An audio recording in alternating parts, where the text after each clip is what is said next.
Okie dokie. Good morning, everyone. I declare open this meeting of the Senate Foreign Affairs, Defence and Trade Legislation Committee. And I want to begin by acknowledging the traditional custodians of the land on which we are meeting today and pay my respects to elders past, present and emerging. The Senate has referred to the committee the particulars of the proposed expenditure for the 2026-27 and other related documents for the Foreign Affairs, Defence and Trade portfolios. The committee may also examine the annual reports of the departments and agencies appearing before it. The committee is due to report to the Senate on the 23rd of June. The committee has set the 12th of June as the deadline for senators to submit written questions or notice. The committee has also set the 24th of July as the date for the return of answers to questions taken on notice. Under Standing Order 26, the committee must take all evidence in public session, and this includes answers to questions on notice. I remind all witnesses that in giving evidence to the committee, they are protected by parliamentary privilege. But it is also unlawful for anyone to threaten or disadvantage a witness on account of evidence given to a committee, and such action may be treated by the Senate as a contempt. It is also contempt to give false or misleading evidence to a committee. Now, the Senate has endorsed the following test of relevance of questions at estimate hearings. Any questions going to the operations or financial positions of the departments and agencies which are seeking funds in the estimates are relevant questions for the purpose of estimates hearings. I remind officers that the Senate has resolved that there are no areas in connection with the expenditure of public funds where any person has a discretion to withhold details or explanations from the Parliament or its committees unless the Parliament has expressly provided otherwise. The Senate has resolved that an officer of a department of the Commonwealth shall not be asked to give opinions on matters of policy and shall be given reasonable opportunity to refer questions to a superior officer or to a minister, and this resolution prohibits only questions asking for opinions on matters of policy and does not preclude questions asking for explanations of policies or factual questions about when and how policies were adopted. And I draw attention of witnesses to an order of the Senate on the 13th of May 2009 specifying the process by which a claim of public interest immunity should be raised, and I incorporate that into the Hansard. Witnesses are specifically reminded that a statement claiming that information or a document is confidential or consists of advice to government is not a statement that meets the requirements of this 2009 order. Instead, witnesses are required to articulate the harm to the public interest that could result from the disclosure of the information or the document. Now, an officer that's called upon for the first time, could you please assist Hansard by stating your full name and the position? Good time just to remind everyone in the room to make sure your mobile phones are either switched off or turned to silent. Also remind senators and witnesses in the hearing room, as we discovered earlier in the week, that microphones remain live at all times, unless I instruct otherwise. For example, a suspension, adjournment, or when we do break for lunch. That obviously did not happen this week. Now, for witnesses participating via video conference, please mute your microphone as default and unmute when speaking. Again, I'd like to remind all senators of our obligations under the Behaviour Code for Australian parliamentarians to treat all witnesses with dignity, courtesy, fairness and respect. I ask members of the media to follow the media guidelines. Also, anyone in the gallery, you are not permitted to speak or interfere with the proceedings or with any witness at any point during today's hearing. And if you do have any documents, senators or witnesses that you'd like to table, please do so electronically as our preference. But if you have any hard copies, please speak to our secretariat here or the secretary next to me. Now, on that note, today's committee proceedings will commence with representatives from the Department of Foreign Affairs and Trade in the non-trade programs. I'd like to now welcome Senator the Honourable Penny Wong, Minister for Foreign Affairs. Good morning, Minister. Good morning, Chair.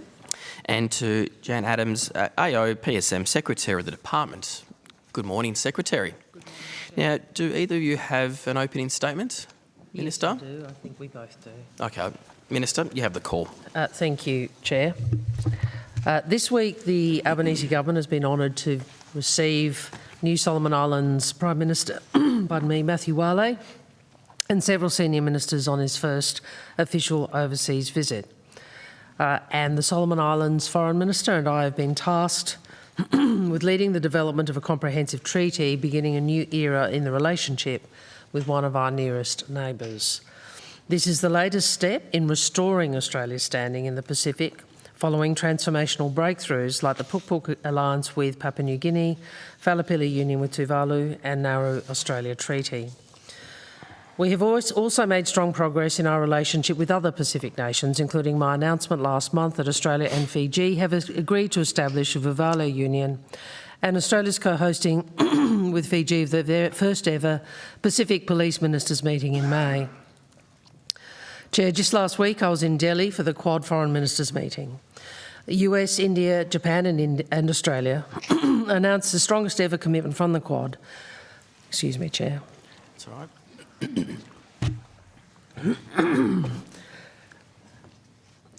The United States, India, Japan and Australia announced the strongest ever commitment from the Quad to the Pacific through the Quad Ports of the Future partnership, where we are launching a pilot for port infrastructure in Fiji. Chair, committee members, a stronger, safer, sovereign Pacific is good for Australia and it is good for our region. Our security is underpinned by stability and prosperity in the Pacific. I have said we are in a permanent contest in the Pacific and that the job will never be over. As we know, Australia's reliability and Australia's credibility has strengthened our standing as a partner of choice in the Pacific. The government's persistent and consistent engagement with the region has paid dividends for our country as we have responded to the global fuel crisis. We have new agreements signed with Singapore, Brunei, South Korea, Japan and Malaysia to help ensure the continued flow of essential fuels and fertiliser to Australia. And the government worked with industry and the Indonesian government to facilitate 250,000 tonnes of additional agricultural-grade urea from Indonesia for Australian farmers. And after discussions between Australia and China, including between the Prime Minister and China's Premier Li, we have helped secure more shipments of jet fuel. This government will continue to work every day to strengthen our international relationships and to respond to this unprecedented shock to the global economy. The fuel response demonstrates an important point for this committee. Australia approaches today's global challenges with more resilience and with more options because since we came to office in 2022, the Albanese government has been doing the hard work of building common ground in more diversified relationships. As a middle power, Australia is more secure with as many robust relationships as possible. Earlier this year, Australia and the European Union announced a new security and defence partnership alongside the Australia-EU Free Trade Agreement as part of our work with partners to make Australia more secure, to grow our prosperity and to deliver for Australia in a less predictable world. Australia will continue to invest in these diversified partnerships, especially in our region, at the same time as we continue to engage with traditional partners like the United Kingdom and the United States. We have always understood that President Trump envisages a different role for the United States in the world. Nevertheless, the United States remains the world's largest economic and military power with daily influence over international events that have consequences for Australia. This fact reinforces why being active in shaping our alliance is in Australia's national interest. For decades, this alliance and America's network of partnerships with many of our neighbours has made our region more stable and deterred potential aggressors. As with all our partners, there have been times over the 75 years with our alliance with the United States when we have had differences of view and differences of approach. We will always exercise our own agency, assert our sovereignty and make decisions in Australia's interests in all our foreign policy. We've done that in calling for a ceasefire in the Iran conflict and being one of the first countries to call for the ceasefire to apply to Lebanon. I've made clear we oppose Israel's escalation in Lebanon and we condemn Hezbollah's ongoing strikes. Australia remains active in responding to humanitarian crises in the region, and today I can announce an additional $10 million in life-saving assistance to Lebanon, as well as $15 million more to Gaza. The Iran conflict precipitated a massive consular crisis and a global fuel crisis that I have already mentioned. I thank the Department for their remarkable work in response to these crises and for all the ways the Department and its people advances Australia's interests every day. I thank the committee and I look forward to the discussions. Thanks, Minister. I'm assuming you're happy to table a copy for us of your speech. Yep, thank you. All right, Secretary. Thank you, Chair and committee members. When I last came before this committee in mid-February, I described how Australia is responding to a deteriorating security environment. Conflict in the Middle East since then has added to global instability and uncertainty. DFAT has acted with clarity and purpose in this context by adapting and responding to events, but also by seizing every opportunity in our foreign policy architecture, in our relationships and partnerships, and in the hard work of our people across our global network to deliver effectively for Australians and our interests. In response to conflict in the Middle East, DFAT led a dynamic consular response to protect Australians in the region.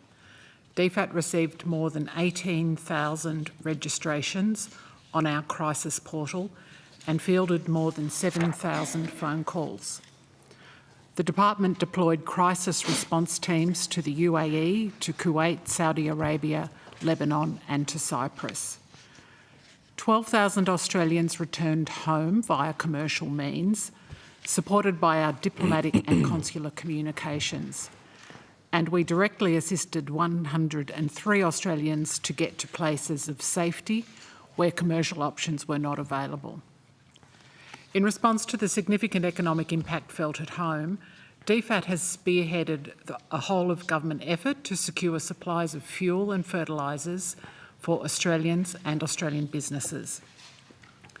Australian industry has been able to secure the supply of fuel that we need, despite the significant disruption to global markets, bolstered by the Prime Minister and Foreign Minister's engagement with Singapore, Malaysia, Brunei, ROK, Japan and the Quad, to reaffirm commitment to open markets and rules-based trade for energy and for liquid fuels. So far, the Prime Minister, Foreign Minister and other portfolio ministers have held over 45 meetings and calls with foreign counterparts across our region in support of that supply.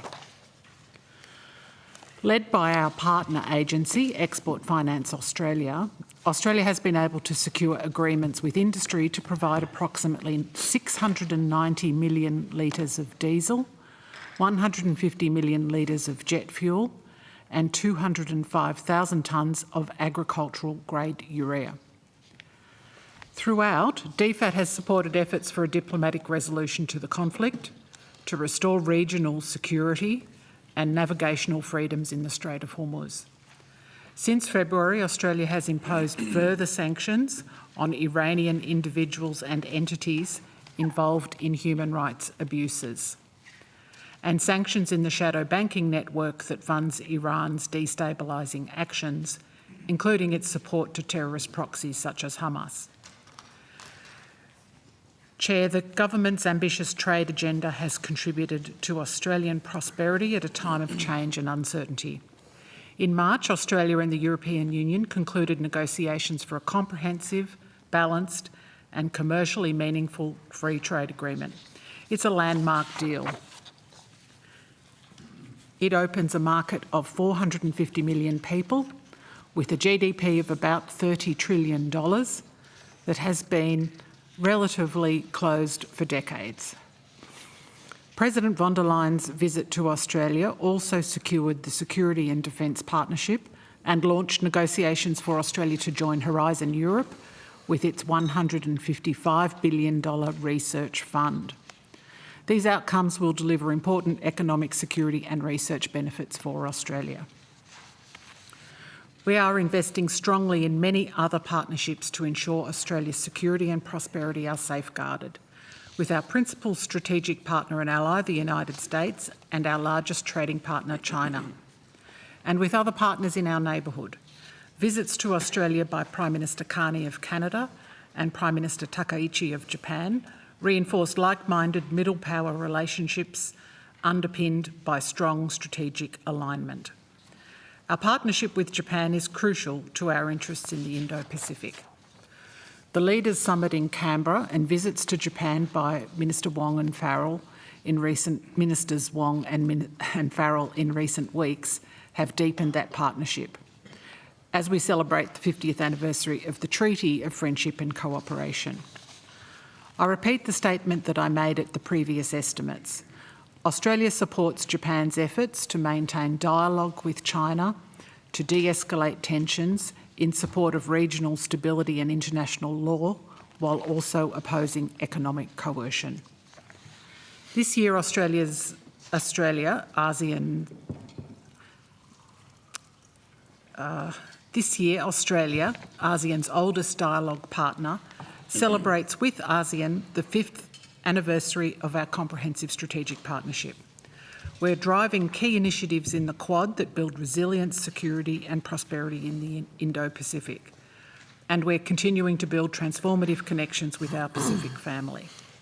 We've been quick off the mark to establish trust with the new Solomon Islands government, including through Prime Minister Wale's visit this week with 5 cabinet ministers.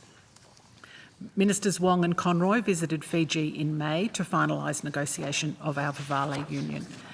And we continue to advance agreements with Vanuatu and Tonga. We're also stepping up preparations to deliver the pre-COP meeting in Fiji and the Special Leaders event in Tuvalu in October.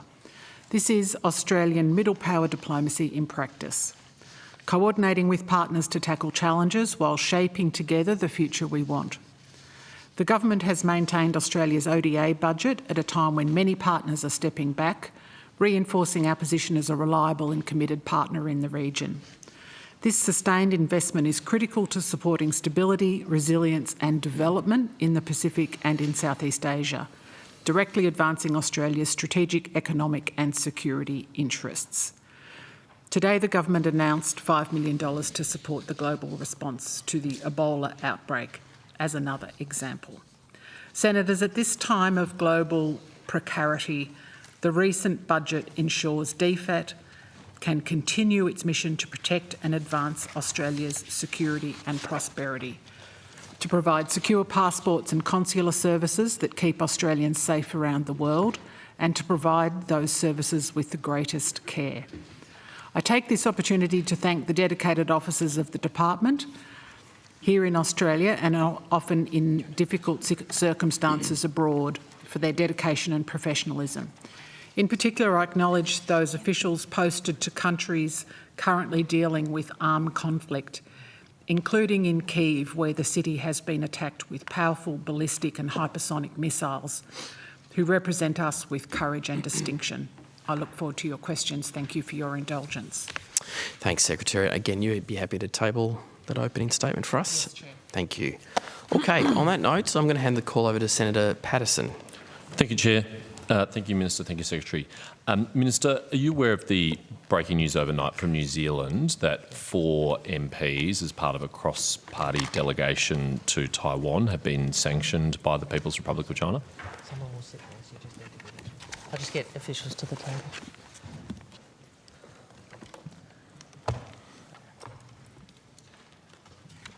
Senator, I might ask Ms Lawson to start, please. Sure. Thank you, Senator. Ellie Lawson, Deputy Secretary, Strategic Coordination and Planning Group.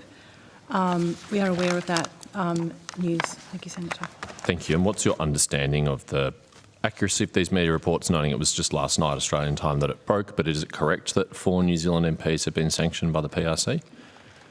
Senator, my understanding is that those MPs have received advice from the Chinese government around not being able to travel to China for a period of time. And is the reason why they cannot travel to China because they were on a delegation to Taiwan? Thank you, Senator. I can't speak to the reasons, but my understanding is that New Zealand government is under the impression that it is because of travel to Taiwan, yes. Are you aware of any other recent precedent where parliamentarians travelling to Taiwan have been sanctioned in this way by China? Not to my knowledge, not for travel to Taiwan, no. No. Obviously, there was a bipartisan delegation of Australian parliamentarians who visited Taiwan recently, including my colleagues Dan T and Anne Ruston, and the Minister's colleagues Carol Brown and Josh Deleger and Helen Polly and others. I assume we've not learnt that they have been sanctioned yet. No, Senator. We're not anticipating any sanctions for them, I hope. No. Right. Is travel by non-executive members of the Parliament consistent with Australia's One China policy to Taiwan? Senator, yes, it is. Parliamentarians travel to Taiwan in their own personal capacity, and that is entirely consistent with Australia's One China policy. And it's a long-standing practice, isn't it? I mean, I have visited Taiwan. I imagine many members of this committee have as well in the past. We've been doing it for decades. It is a long-standing bipartisan practice. And your understanding is New Zealand's One China policy is very similar to Australia's. It would be consistent with their One China policy I wouldn't too, speak for New Zealand or to their One China policy. My understanding is that New Zealand also has a long-standing practice of parliamentary delegations going to Taiwan.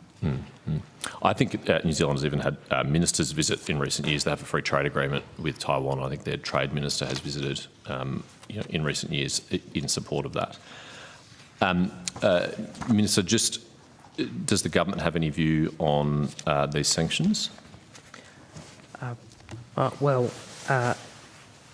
As you said, this is only broken overnight. So before making an official comment, we obviously want to take some advice, but can I make some comments in the broad? Please. It is long-standing practice for members of Parliament to engage in travel to Taiwan. We have, as you said, parliamentarians from both sides of politics have done so regularly, and this is consistent with our One China policy. We have unofficial, deep and productive unofficial ties with Taiwan, and people-to-people links are an important part of that. In terms of the response, obviously, I would want to engage with my counterparts in New Zealand before making more formal public statement. Okay, I do understand that, but just bear with me while I ask some, I think, reasonable follow-up questions as well. Is it reasonable for the People's Republic of China to sanction MPs for doing what we have done for decades like this? We believe that the practice of parliamentarians continuing travel to Taiwan is an appropriate practice. And by definition, if it's appropriate for us to do so, do you think it's inappropriate for China to seek to punish members of Parliament for doing this? Whatever, well, you're really asking me. The only reason I don't wish to engage in this directly now, Senator, and you would understand this, we're very close friends and partners with New Zealand. We coordinate with them very closely. And I would want to ensure, before Australia makes a formal comment from the Foreign Minister, that I have the opportunity to engage with my New Zealand counterparts. So I'm not trying to, and you would understand that, part of how we deal with these issues is you will know that there are often joint statements, there are often coordinated statements. You would have seen that on South China Sea, where we have a very clear view about freedom of navigation and so forth. I mean, the officials can speak to the Australian government's position, which is we believe the practice, the long-standing practice of parliamentarians engaging with Taiwan is appropriate. Both New Zealand and Australia maintain a similar position in relation to the One China policy. So, those are our views. Yeah, look, I do appreciate the sensitivities, and it's, of course, appropriate to coordinate with our New Zealand friends.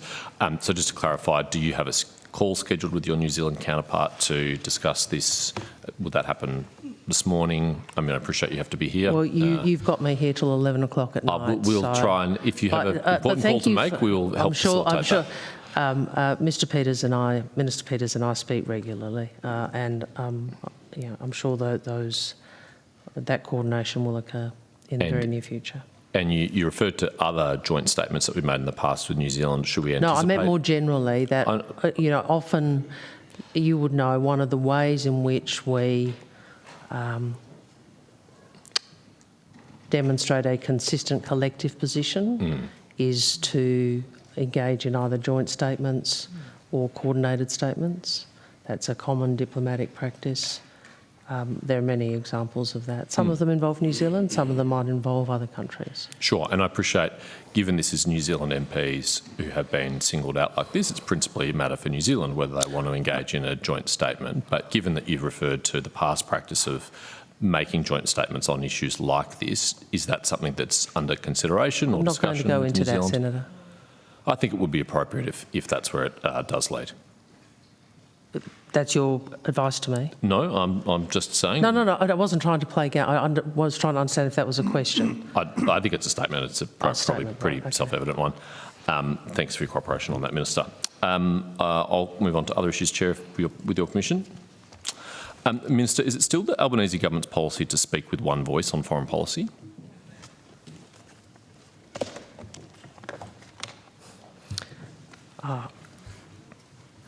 Well, Senator, I saw your very lengthy set of questions. Well, I didn't see them actually. Someone told me about them.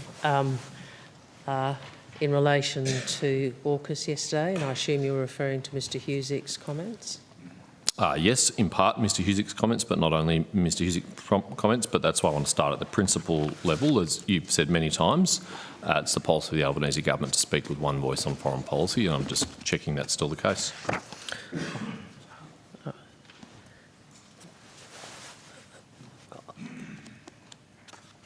The Cabinet, and in particular, well, the Cabinet has a very clear view in relation to foreign policy and coordinates very closely on foreign policy. We do seek to speak in a manner that's consistent with that and have engaged in very substantial coordination between ministers across national security domains. Mr Husick speaks as a backbench individual and does not speak for the Labor government on this issue. He's entitled to have a view and he's entitled to express it, but I think the Prime Minister, the Deputy Prime Minister, Minister for Defence and I and others have made clear what the government's position is. So a backbencher like Mr Husick is entitled to have his own foreign policy as distinct from the Albanese government's foreign policy? Well, he's entitled to put a view. It's not his view is not the government's view. Right. Does you talked about the Cabinet, and the Cabinet is in agreement. Is it applied to the whole ministry? Does the whole ministry have to abide by the Albanese government's foreign policy?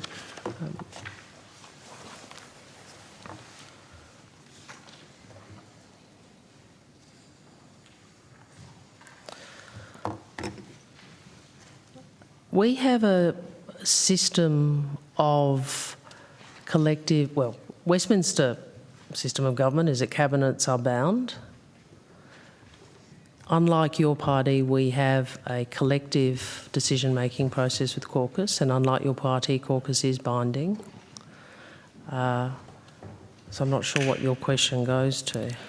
Well, the principle of cabinet solidarity traditionally applies to all members of the ministry, whether they are in cabinet or not. A outer minister cannot depart from government policy and remain a minister.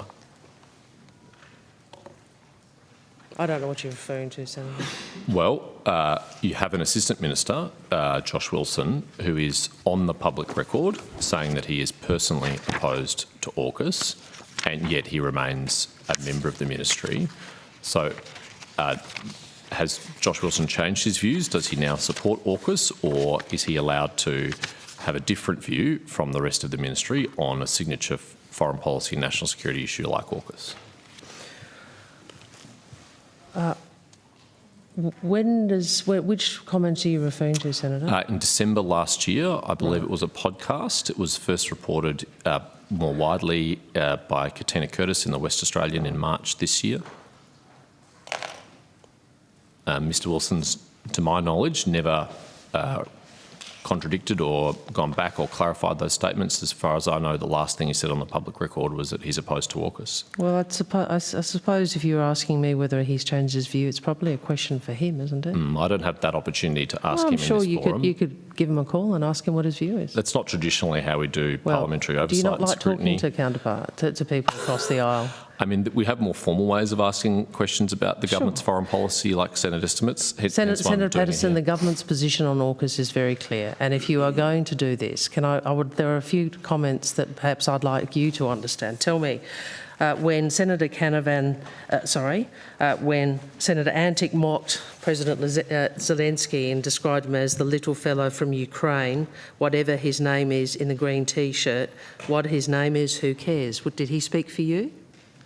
When Senator Canavan said there's a straight line between the naive environmental net zero targets Europe has adopted and the strength and leverage that is given to Vladimir Putin to invade Ukraine, did he speak for the coalition? People say things, governments have positions, our position is clear. One day I hope, Minister, you have the opportunity to ask questions again in this forum from this side of the table. No, but you can't get away with it. I'm pointing out your hypocrisy. You can't get away with that answer or that response. Penny, you can't respond because I get to ask the questions. You want to put to me comments that others have made, but you want to duck the fact that some outrageous and ridiculous comments have been made by members of your party. So my point is, I speak for the Labor government on foreign policy as Foreign Minister. Our Cabinet has a very clear position. The government and the Labor Party have a very clear position on AUKUS, and that has not changed. And it is not shared by one of your assistant ministers, and you are the government, and it's reasonable to ask questions about whether members of the government support a central foreign policy and national security initiative like AUKUS. I understand your discomfort at having to answer questions. I wouldn't be happy either. I'm not discomforted by it. Okay, good. Well, then let's keep talking about it. I'm being really clear. We support AUKUS. Senator Shoebridge does not. He's entitled to that view. We do not. Josh Wilson does not. May I finish? We have taken AUKUS through every party process that is relevant. We've taken it through shadow cabinet when we were in opposition. We've taken it to national conference. We have taken it through the caucus of the Federal Parliamentary Labor Party, and we've taken it through our cabinet. The Labor Party's position is very clear. Now, you may wish to try and play politics on this in some vain attempt to demonstrate your national security credentials. What I think you're demonstrating is your lack of national security credentials, because actually the best thing for this country is for all of the debate and all of the disputation around submarines, which dogged your party's period in government, which bequeathed a capability gap for us, to be resolved and for the country to be focused as one on the jobs and capability and deterrence that this project comprises. Well, the debate about AUKUS is not between my party and your party. The debate about AUKUS is in your caucus. Your own members of caucus, including a former cabinet minister, are now publicly attacking the signature national security foreign policy initiative of the Australian government. It's no wonder that people like Mr Husic feel empowered to do that when he sees that even a minister in the government can contradict this policy and there are no consequences. Why hasn't there been any consequences for Josh Wilson publicly contradicting AUKUS, given he's a member of the ministry? First, the position on AUKUS is clear. Second, if you want to know what Mr Wilson's view is, I suggest you ask him personally. Third, that's a question for... Excuse me, before you interrupt. I haven't said a word. Third, actually, if you're asking that question, that should have been asked in PM&C estimates last Monday. You're the Foreign Minister? I'm the Foreign Minister. Matters for the Ministry, for the Prime Minister, and that was on Monday. Thank you. That's why I started this bracket of questions by asking whether your frequently stated policy of the Albanese government speaking with one voice still applied. Doesn't appear to be rigorously enforced, at least in the case of Mr Wilson. I've answered this question. Okay, thank you. Vice Admiral Mead, the Director General of ASA, told us in Senate estimates last night that there has been intense discussions with the US administration on changing the optimal pathway to acquire nuclear-propelled submarines for the last 18 months. He said it began around the beginning of last year. What has your involvement been in these discussions with the United States? Good morning, Sarah Dzuten, First Assistant Secretary of the Defence and National Security Policy Division.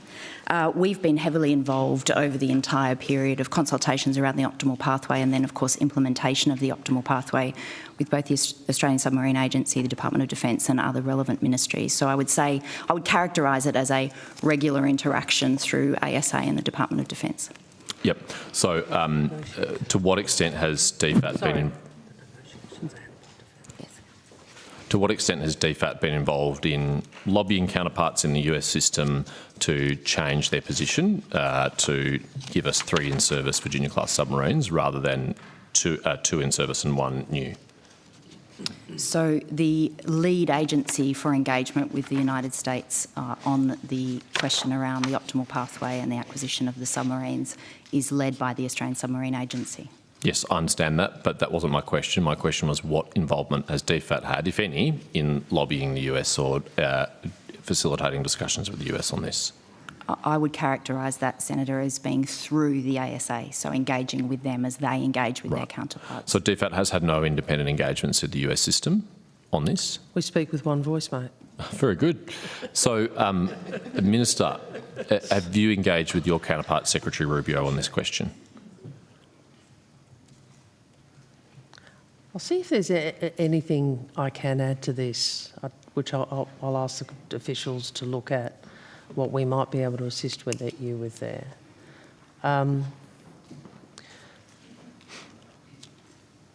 Not on this specific issue, AUKUS more generally as an aspect of our engagement and relationship. What about I think that the discussions about the capability, precise capability and the optimal pathway have not been occurring in the Foreign Minister's channel. What about at OSMIN? I'm sorry? What about at OSMIN? We'll see what we can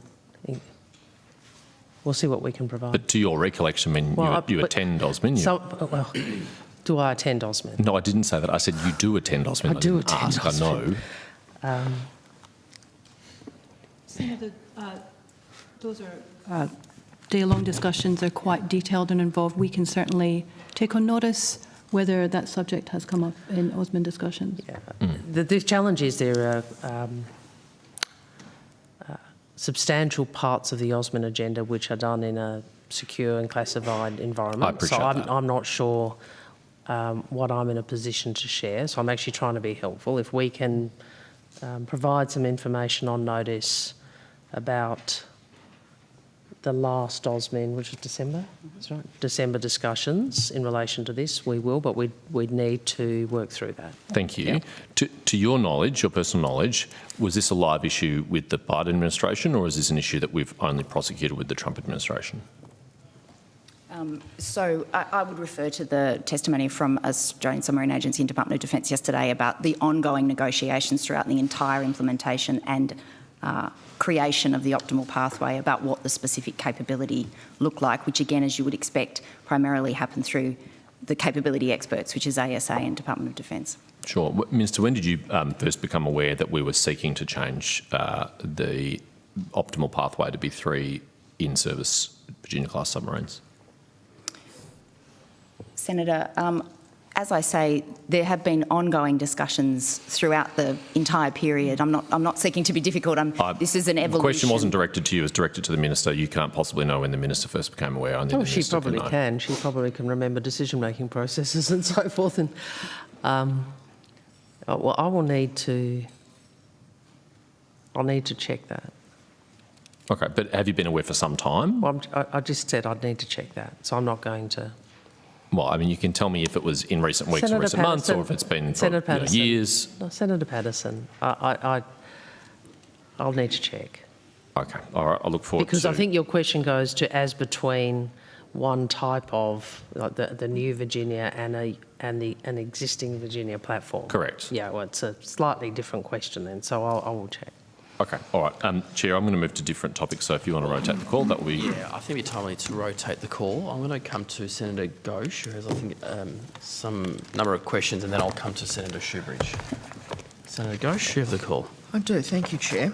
I wanted to ask some questions about the budget and allocation to non-aid programs to DFAT.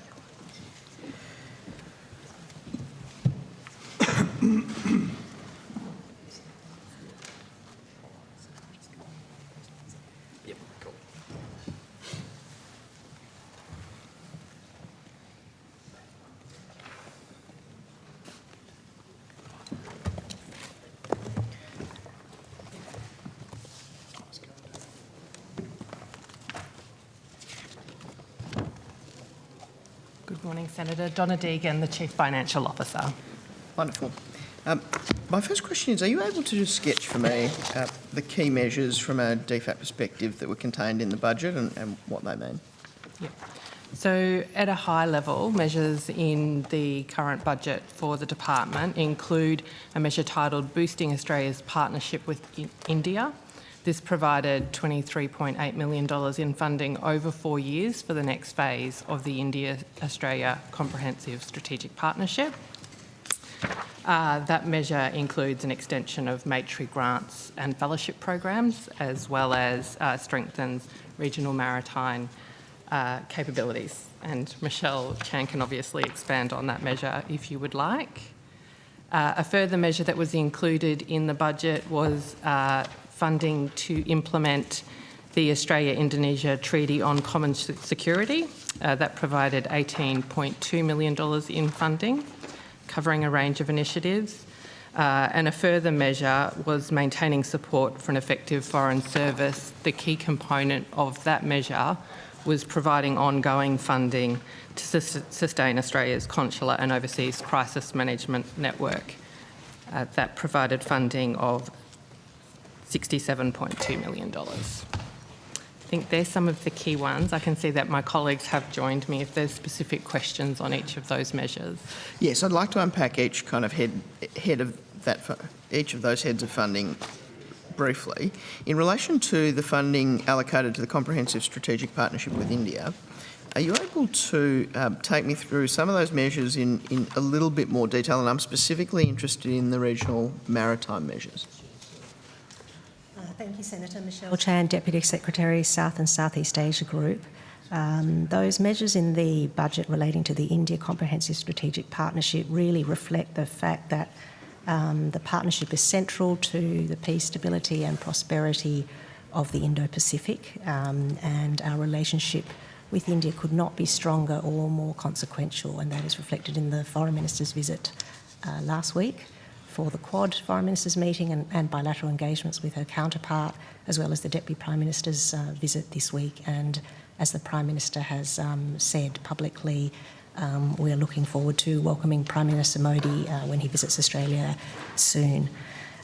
So those measures commit $25.3 million to support the Comprehensive Strategic Partnership, and that includes seeding new areas of people-to-people cooperation through the Matri programs, which is $14.4 million over 4 years, strengthening maritime security in the Indian Ocean in cooperation with India, which is $9.4 million, and driving Australian business engagement with India's rapidly growing economy. You're particularly interested in the maritime security elements.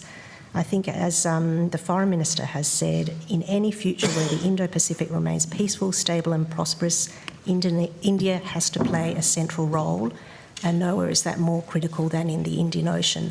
So the additional funding represents our contribution to partnerships that benefit both Australia and India through building resilience and sovereign capability in the Indian Ocean region. That additional funding will strengthen regional maritime capabilities of our partners in the Indian Ocean in cooperation with India. So we'll continue to deliver training in maritime leadership, search and rescue, port state control and maritime domain awareness for Coast Guard and other officials. We'll also help strengthen the region's protection of submarine cables and provide training on underwater maritime domain awareness. That will be guided by the needs and priorities of our Indian Ocean partners. And funding will also maintain a dedicated maritime security role in Sri Lanka and deliver activities to build Indian Ocean countries' maritime domain awareness and security capabilities. And all of those programs will enhance our relationship with India, as it demonstrates also our commitment to strengthening security of our shared neighbourhood in the Indian Ocean region. There's certainly a sense of both desire to strengthen business relationships between Australia and India, and a sense that that has not always progressed in a linear or consistent way. Are you able to talk about that line item in the budget and what that will go to in order to facilitate those business relationships? Yeah. So you're right, there's a huge potential in the economic partnership, and the government has been trying to do more to strengthen that business engagement, including through this additional funding of $1.5 million. These measures will extend funding for the India CEO Forum, supporting the continuation of this premier high-level business forum between Australia and India. So an annual CEO Forum has typically been held on the sidelines of a leader-level engagement, and its intersessional work program also runs throughout the year and includes a number of business delegations, various other events and policy work. And the CEO Forum is currently co-chaired by the CEO of Macquarie Group and the CEO of Mahindra Group, and it's attended by its membership of 50 senior business leaders from both countries. And so it's still in the planning stage, but subject to agreement by both sides, we would expect the next iteration of that CEO Forum to take place during Prime Minister Modi's visit to Australia. And that budget measure allows the CEO Forum's work to continue for the next 4 years, subject to a new tender process.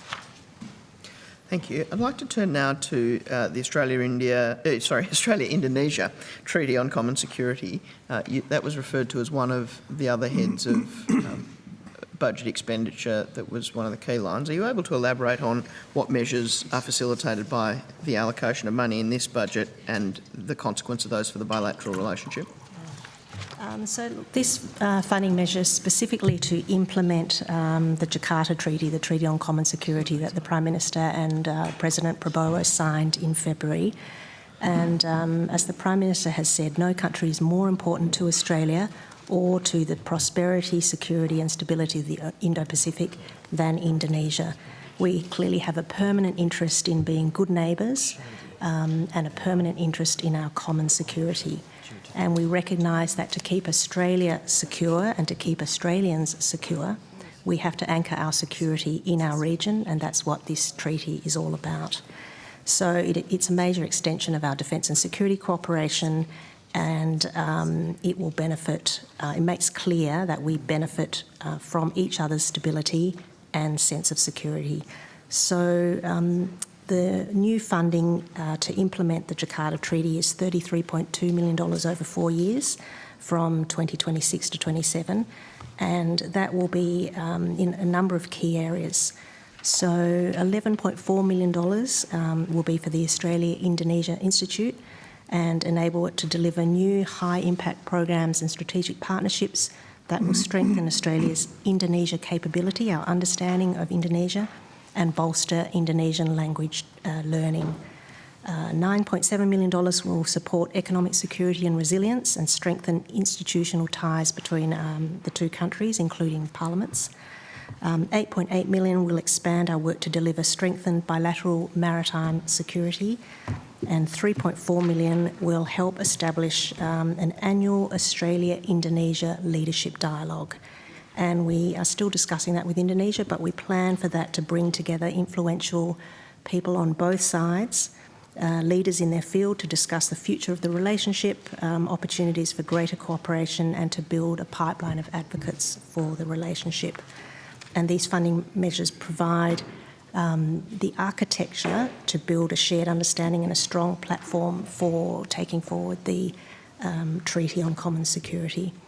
We had, last week, I co-chaired with my colleague from the Department of Defence our third political military talks with Indonesia. This is something that we initiated in 2023 with our Indonesian Foreign and Defence Ministry colleagues, and that was a really good opportunity to talk about how we could take forward the Treaty on Common Security, including through these new budget measures that were announced the week before that, and that those pole mill talks will become a key part of the architecture to implement the treaty.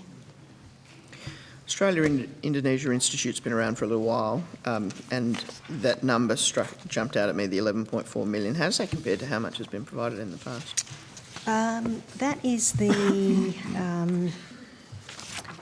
I don't have the figure in front of me, but the funding for the Australia-Indonesia Institute has typically been about $800,000 to $900,000 per annum, which we have typically for a couple of decades, actually, and we have typically supplemented that out of our ODA program.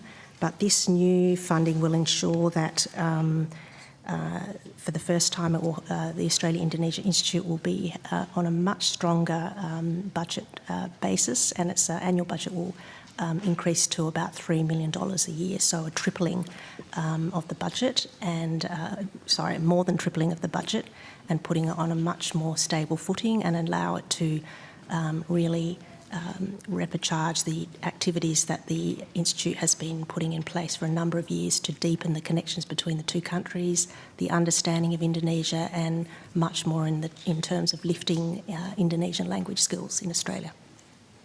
In terms of the bilateral maritime security initiatives that are being facilitated by this budget, are you able to sketch those for me, please?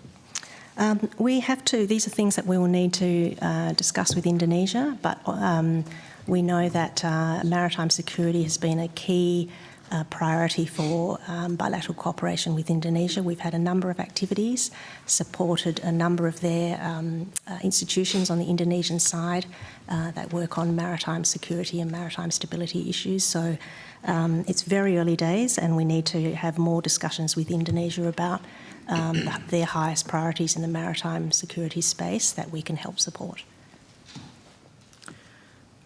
The third element that was mentioned at the start related to consular services and an increase in funding in that space. Is anyone able to talk to what that will go to and what measures what measures are being funded by that budget allocation? Thanks very much, Senator. Fiona Webster. I'm the Acting Deputy Secretary of International Security, Consular and Legal. That keeping Australians safe, as you know, is the government's #1 priority, and that investment over 4 years will sustain Australia's critical consular services around the world and support smart traveller advice. That helps keep Australians safe wherever they are overseas. The funding will maintain a network of 10 regional consular officers responsible for consular preparedness across multiple countries, coordinating responses during crises and complex cases. It supports a complex case team managing non-standard cases and providing technical and legal advice. It supports a data team supplying government with consular and crisis service insights. Specialist consular staff at high-volume posts in Manila, Washington, Ho Chi Minh City, Taipei, New Delhi, Doha, Singapore and Ankara are all supported through this measure. Honorary consuls in locations without Australian diplomatic missions, they deliver consular and passport services where they're most needed. It also supports pre-posting crisis training for Australia-based staff and consular response team members, and a 24/7 crisis planning, monitoring and incident response capability through our Global Watch Office. In addition to that, it supports traveller emergency loans and consular emergency services grants, which also strengthen the safety net for Australians who are in acute need. That provides practical assistance to those who might otherwise have no way to return home or manage an emergency while they're overseas. I apologise for interrupting proceedings, but I'd like to request a private meeting of the committee, please. Okay, sure. We'll just suspend very briefly.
Okay.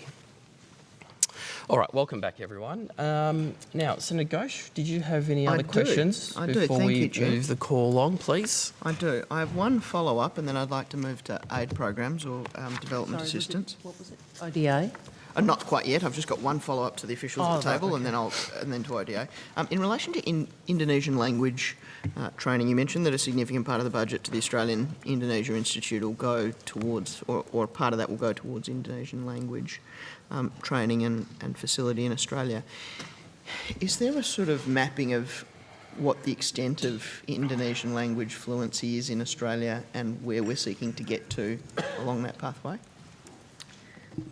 Yes, Senator, we know that the study of Indonesian language has been in long-term decline in Australia. So levels now of learning of Indonesian, both at secondary school level and at tertiary level, have continued to decline over the last couple of decades.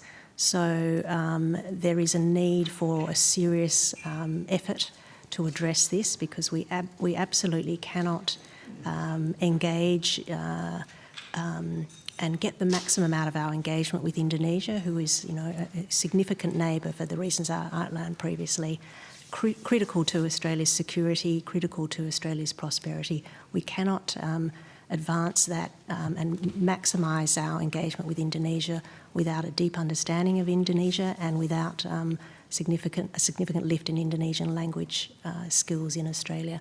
So the government has been addressing this for some time through various initiatives, including the Bridge Schools program that we've had in place for some time, and we've expanded under the ASEAN Australia Centre, and also through initiatives and reforms to the New Colombo program, putting greater emphasis on the in-country experience of NCP participants in Indonesia. But these funds will allow the Institute to really take, I think, the activities of Indonesian language studies to a new level. So we will need to work with states and territories, we'll need to work with the education sector. How we go about implementing this is something that we'll need to work together with those stakeholders in the coming weeks and months. But there is a serious need to uplift Indonesian language studies, and that's what this funding measure is about. And presumably will also augment business relationships, or that's one of the hopes? Yeah, absolutely. Okay, thank you. I would now like to go to ODA, please.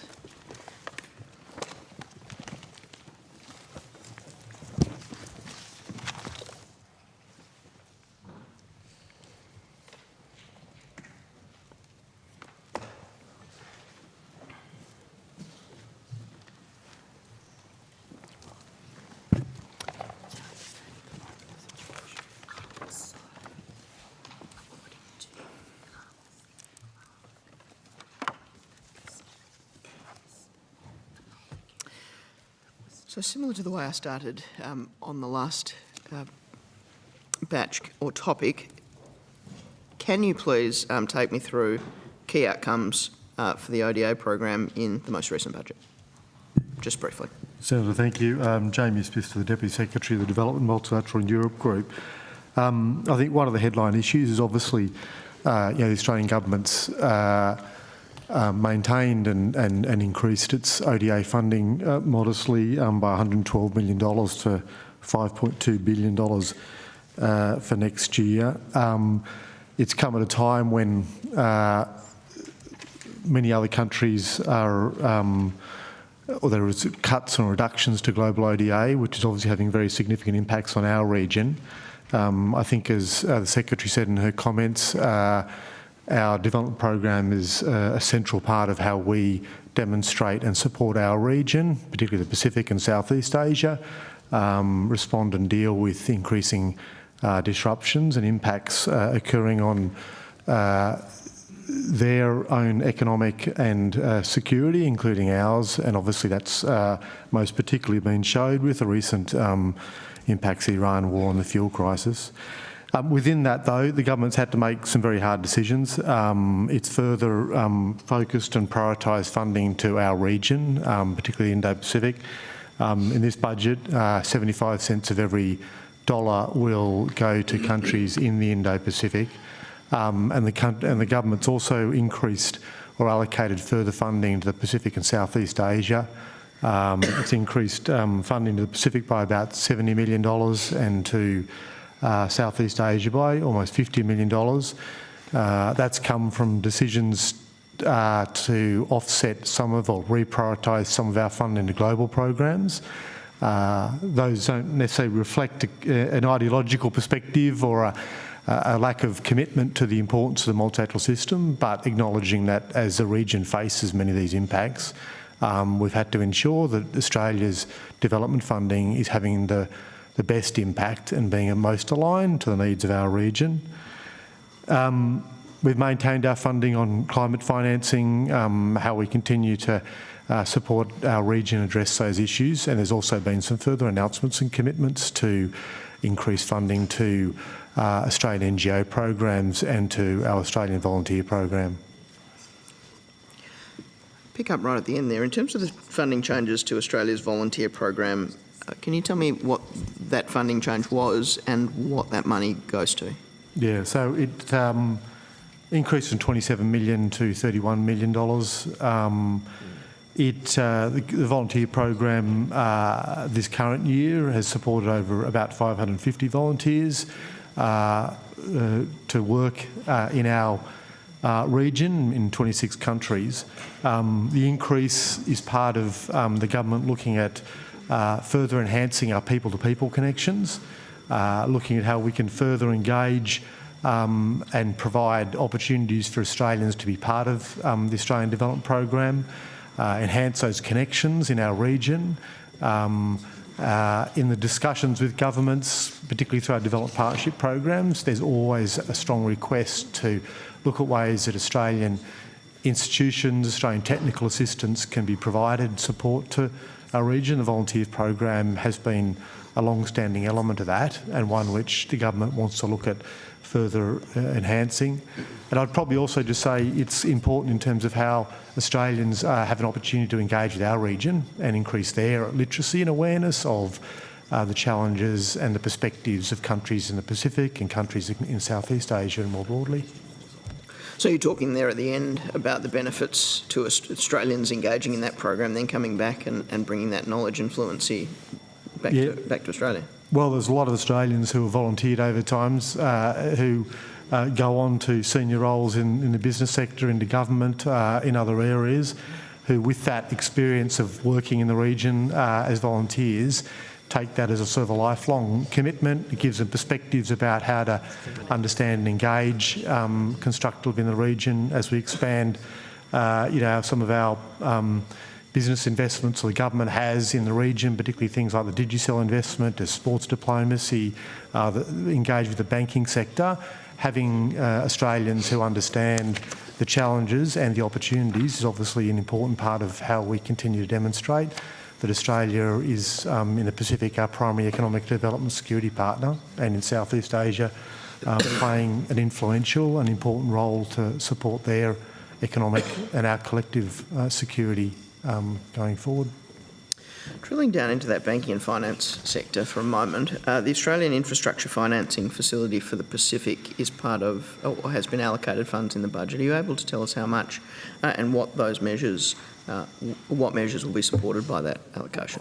I might make a brief comment and then invite a colleague from the Office of the Pacific to come forward, but there was a commitment of $550 million, which was part of providing additional grant funding over a 10-year period to ensure that the RFFP, the Infrastructure Financing Facility, could be fit for purpose to support infrastructure needs in the region, and particularly in small island states where their ability to often lend money or borrow is constrained, and so those grant components are a critical part for its success. But I might offer my colleague, Mr Kenner, to elaborate.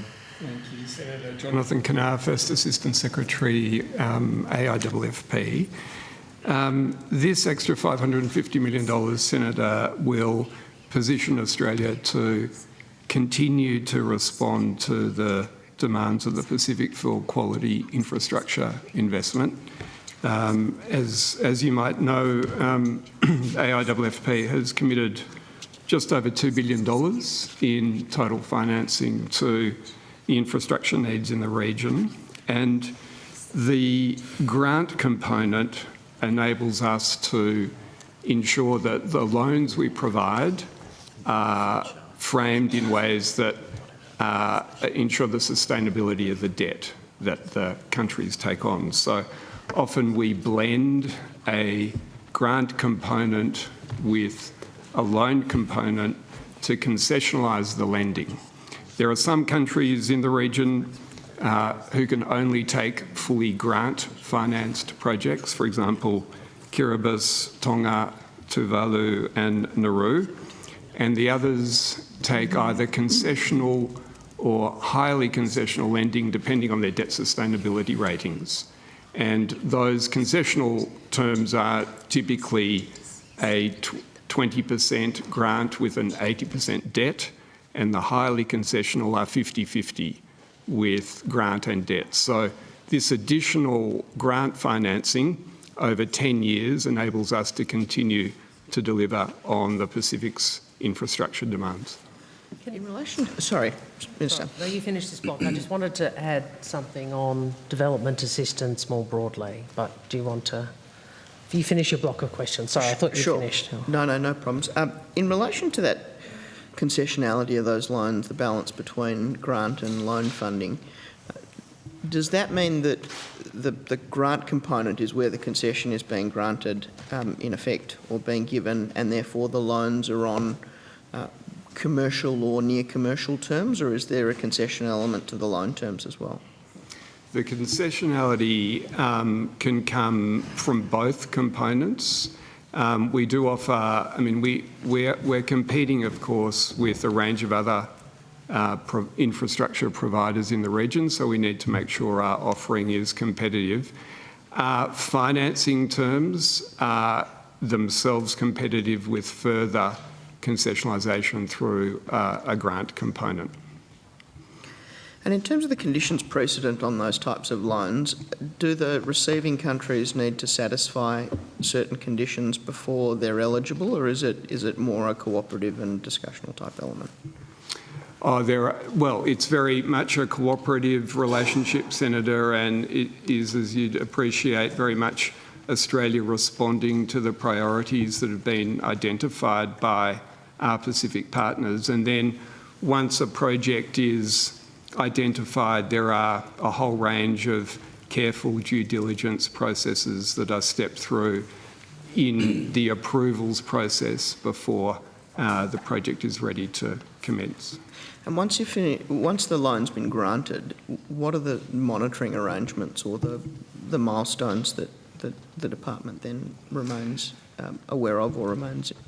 There are monitoring arrangements both that go to the financial due diligence and also environmental and social safeguards to ensure that the project is being delivered in the way that the design requires.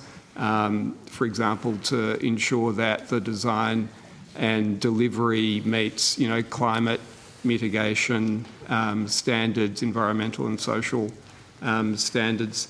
And then there are a series of ongoing sort of milestones that need to be reached in order to unlock the next payment. So like any construction project, this is a series of phased payments that occur when key milestones are met. Thank you. Minister. Yeah, if I may, Chair, I just wanted to more broadly add to the development budget decisions that were made, perhaps at a kind of higher strategic level. First, we see development assistance that there is an ethical aspect, which is there are many people around the world who live in very difficult circumstances, and many we also live in a region which has enormous development challenges, and we know there's you only need to look at the poverty statistics, the health statistics, family violence statistics. So there is a strong ethical case, but there's also a very strong national security case, and which is, if I can go back to my opening statement, that if you ensure that you do all you can to have a stable region, that is good for Australia's stability and for our security, because we are an island continent, but we exist in a region, and our security is directly linked to the stability of the region in which we live. So we take it as a very as a national interest imperative to build those relationships, and one of the primary ways in which we can do that is also through development assistance, as the witnesses have talked about, that is responsive to partners' priorities. So we work with them, we listen to them, and we engage with them, and we seek to try and ensure we provide development assistance that meets their priorities. And I have unashamedly, as Foreign Minister and as Shadow Foreign Minister, argued that we should have a bipartisan position on development assistance, because it is it's an easy issue for populism. It's an easy issue for people to attack, and I note that the Coalition has consistently not only cut but gone to elections with commitments to cut foreign assistance. And we believe that is, you can't say you're strong in national security while you're cutting a key element of Australian national power, which is our development assistance. So we have maintained the budget on development assistance in a budget that has been very difficult. However, within the development budget, we've had to make some hard decisions. I think Mr Isbister might have referenced them earlier answer, wasn't it? And that was a decision I made in consultation with ministers in my portfolio about where we would allocate Australia's hard-won development money, and that has meant some decisions around multilateral programs, which Mr Isbister went through. And the reason is we are prioritising our region. So, for example, I don't recall if Mr Isbister went to what is happening in Fiji with the HIV/AIDS crisis, one of the fastest rates of transmission in the world, I think. I could be wrong, I'll be corrected.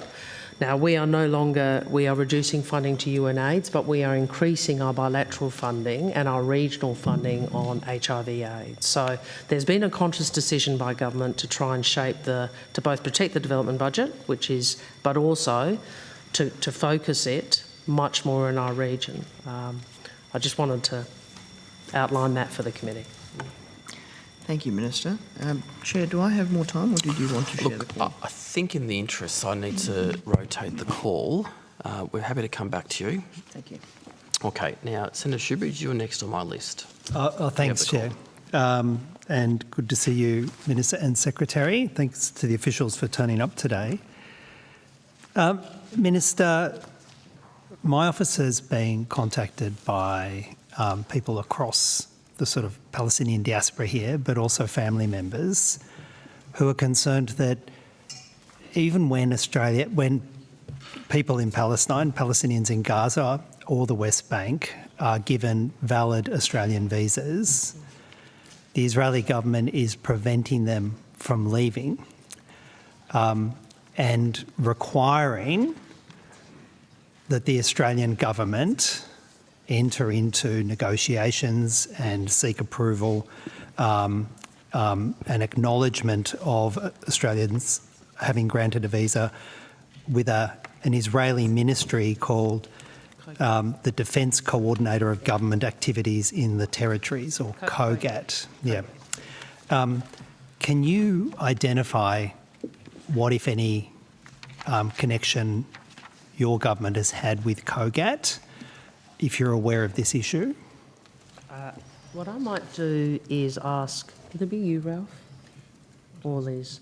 Ask officials to respond as to how we engage and deal with COGAT an early, both in relation to now, but also I think perhaps the history, which included during or the earlier part of the conflict, the exit of a number of people on visas. So I might just ask.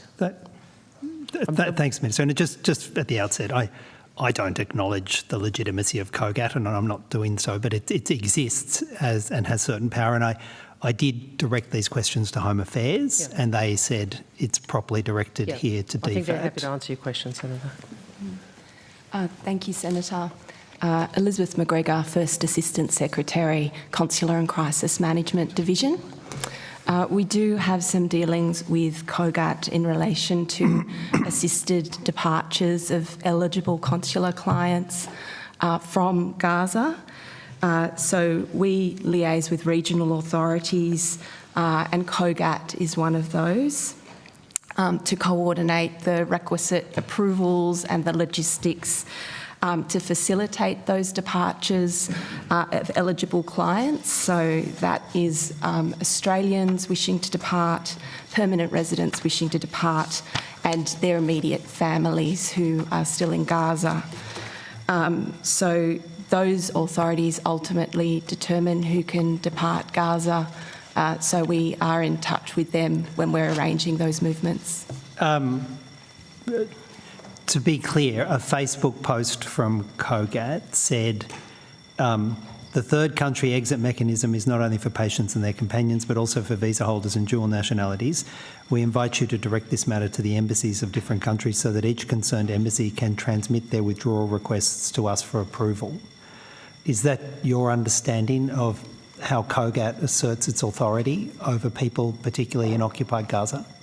That is my understanding of our dealings with COGAT in relation to our assisted departures for eligible consular clients. All right. You say for assisted departures for eligible consular clients. What is that cohort of people? So that cohort is reflected in our Consular Services Charter. Eligible clients are Australians, permanent residents, and their immediate family members. In this case, immediate family member might be a spouse, a dependent, or a parent of an Australian minor. But to be clear, my understanding of what COGAT is saying is they require that engagement from Australia with not just permanent residents, citizens and their family members, but they require that in respect of everybody for whom Australia has issued a visa.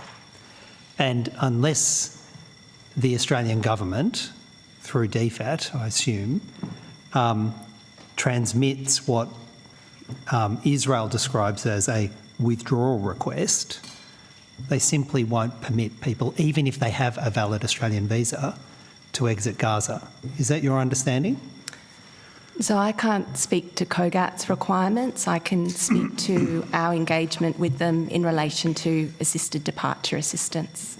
But you see, Minister, I might address this to you. If the Australian government is limiting their engagement with COGAT only to that cohort of individuals, well then you're effectively saying to anybody else in Gaza who has an Australian visa, which may be an essential lifeline for them, that the Australian visa is not worth the paper it's written on, because Israel is asserting that they won't let someone exit, even if they have a valid Australian visa, unless the Australian government engages with COGAT.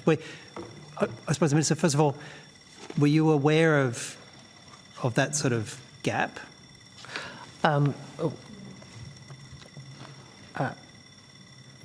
This has been an issue we have had to deal with since the conflict in Gaza began, and it's been incredibly distressing for Australians who have extended family members in Gaza, and of course those representations have been made to me that the position that the government has consistently taken is the one that Ms McGregor outlines, which is Australian citizens, permanent representatives and their immediate family members are the ones for whom, and it's not just in relation to Gaza, but this is a broader proposition, other cohorts that government assistance with all of the dimensions of that are provided. Yeah, but, Minister, the issue is I've been contacted by people in Australia. They may not have permanent residency, but they've got family, loved ones in Gaza, caught in that horror show that is Gaza, absolute horror show. And they have a valid Australian visa, but they can't exercise those rights under the valid Australian visa because Australia is refusing to engage with COGAT to put in a withdrawal request. That's the issue, Minister. Will you commit to actually give those visas some substance by making those withdrawal requests to COGAT? Because without that, issuing the visa it's like false hope.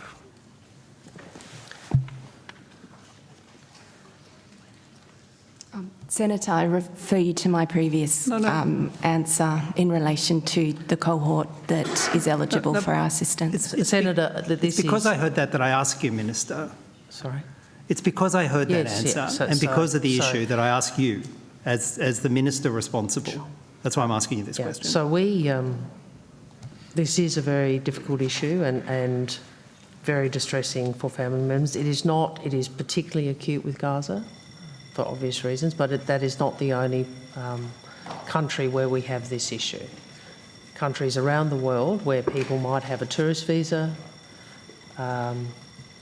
or other category of visa, where the Australian visa does not enable an exit.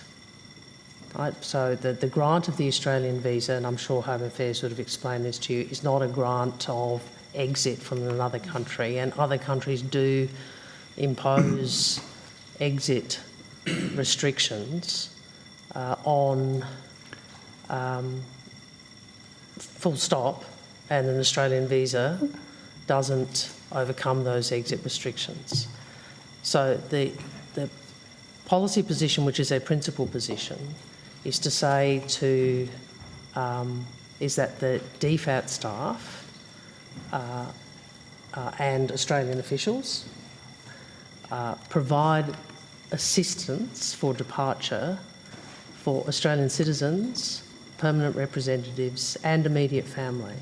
And that informs not just this particular circumstance, but more generally. So now I appreciate you would want us to provide assistance to non-citizens, right?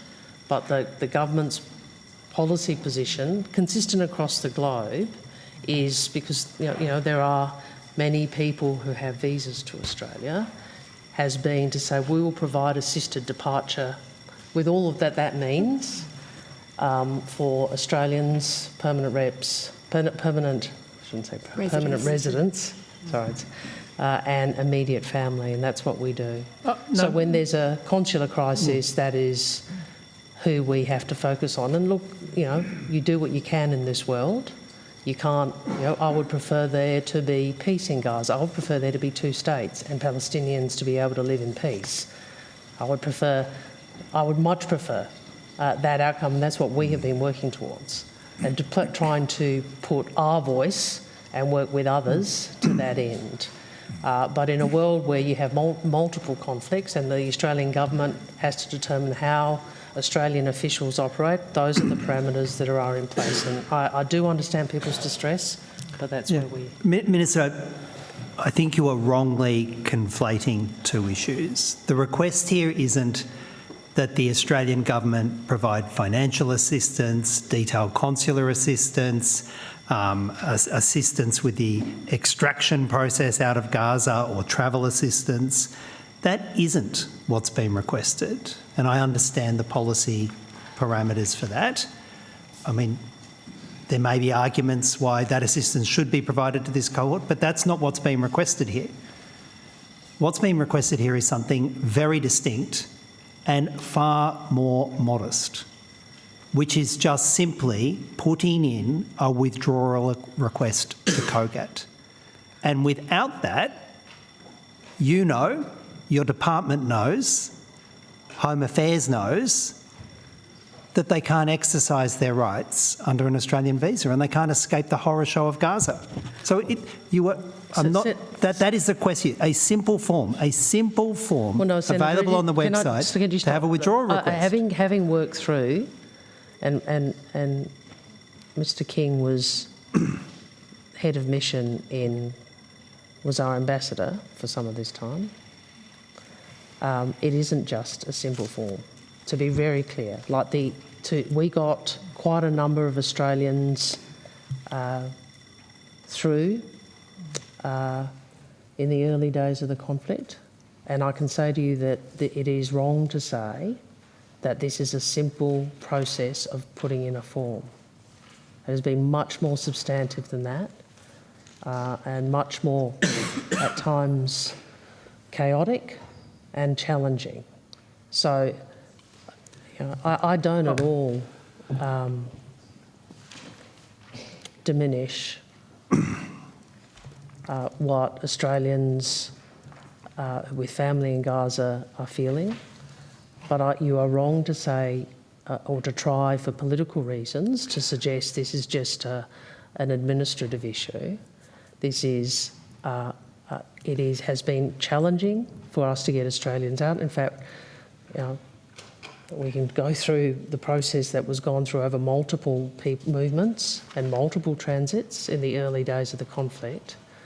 So please don't suggest it's just an administrative process. But no, I hadn't finished. Oh, okay, I thought you had. Thank you. But we have to provide policy parameters to officials around the world that are consistent. Because if we shift this has consequences then for every country where there are multiple Australians people who would have an Australian visa who don't fall within our consular assistance categories. Well, a couple of points back that I'd ask you to consider. First of all, I don't suggest, and I'm not suggesting, that simply making the application, even if it gets approved to COGAT, is the end of the matter. Obviously, there is a brutal, repressive Israeli occupation in Gaza that has multiple levels of oppression and violence against the people in Gaza. And it may well be that even if an approval is issued by COGAT, for their own appalling reasons, the Israeli military, the occupation forces, still refuse somebody to exit.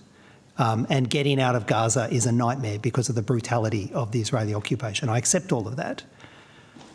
But what we have here is a formal government process established by Israel as part of its illegal occupation of Gaza, that if it's not engaged with by the Australian government, means those visas issued to Palestinians, which may well be life-saving, are not worth the paper they're written off. Now, Dr King, I hear you've had engagement. Have you had engagement with COGAT?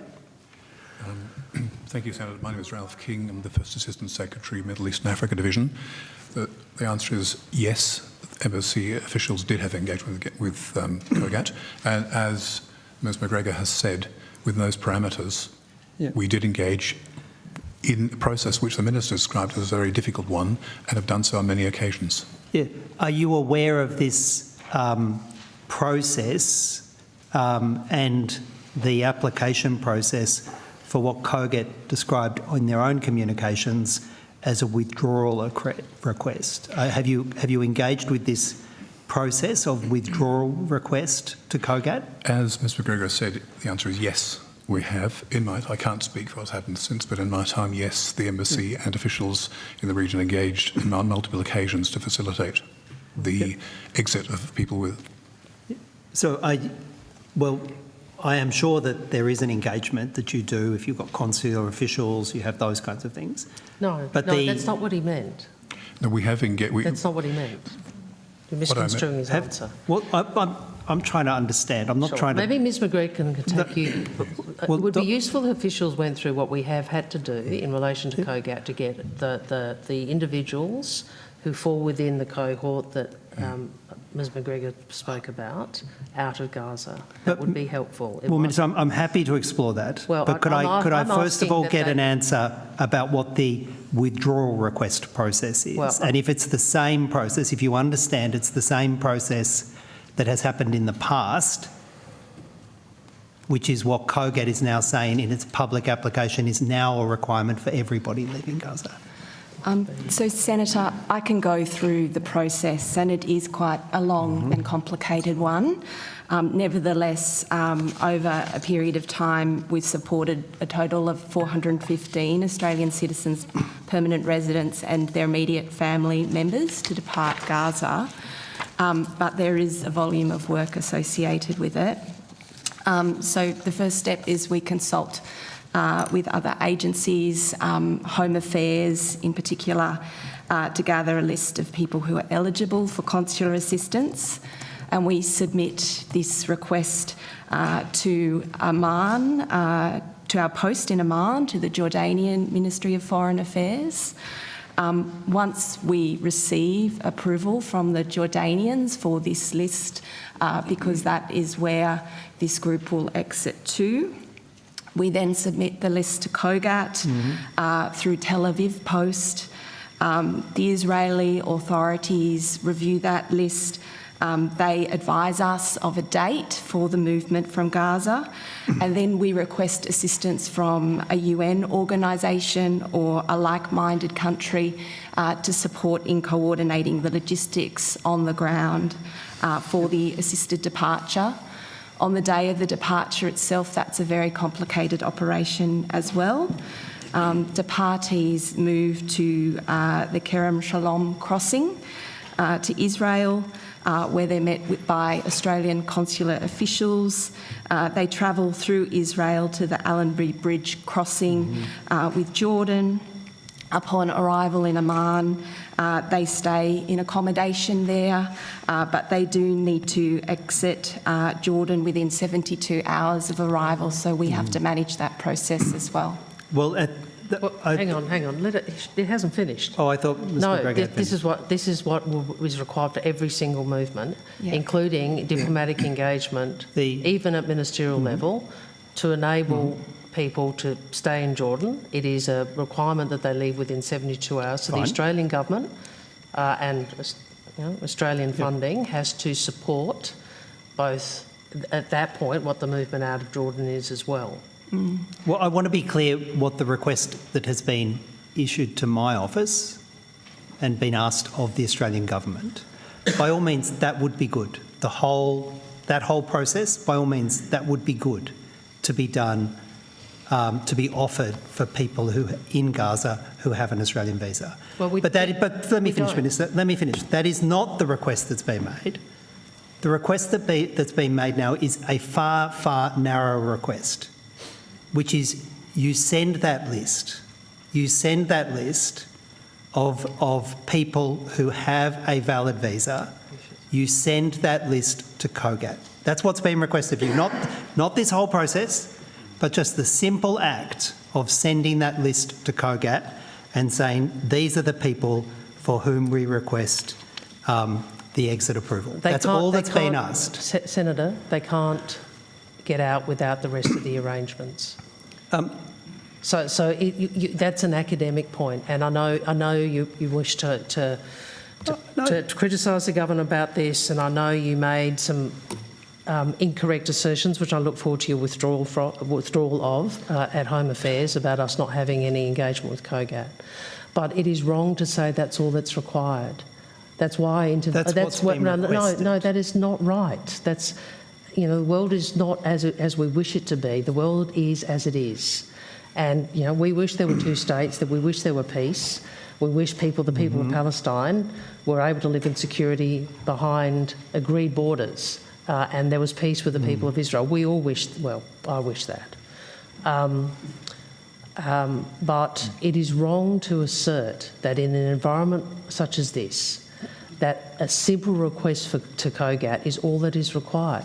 The reason I asked Ms McGregor to engage with you, to explain to you all the steps that are required, not just to get through the border, but what is then required. So the limitations on their presence in Israel, the limitations and time frame around presence in Jordan, all of that has to be resolved in order to have the exit. So, you know, there is it's not right for you to say all you have to do is tax reform.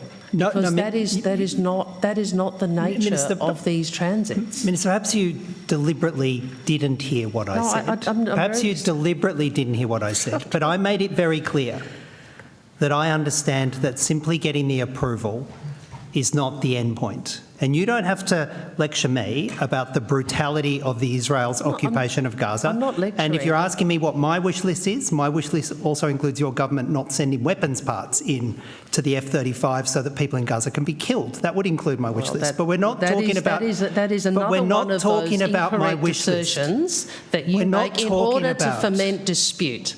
That's another one of your incorrect assertions. Oh, I know you think they're non-lethal parts. That you do in order to foment division in our country. I know and really, in the Order, context Senators. of what we have seen Some order, please. in this country, maybe it's time that the Greens actually tried to work, bring people together rather than divide people. You see political benefit in division, and you're happy to use misinformation to enable that division. Do you know what causes division? You send in weapons parts into a genocide. No, the division is you continuing to lie or mislead about Australia's engagement in engagement in the Middle East and continuing to foment division in our country. And we have seen the consequences of that, Senator, and I really would invite you to rethink your approach on this. But let's leave that to one side. The reason I have outlined, asked Ms McGregor to outline all the steps that have to be taken is because it is wrong for you to assert and it is unfair for you to use people's grief and people's anger and people's pain by suggesting that all the government has to do is send a fax. That is not true, if anybody sends faxes anymore, but I think that was what was suggested. It's not true, and you shouldn't try and channel people's pain in this way. I know you want to deliberately misrepresent the proposition Senator, I'm putting, and I'm hearing it time and time again. I said very clearly that I know that of itself will not resolve it, given the brutality of the occupation. But you talk about false hope. You talk about false hope. We put them on, even if we did that and did not act in accordance with what government has decided, other parameters, what then happens to them? They don't get out. They don't get out because all of these steps which are required are not in place. So you are the one peddling false hope.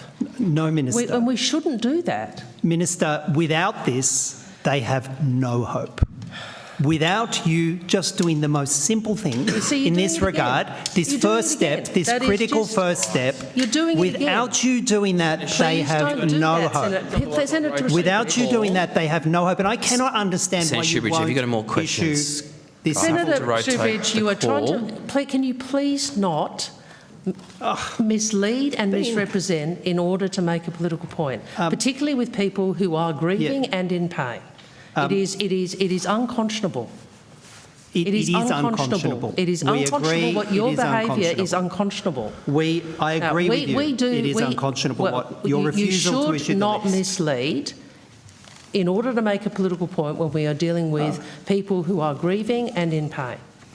All right. It is the wrong thing to do. I have a... So my request is... Last question, then I'll rotate the call. Well, I have some questions about the failure of your government, Minister, to recognise the Palestinian embassy here and to accept the credentials of the Palestinian ambassador. And you talk about false hope. When your government said that you were recognising the state of Palestine, I'm sure many Australians, particularly those in the Palestinian community, would expect that as an automatic response to that, you would acknowledge the ambassador here, you would acknowledge the embassy here, but despite repeated requests for the ambassador, you refuse to do that. Why do you refuse to do that? Senator, I can answer that question, I think. You're right. Australia set clear expectations of reform of the Palestinian Authority before establishing diplomatic relations. We have required them to. They've committed publicly to recognising Israel's right to exist, calling on Hamas to disarm, committing to hold general elections, which they've done, which should be happening in November. Promised also broader reform of governance, financial transparency, and to abolish the system of payments to the families of prisoners and martyrs. Now, some progress on that has been made, but we remain in dialogue with them, and for the time being, we are not satisfied that sufficient has been done on those criteria. So what do you say? Can I add to that, please? Thank you. First, we did recognise Palestine alongside UK, Canada, France and other countries. I think more than 150 countries recognised Palestine. I note that that was not something your party tried to dismiss that, but that was a very important shift in Australian foreign policy and one I am steadfast in because we have, we cannot resolve the challenges of the Middle East, but we can do what we can to contribute towards breaking the cycle of violence, and we believe that only happens through a two-state solution. As Dr. King has said, there are commitments that the Palestinian Authority has received, made. They go to some of the issues that Dr. King has outlined. We are tying progress on practical implementation of recognition to progress against those commitments, including the setting up of diplomatic missions. But we are not simply sitting and waiting. We understand that we need to work with others to build the capacity of the Palestinian Authority for strong and credible governance. That is essential to building peace. We are working with the UK and Canada on this. There have been some progress, I think, in some local elections. There have been some electoral and governance reform, initial steps on prisoner pension payments, I think. But there is more that is required, Senator, and I think even you, in your, notwithstanding your sort of criticism of the government, would surely agree that progress is required. We also have worked with Indonesia to establish so I spoke to Foreign Minister Sugiono about what could we do trilaterally, so us, the Indonesians and the Palestinians, to try and improve, to build that capability which is necessary to enable peace and these steps. We've had the first trilateral education dialogue between Palestinian Authority, Indonesia and Australia, I think in April in Jakarta, because I think having the world's largest majority Muslim country working with us and the PA is an important way to make sure we achieve progress. So that is why we're doing what we're doing. So you're right, we haven't simply gone, we're going to do all of the aspects of practical that flow from recognition. We have tied progress on that, as have other countries, to the progress on some of the commitments that have been outlined, and they are important commitments, Senator. They are commitments that actually go not only to capability, but also to the enabling peace. Minister, you say that Australia is working with like-minded countries. I've heard you say that repeated times in relation to Palestine. Well, when it comes to like-minded countries, and I was reminded of this by the Palestinian ambassador, who I recognise as an ambassador, I was reminded of this, that the UK, a like-minded country, has accepted the credentials of the Palestinian ambassador and accepted the presence and acknowledged the presence of a Palestinian embassy, and I think that happened in February.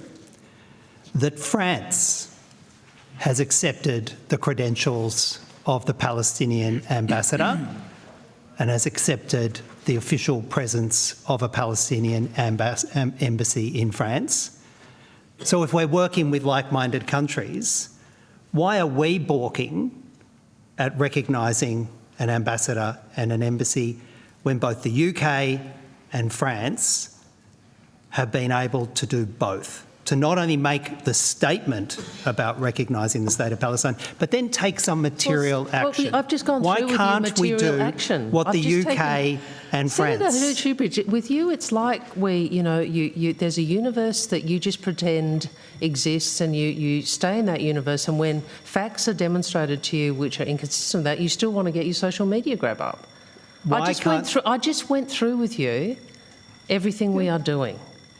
I just went. So then you sit there and you try and deliver a grab for social media that is, oh, you're not doing anything. I just went through with you. I did you the courtesy of taking you through what we are seeking to do, that we haven't just recognised, that we are actually in a world, in a challenging environment. Like this is, I don't think anybody believes that building two states is an easy process. And there are the broader security, strategic issues. There's the ceasefire issue, all of those obvious issues, but central to it is also the capacity of the Palestinian Authority. Now, we are not the major player in this, and I've taken you through some of what we are doing to try and contribute to that. So for you to sit there and just airily say you're not doing anything, I find really disingenuous. And it just comes again to your political motive, which is you try to mislead people in order to make them angry because you think there's political benefit, just as you were prepared to fundraise off this tragedy. Like this is not an ethical approach to how we deal with it in this country. Minister, I'm happy to hear you misrepresent the questions that I put. That's your prerogative if you want to do this. I don't think it generates trust with the government when you do that, but that's your prerogative. No, Senator, I'm not misrepresenting the questions. I'm misrepresenting. I let you finish, but you want to talk over me. You are misrepresenting what the answers are. You want to talk over me. I'm entitled to just put to you that you are misrepresenting them. And you should not misrepresent them. Will you let me finish this time, Minister? Sure. Go ahead. Thank you. You said in your answer that you are working with like-minded countries. And not only did you say it in the answer, you have said it repeatedly. I point out to you that two like-minded countries, France and the United Kingdom, have accepted the credentials of the Palestinian ambassador and have accepted the presence of an embassy in both France and the UK. And I ask you why. Let me finish for once. Well, no, I'm happy to answer it. Let me finish my question. I'm sorry I keep messing up your declaratory thing for the video. You don't let me finish, but that's okay. Again, when you finish, I'll resume. Let's just let Senator Shoebridge finish his question. You don't like your performance and we'll let being the Minister interrupted, finish her answer. Senator Shoebridge. Right. You see, I actually think Senate estimate should be more than just a performance of inaccurate material for social media. I don't think that's good for social cohesion. I actually don't. And so forgive me if I find it difficult to sit there while you perform for social media saying things which are not true, because I don't think it's good for this Parliament and I don't think it's good for our country. Now, I will attempt again to ask the question. If you wish to intervene, I'll let you do it again, and then I'll try again to ask the question. Minister, I listened carefully to your answer. You referenced working with like-minded countries. You repeatedly say that when it comes to Palestine, you'll be working in tandem with like-minded countries. And we are. Okay, on that note... And we are. We're now breaking for morning tea. My question. We're now breaking for morning tea. Again, you cannot help yourself. All right, Senators, hello. You cannot help yourself. Sure. We're breaking for morning tea. It is 11 o'clock. We are breaking for morning tea. Thank you.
Okay. Welcome back, everyone. I'm now going to hand the call over to Senator Roberts and then Senator Patterson. Senator Roberts, you have the call. Thank you, Chair, and thank you, Minister. Good morning, and thank you for appearing. I'd like to clarify. I have to be here, Senator Roberts. Sorry? But thank you for thanking me. It's a Senate order. Senate order. I'd like to clarify. I've already thanked. I'd like to clarify a United Nations resolution last week on climate change, which was General Assembly Resolution A/80/L65, titled Advisory Opinion of the International Court of Justice on the Obligations of States in Respect of Climate Change, dated May 20th, 2026. Australia strongly supported the resolution. The resolution welcomes and gives political weight to the International Court of Justice opinion from 2025, affirming states' obligations under international law to protect the climate system from greenhouse gases, prevent significant harm, cooperate globally, and address consequences, including potential reparation. It emphasises following through on the Paris Agreement commitments. Is that correct so far? Thank you. The International Court of Justice ruling was an advisory, meaning it carried no compulsion. Is that correct? Thank you. I can see your head nodding. That's fine. Direct answers appreciated. Isn't it true any action taken by the International Court of Justice against a nation like Australia must be brought by another country, and only then, when that country can prove they have suffered economic harm caused by the respondent country they are seeking restitution from? Is that correct? Senator Adam McCarthy, Chief Counsel, Department of Foreign Affairs and Trade. The International Court of Justice is a judicial body. As such, it doesn't take action against a state. It makes judgments, which in this case was an advisory opinion, so it's not binding. It is a statement of law. Whether there was an act to be taken, an action to be taken, it would be a decision for one state against another state. It's not relevant. It's not a relevant prerogative of the court itself.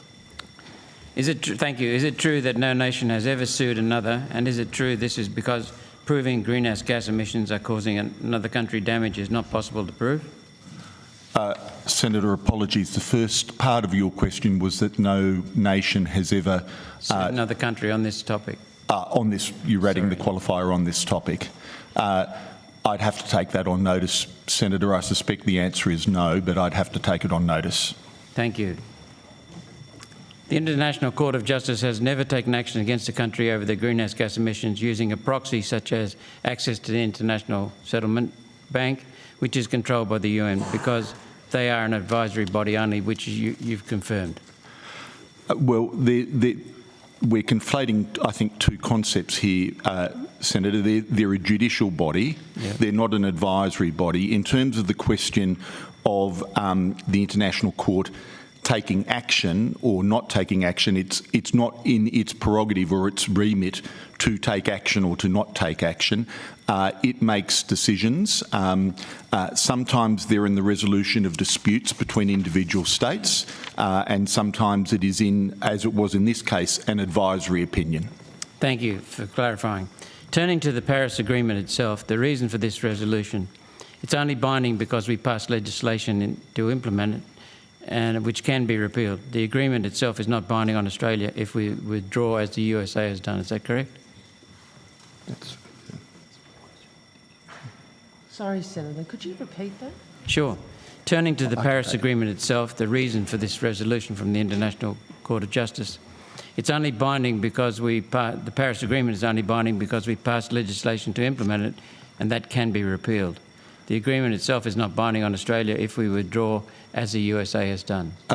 Senator, treaties are not, what the term is, are not self-executing in Australian law. So when Australia signs a treaty, it is a binding commitment under international law, but that commitment is only given effect through the passage of legislation through the Australian Parliament. In other words, our treaty commitments don't self-execute. They don't take effect within Australia without the passage of Australian laws. Thank you, I was correct, despite not being a diplomat or a lawyer. The Parliament has to approve through the J. Scott process. Yes. which occurred with the Paris Agreement. I'm not saying it didn't occur. No, I wasn't pushing, but yeah.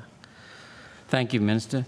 Can I conclude that UN Resolution A/80/L.65 was only supported by 141 out of 193 member states to make it look like the world still believes man-made climate change is real when it's nothing more than natural cycles and inherent natural variation?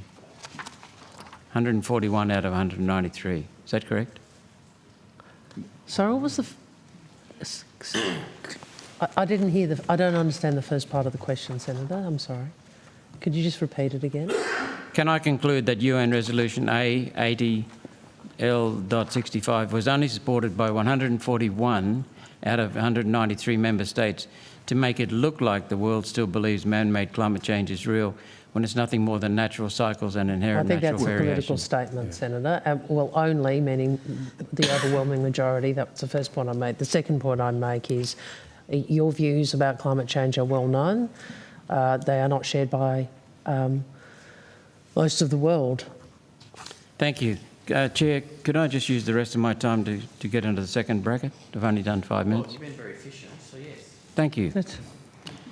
Minister Wong, this goes to something we've discussed before and I think you're quite supportive of, but I won't preempt it. For those not familiar... That worries me. When you're worried, I'm worried. For those not familiar with this scenario, many Australian children have been taken by one parent to Japan and refused to return the Australian child to Australia, contrary to both the wishes of the other custodial parent or an Australian court order. In Japan, the non-Japanese parent is often denied access to their child or to even have contact with that child. Terrible situation. Sometimes contact is limited to a small number of written letters or emails per year. This is because of Japanese domestic law. Minister, what is the current state of negotiations between Australia and Japan to set this situation right? Negotiations. What's the current state of negotiations? Sorry, I'm just trying to find my brief on this, Senator. I'm hoping someone's going to text me on this from my office fairly shortly. Sorry, can we just get the microphones up? Because I feel like also it's very soft. Yes. Sorry, I couldn't even hear the secretary. I'll say it again. You can hear me. I can certainly hear you. Minister Wong, what is Senator, I don't have anything in front of me, and I'm hoping that someone from who can talk about Japan, not just consular, might come to the table, please. Is that you, Ellie? Well, I can. Of course. She's sitting next to me. But I just want to hear that. Yeah, I'll repeat the question. What is the current state of negotiations between Australia and Japan to set this situation right? So I think I wanted to respond to the word negotiations, okay? Because you might recall, I think we had this discussion previously, and I assume Ms McGregor can go to this, that this is a domestic legislation for Japan that we have been advocating or supporting the changes to their domestic framework and worked with them, including through, from memory, was it the Chief Justice of the Family Court? Yes, went to Tokyo to share our experience on joint custody arrangements, etc. I can't recall what the legal term is. My recollection is the legislation has passed. Am I right? It's come into effect. Coming into effect. On the separate issue, so that is the legal system changing, which we are supportive of. Then there has also been representations we make on a consular basis for the non-custodial parents. And you should know I have raised this issue, including the sensitivity and distress of these issues and the distress that many parents feel with my counterparts over a number of years, because I'm sure they're in contact with you. There are obviously parents who are very distressed, but Ms McGregor can probably more directly go to the consular issues. Yes, thank you, Minister. So I can confirm that Japan's joint custody reforms came into effect on the 1st of April 2026, and we very much welcomed that step. We're doing a range of things to assist Australian parents who are facing child abduction and custody issues in Japan. We continue to provide consular assistance to affected Australians. And in terms Excuse me, this is wonderful news, but how many Australian children are being held in Japan contrary to international law? and how many Australian parents have raised this as an issue? If you could include that in your statement. Senator, can we just reframe that for us? I don't mind you saying it, but I think to make the assertion contrary to international law, why don't we give you whatever we can about how we deal with the people we have dealt with without us being drawn into having to make a legal... Okay, I'll rephrase it. No, I'm actually only because obviously we have to we have to make representation, so we use language carefully. I'm not a diplomat. No, you can say what you want, Senator, but I'm just saying. So I'm happy for you to rephrase it. I just want these kids back. Ms. McGregor can assist. Yes. So I think we can speak about this in terms of numbers of consular cases involved. DFAT is currently providing consular assistance to 16 parents with respect to 23 children on these issues of parental abduction and child custody. Since 2004, we've provided assistance to the parents of 90 children in similar cases. Obviously, we can't comment on individual cases, but we do a lot of work, particularly to keep parents updated with periodic updates on our advocacy and on developments in Japan. Most recently, we sent out one of those updates in May. And alongside that, we continue to engage Japan to explain the sensitivity of this issue, to ensure that they're aware of the distress of parents, and also to encourage progress in this matter. So a lot of our work has been focused on supporting the effective implementation of those reforms. And we do that by sharing family law expertise and maintaining regular engagement with Japanese stakeholders as well as like-minded governments. And the Minister mentioned in particular the visit of the Honourable Justice Victoria Bennett of the Federal Circuit and Family Court. She visited Japan. She shared experiences of family law and reform with parliamentarians, with judges, bar associations and academics. And we've had other visits such as that over a number of years. Thank you. Comprehensive answer. Minister, the Japanese Prime Minister recently came to Australia on an official visit. Was this issue raised with the Japanese Prime Minister? Or did you see no need to because it's pending? The legislation in Japan is pending.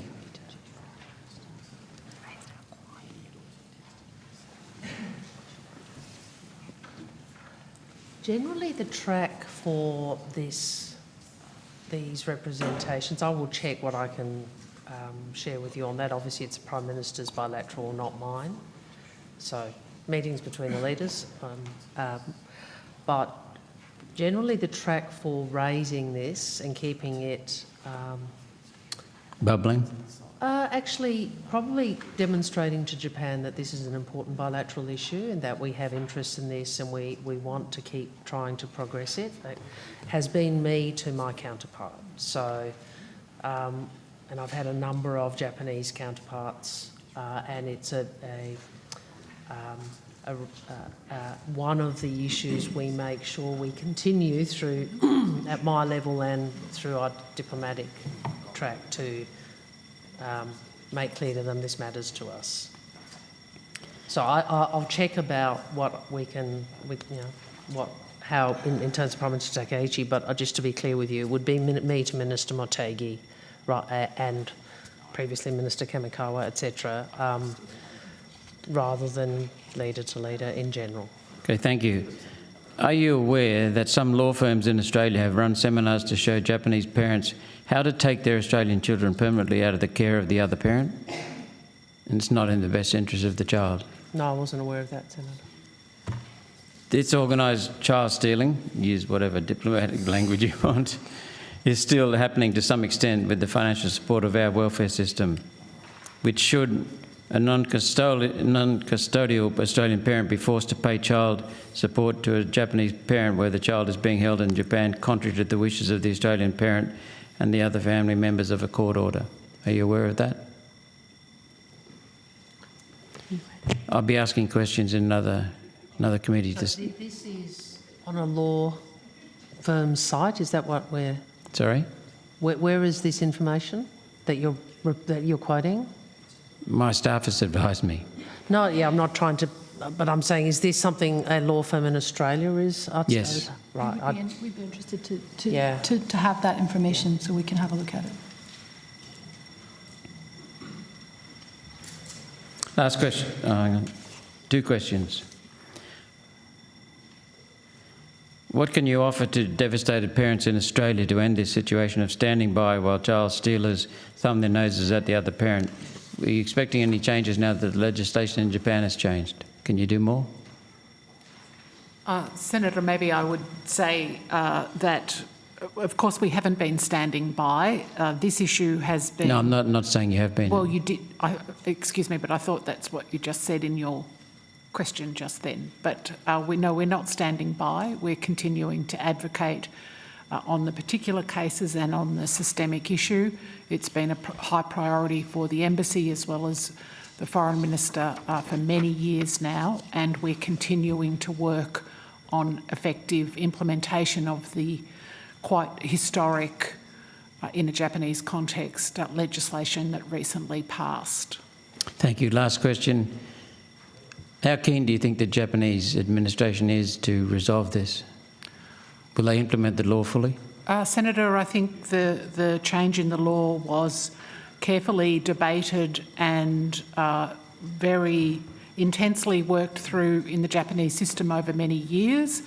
It is actually a historic change to represent to introduce shared custody as a new concept in Japanese family law. We have every expectation that it will be fully implemented. Thank you. Thank you, Chair. Thanks, Senator. Senator Patterson, you have the call. Thank you, Chair. Minister, can I get your reaction, please, to the Trump administration's tariffs announced on a number of countries, Australia included, yesterday? I was anticipating this would be dealt with tomorrow. I'm sure it will be in some way, but there are some aspects. Well, Australia continues to assert our view that we are not supportive of tariffs, and we continue to value open trade that has benefited both Australia and the United States. I think Senator Farrell, myself and the Prime Minister have both all asserted this position previously, and I'll ask Mr Mann to respond. And I would add, George Mann, Deputy Secretary, Trade and Investment Group. I would add to the Minister's response, Senator, that these lines about Australia's views on tariffs have been stated consistently, including by the Prime Minister just this morning. Now, it is, of course, important to note that there's been no actual tariff action. This is a report by the United States Trade Representative about intentions and recommendations arising out of a government review. The other important context here is, of course, that the decision made by the United States to review a range of countries' approaches to both forced labour and to excess capacity was made in the context of the expiry of the authority of the previous tariff regime after the Supreme Court decision. So these are, if you like, expected changes in US government authority that have been signalled by the US administration. Mm-hmm. How much slave-produced goods in Australia is being exported to the United States? Well, Senator, we've made very clear our robust modern slavery regime and its effectiveness throughout this process. These are matters in relation to the detail properly for the Attorney-General's portfolio, who, of course, managed the modern slavery regime. We were very clear in our advocacy throughout, including at the 11 May consultations we had with the United States, that Australia's regime is effective. It relies upon criminal sanctions in some cases, and it's a very strong and reliable transparency regime.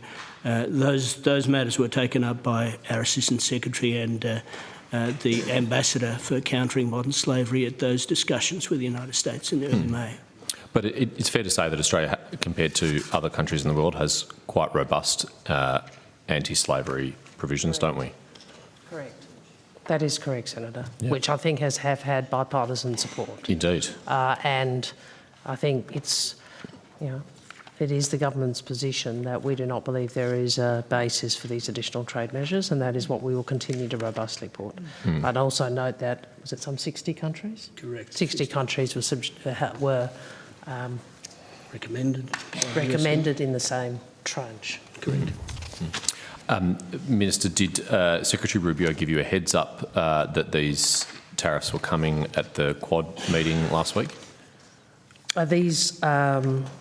That was not the focus of the discussions at the I'm sure Quad, but it wouldn't have been, but I think that we have been aware through the trade side of the portfolio, Minister Farrell and others, and obviously Mr. Mina, we knew this process of what's it called? It is. No, that's right. It's an inquiry under 301. Under 301 was underway. Have you made any representations since the announcement to your counterpart?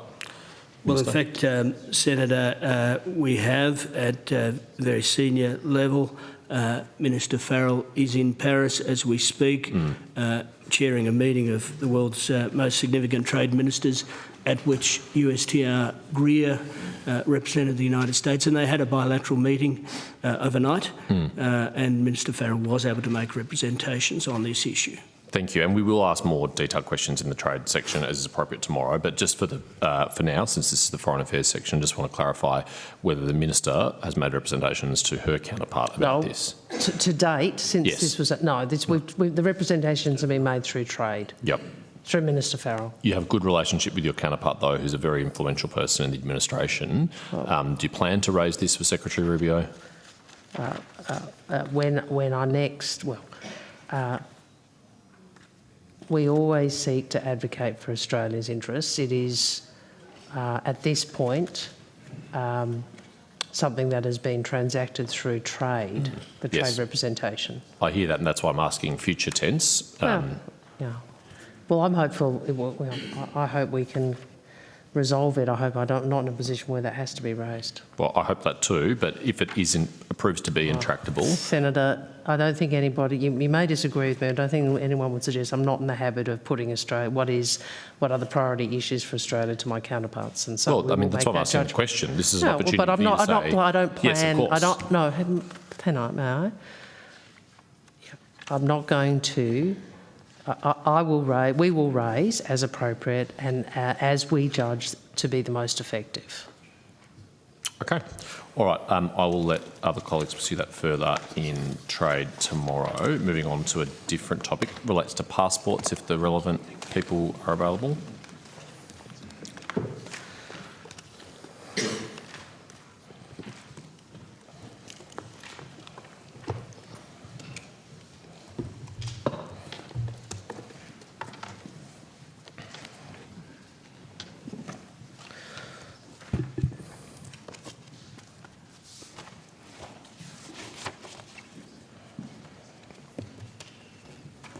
Thank you. Section 14 of the Passports Act allows the Foreign Minister to refuse or cancel passports. How many has the Minister cancelled since May 2022? Refused or cancelled, I should say.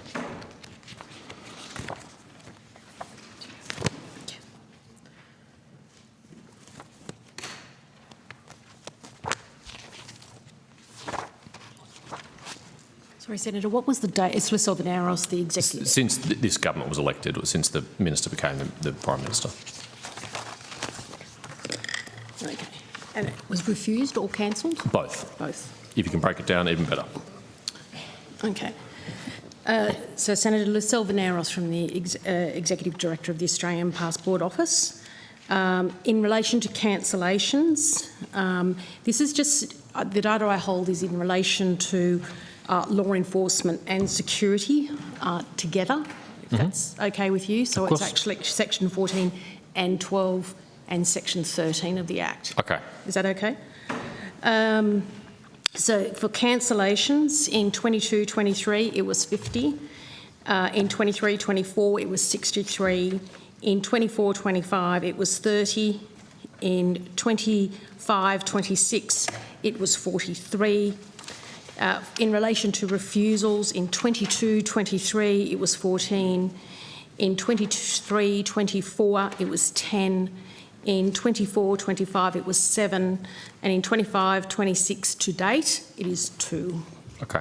And you're not able to break it down more granularly according to each part of the Act? That's just an aggregated figure for each of those different provisions of the Act? I do have some granulation, Senator. I could provide that on notice. Yeah, and could just for our common understanding, could you explain what the differences are between the different sections of the Act and different grounds that allow cancellation? Okay, so Section 12, Senator, is law enforcement grounds. Yep.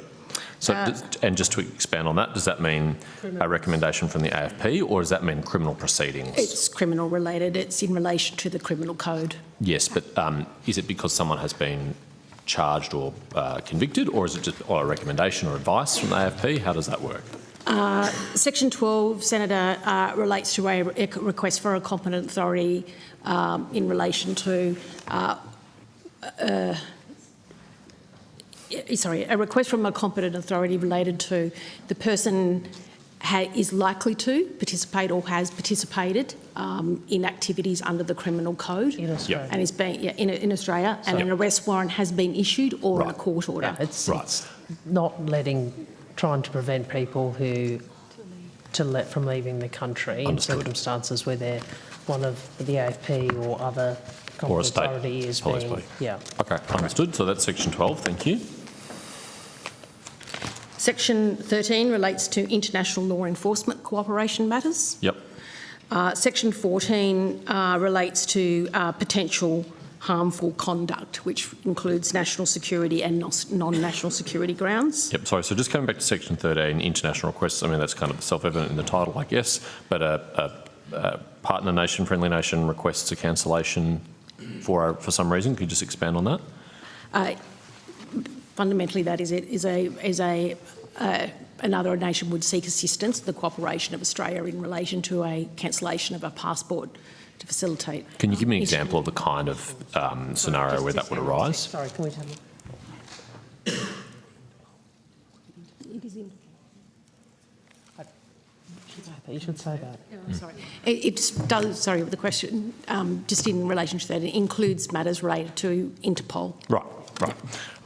So it could be Australian overseas has been charged with an offence or convicted of an offence, and Interpol make a request to us to cancel their passport?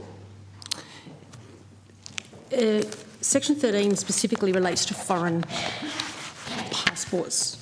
But we can't cancel the passport of another country. It's not our passport to cancel. It must be an Australian. No, sorry, it's related to refusals. Refusals. Yep. Right, so...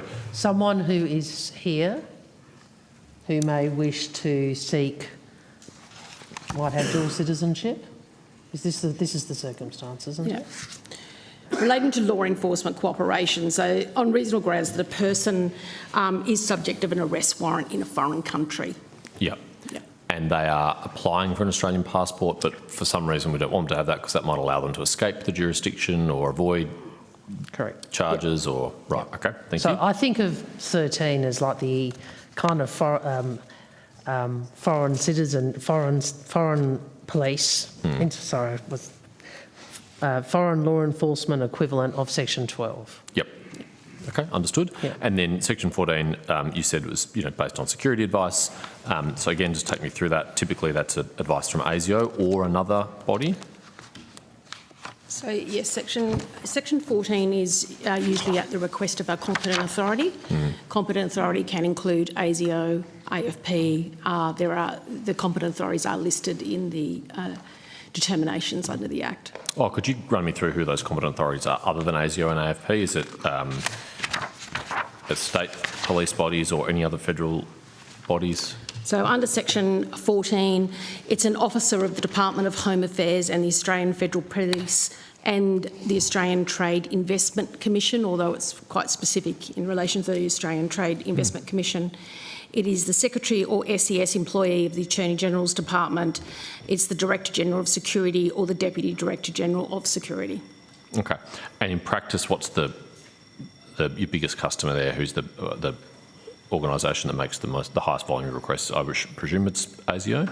Senator, I'll have to take that question on notice. Okay. I don't have that breakdown. And you ran me through those numbers before, but you don't have to hand a breakdown of under which section of the Act those cancellations or refusals occur? No, not in specific details. Okay. That document reading form, is that in a form that can be tabled? Is it?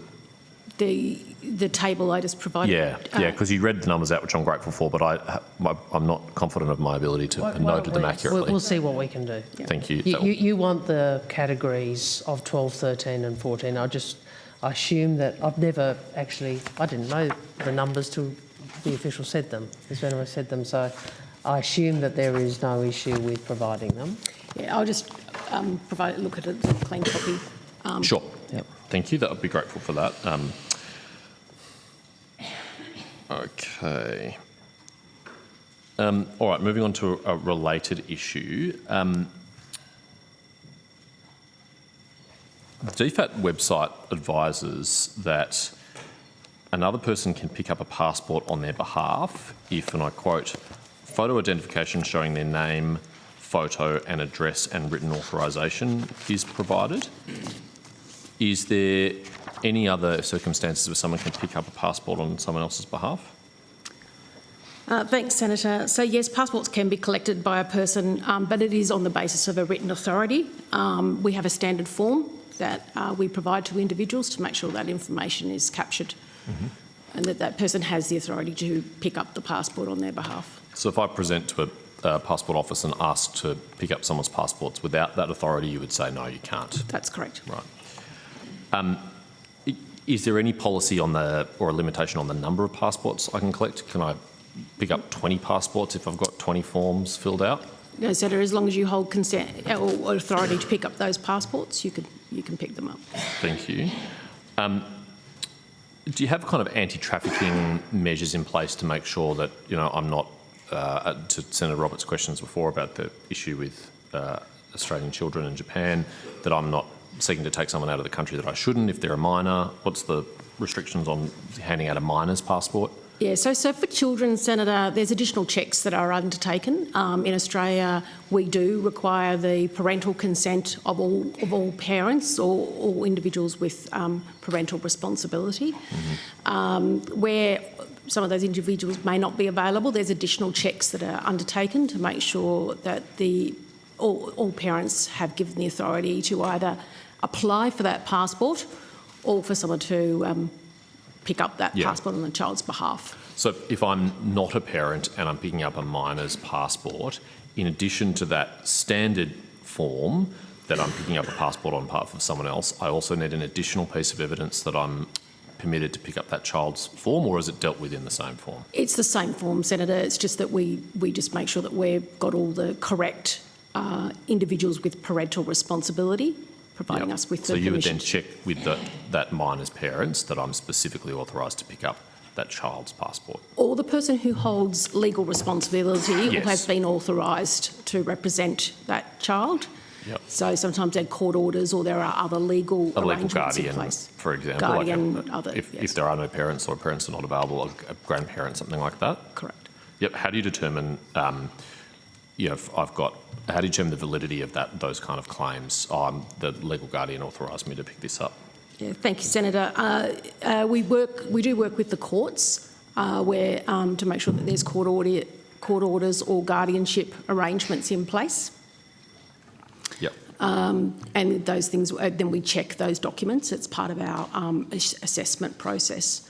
And are these restrictions just a matter of policy of DFAT, or are they specified in the legislation? I'd have to go back and detail for you, so I'll take that question on notice, which are in policy and which are in legislation, but there are details in the legislation around child applications. And to the extent that this is governed by policy, who's the issuing authority for that policy? Is it the Minister? Is it the Secretary? Is it some other? Is it in regs? What form does it take? So there's several pieces of policy work with obviously the legislation and the determinations being the principal policies. There are delegation instruments in place in addition to that in relation to policy around process. That is material that is designed and put together by the Australian Passport Office, and then we check that is legally sound up against the legislation. Okay. All right. On another section of the Act, I'm advised 32(4) of the Act states a person commits an offence if the person has possession or control of an Australian travel document and the person knows the document was not issued to the person. And I believe there's a reasonable excuse exemption. So is picking up a passport on someone else's behalf a reasonable excuse? Yes, Senator, we do accept that people can pick up or collect a passport on someone else's behalf.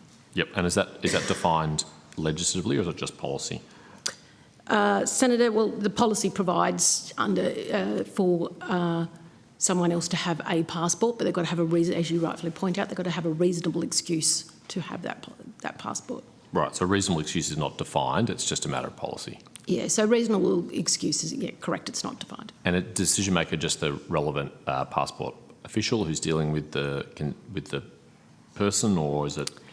So the decision maker at the time of whether the issue is reasonable is a passport officer. Mm-hmm. If there are concerns, we have a specialist investigation team. We'll then look into those matters to confirm whether that process was reasonable. How is that triggered? Like, is it by a complaint or some form of intelligence that you become aware of? Thank you. It's by both. We can have a complaint, we can have intelligence, we can have concern raised, and we will look into those matters. Okay. Another section of the Act, 37(1), I'm advised, states a person commits an offence if the person brings a document into a country, takes a document out of a country, sends a document to or from a country, and the person knows that the document is a false Australian travel document or the document is an Australian travel document that was not issued to the person. So, as I understand it, but please correct me if my understanding is wrong, you're not allowed to carry other people's passports across borders, basically. It's you're entering, into another country, only the passport should just be with the person, right? So Section 30, that you've read part of the section, but if you read further down into the Act, it also then says that they do not apply if you have a reasonable excuse. And what is a reasonable excuse?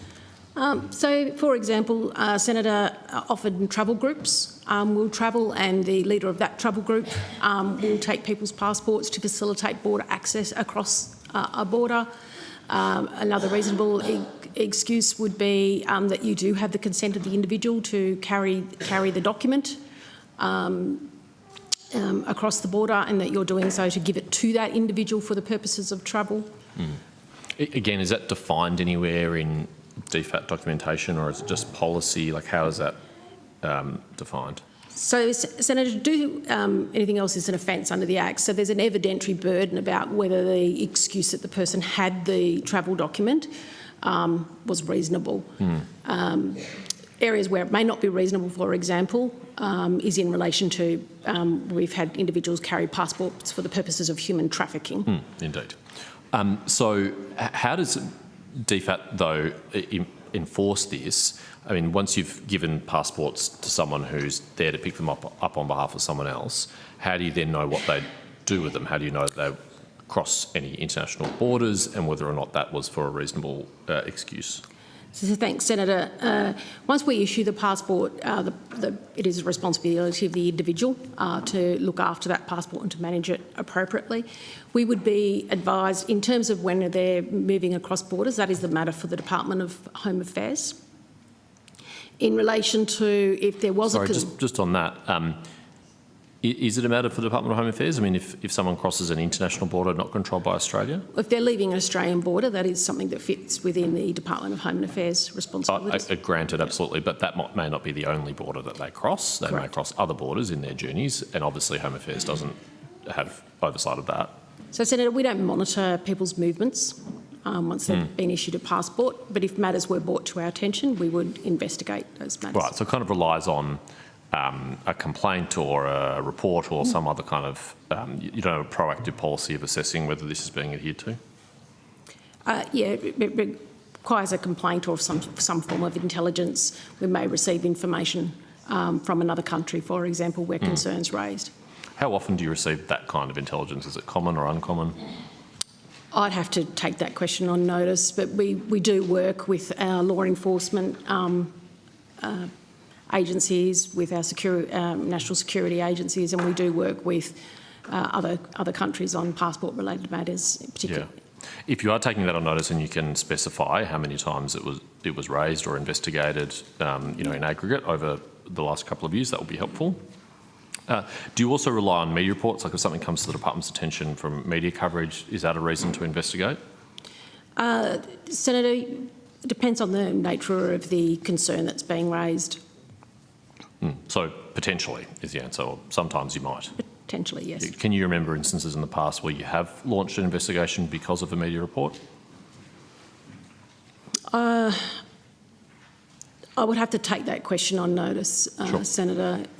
When information comes to light and there is a potential concern about that information, I will refer it off to our investigations team to have a look at that, to see whether there's anything there that we need to consider. So obviously there has been a recent controversy about this relating to the alleged ISIS-linked people who've now been charged, and it's a matter for the courts to determine their guilt or innocence. Has that been a matter which you've investigated under any of these relevant provisions? So, Senator, we won't talk about individual matters. I need to confirm for you that if there is a concern, that we have the provisions under the Act to investigate those matters.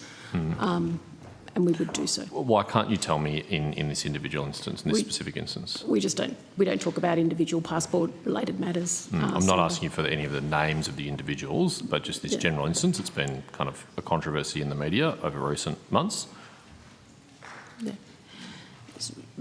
Senator, we do have provisions available to us, and we use those provisions where we are concerned that a person may have a document they're not entitled to have or to have in their possession.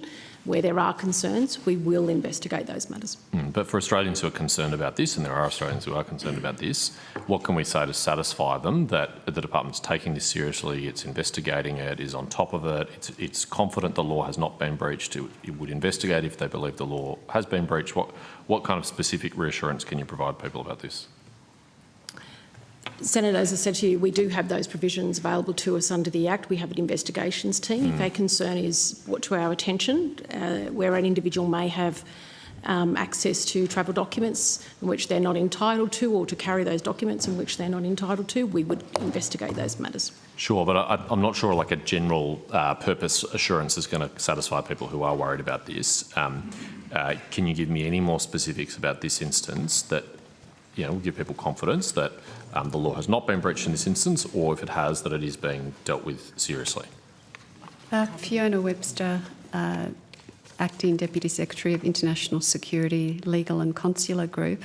I think Ms Veneros has explained the process and the assurances that are in place, and that if any alert was flagged on an individual, and we do not comment on individual passports, that would be something where we would investigate the issue and we would seek the advice of the competent authorities. Okay. We've got full confidence in our security agencies in that respect.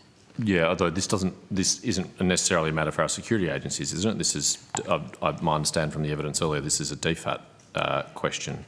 Part of the function of the Special Investigations team within the Passports Office is to work closely with the competent authorities, and in instances where we had concerns, we would seek their advice. Right, and would you refer it to them? Because you're obviously not a law enforcement body, they are. You would refer it to a law enforcement body? So thank you, Senator. We do have an investigations capability under the Passports Act, and we have an investigations team, and where an offence occurs underneath the Act, we can investigate that and refer that matter to the CDDP where it's... presumably you can't charge anyone.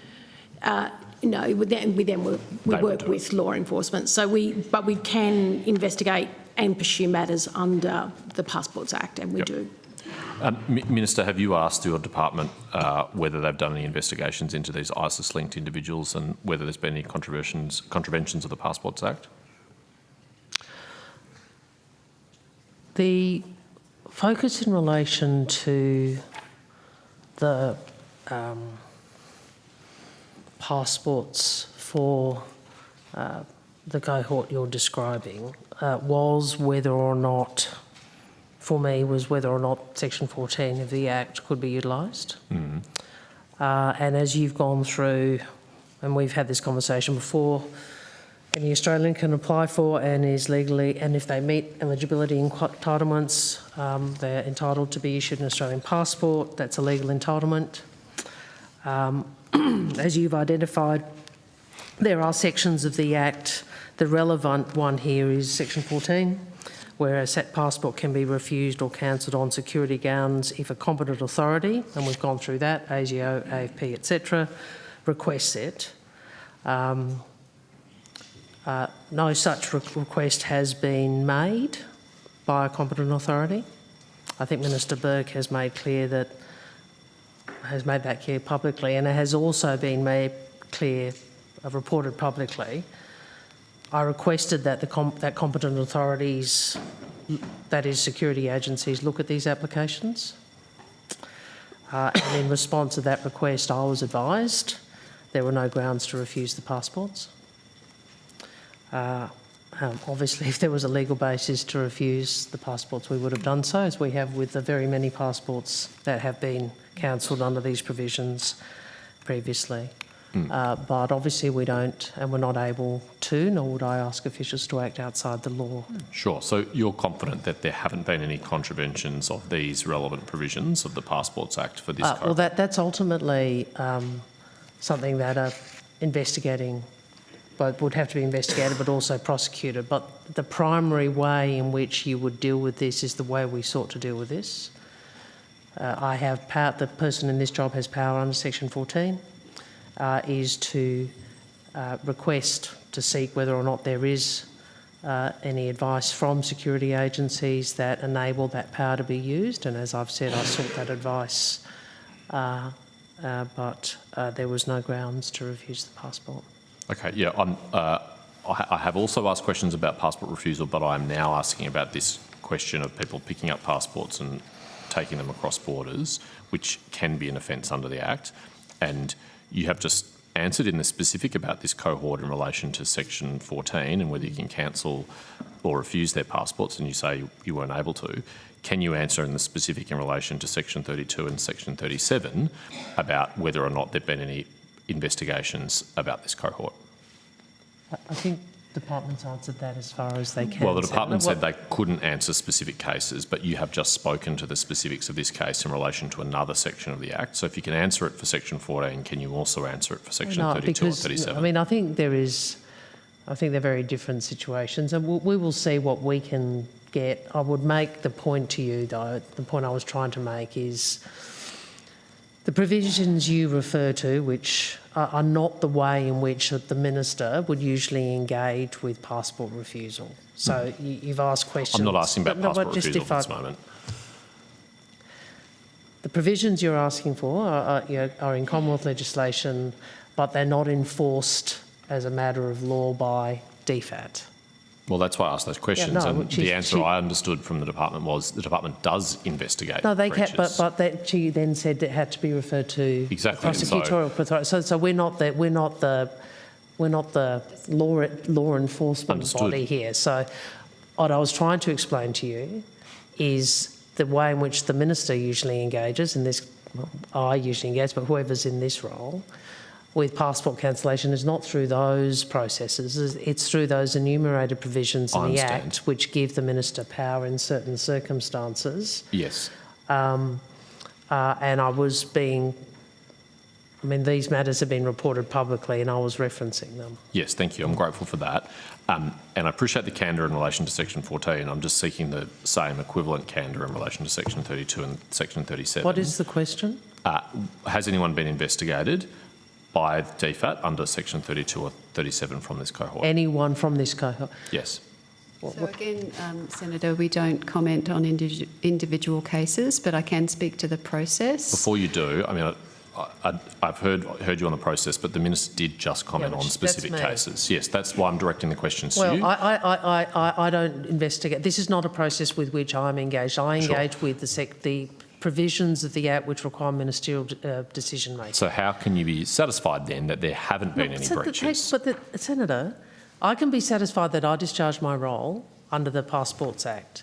You're now asking me to make a broader legal observation about every provision in the Act.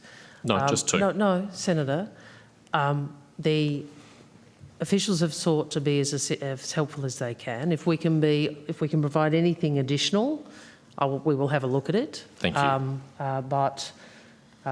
You know, all I can speak to is what I engage with. I don't enforce all aspects of the Act, and nor does my department. Ultimately, that's a law enforcement body. Sure. Okay. What I do and what the department has to do in relation to the powers I have in this role is to exercise those powers in accordance with security advice and in accordance with the law, and that is what I have done.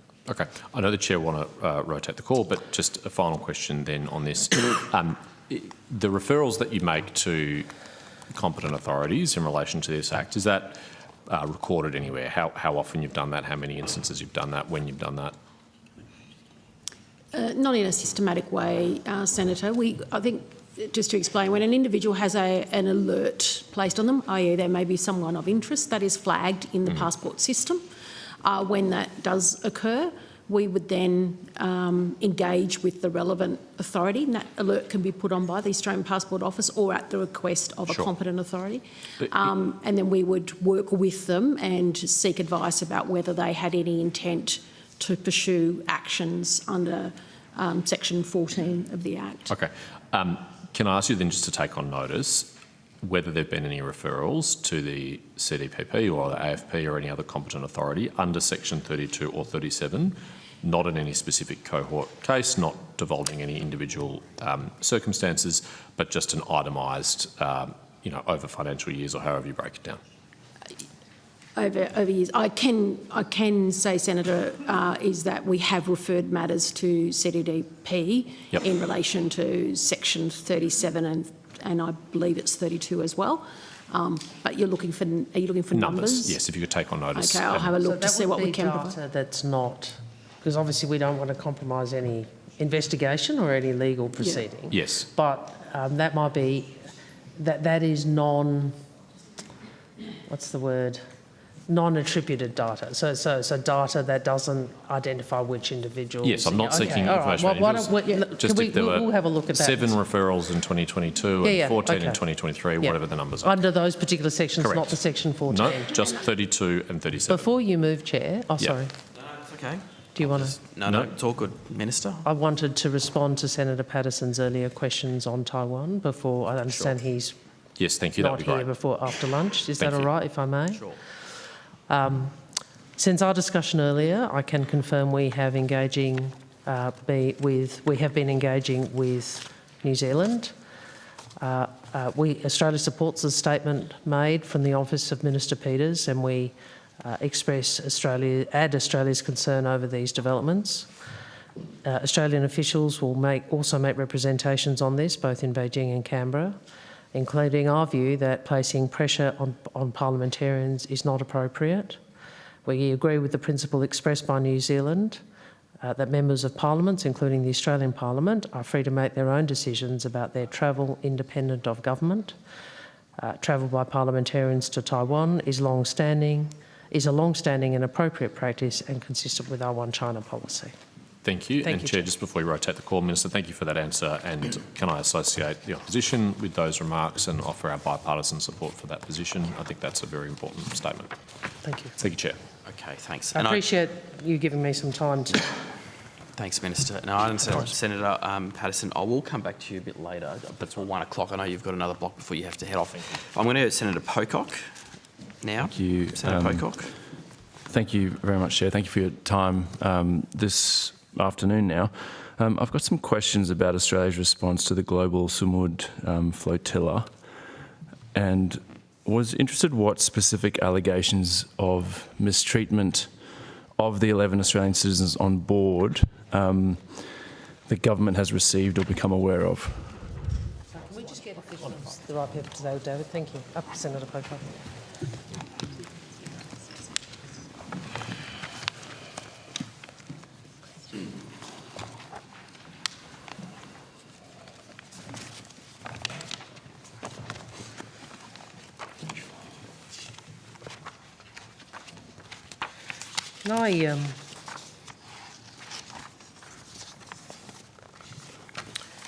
Could I start with some general comments first, Senator, if that's all right?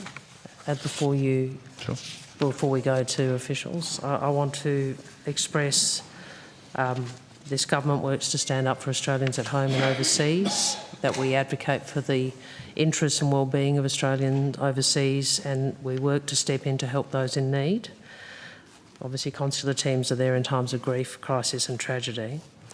In relation to these issues, along with other countries, Australia has directly raised our concerns with Israeli authorities about the treatment of detainees and refusal to provide consular access in line with international obligations. We've called in the Israeli ambassador to reiterate our demand for answers. We were deeply alarmed by reports of mistreatment while Australians were in detention. Our ambassador in Israel has made clear to Israel our expectations that an urgent investigation is conducted into these allegations. I have condemned the actions of Israeli Minister Ben-Gvir. I think his actions were unconscionable. We have already sanctioned Minister Gvir previously, and the degrading treatment by Israeli authorities shown in publicly available footage is also condemned. I have raised this matter directly with my Israeli counterpart. Officials have made high-level representations to Israel about the allegations on multiple occasions and conveyed our expectation, Australia's expectation, that these allegations be urgently investigated. And our ambassador in Israel continues to seek updates on any investigation by Israeli authorities. Now, your question was directly on the issue of... What specific allegations of mistreatment have been raised by these Australians? Senator, it's Fiona Webster, Acting Deputy Secretary, International Security, Legal and Consular Group. So I just wanted to reiterate, first of all, the Foreign Minister's statement. The safety and security of Australians overseas is our highest priority. DFAT officials were in regular contact with the participants in the flotilla over 190 times by last count over the course of April and May to provide updates and to provide support to them. We've made more than 20 representations with Israeli authorities, either in Tel Aviv or Canberra, either to facilitate the provision of consular support or to convey our concerns about their treatment. Those alleged instances of mistreatment, as publicly reported, were violence against members of the group and also sexual assault. Mm-hmm. As the Minister has said, we take these allegations extremely seriously. Mm-hmm. And so does the government consider an Israeli internal investigation to be sufficient where Israeli officials are alleged to have mistreated Australian citizens like this? There's some very serious allegations. Are we happy just for an internal investigation by Israel? We're not happy about any of this, Senator. Sorry? We're not happy about any of this. But are you happy that I'm not happy about any of this. But are you happy that it's just an internal be, investigation, or are you pushing for more than that? Yeah, we would want the most thorough investigation possible. Work on, What does that look like? Well, but we're not the ones who are able to determine what that investigation is, so we should keep making representations for full and thorough investigations. Of course, our preference would always be for an independent investigation. Well, always. And so, generally. Are you pushing publicly for an independent investigation? I've just said that publicly. Okay. Has that been raised with... Well, I've just said also in my opening statement that we have made these representations at my level and also at officials' level. So, Minister, you've asked Israel via diplomatic channels for an independent investigation? I have directly raised these issues with my counterpart, and representations have been made as I have described. Sure. But have you asked them for an independent investigation?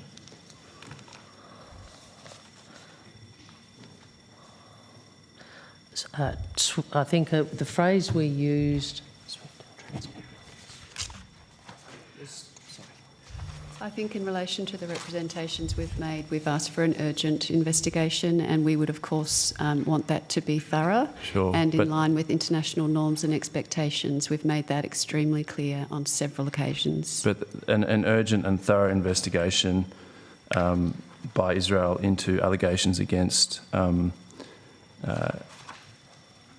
Israel is very different to an independent investigation. So I'm interested if has the Australian government asked them to undertake an independent investigation? I think the phrase I used was swift and transparent.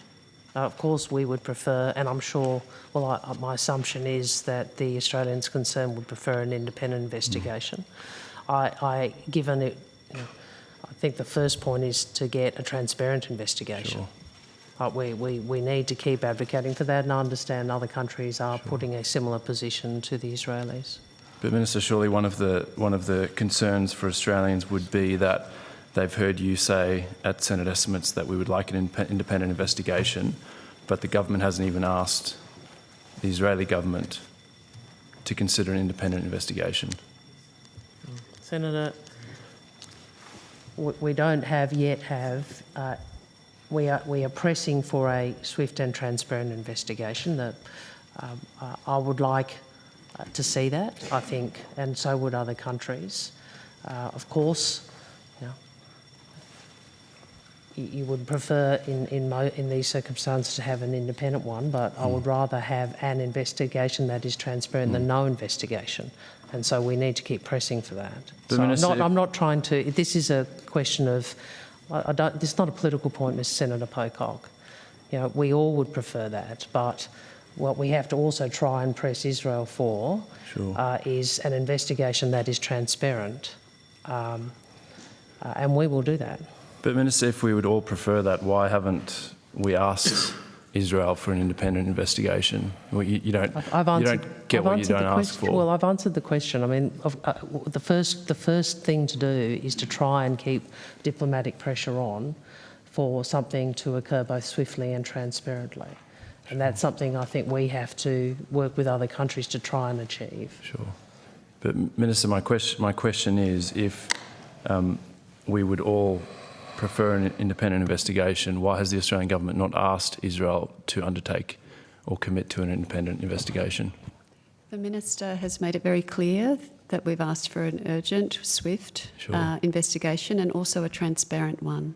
We will continue to press that. Sure. But Dr Webster, that's different to an independent investigation. So I'm just interested, if we want an independent investigation, you don't get what you don't ask for. So why haven't we asked for an independent investigation? I think we need to allow Israel some time, a reasonable amount of time, to make good on our request that they do a transparent investigation, Senator. Okay. And so beyond diplomatic representations, has Australia imposed or considered, in response to the alleged mistreatment of Australians, any advice on further targeted sanctions?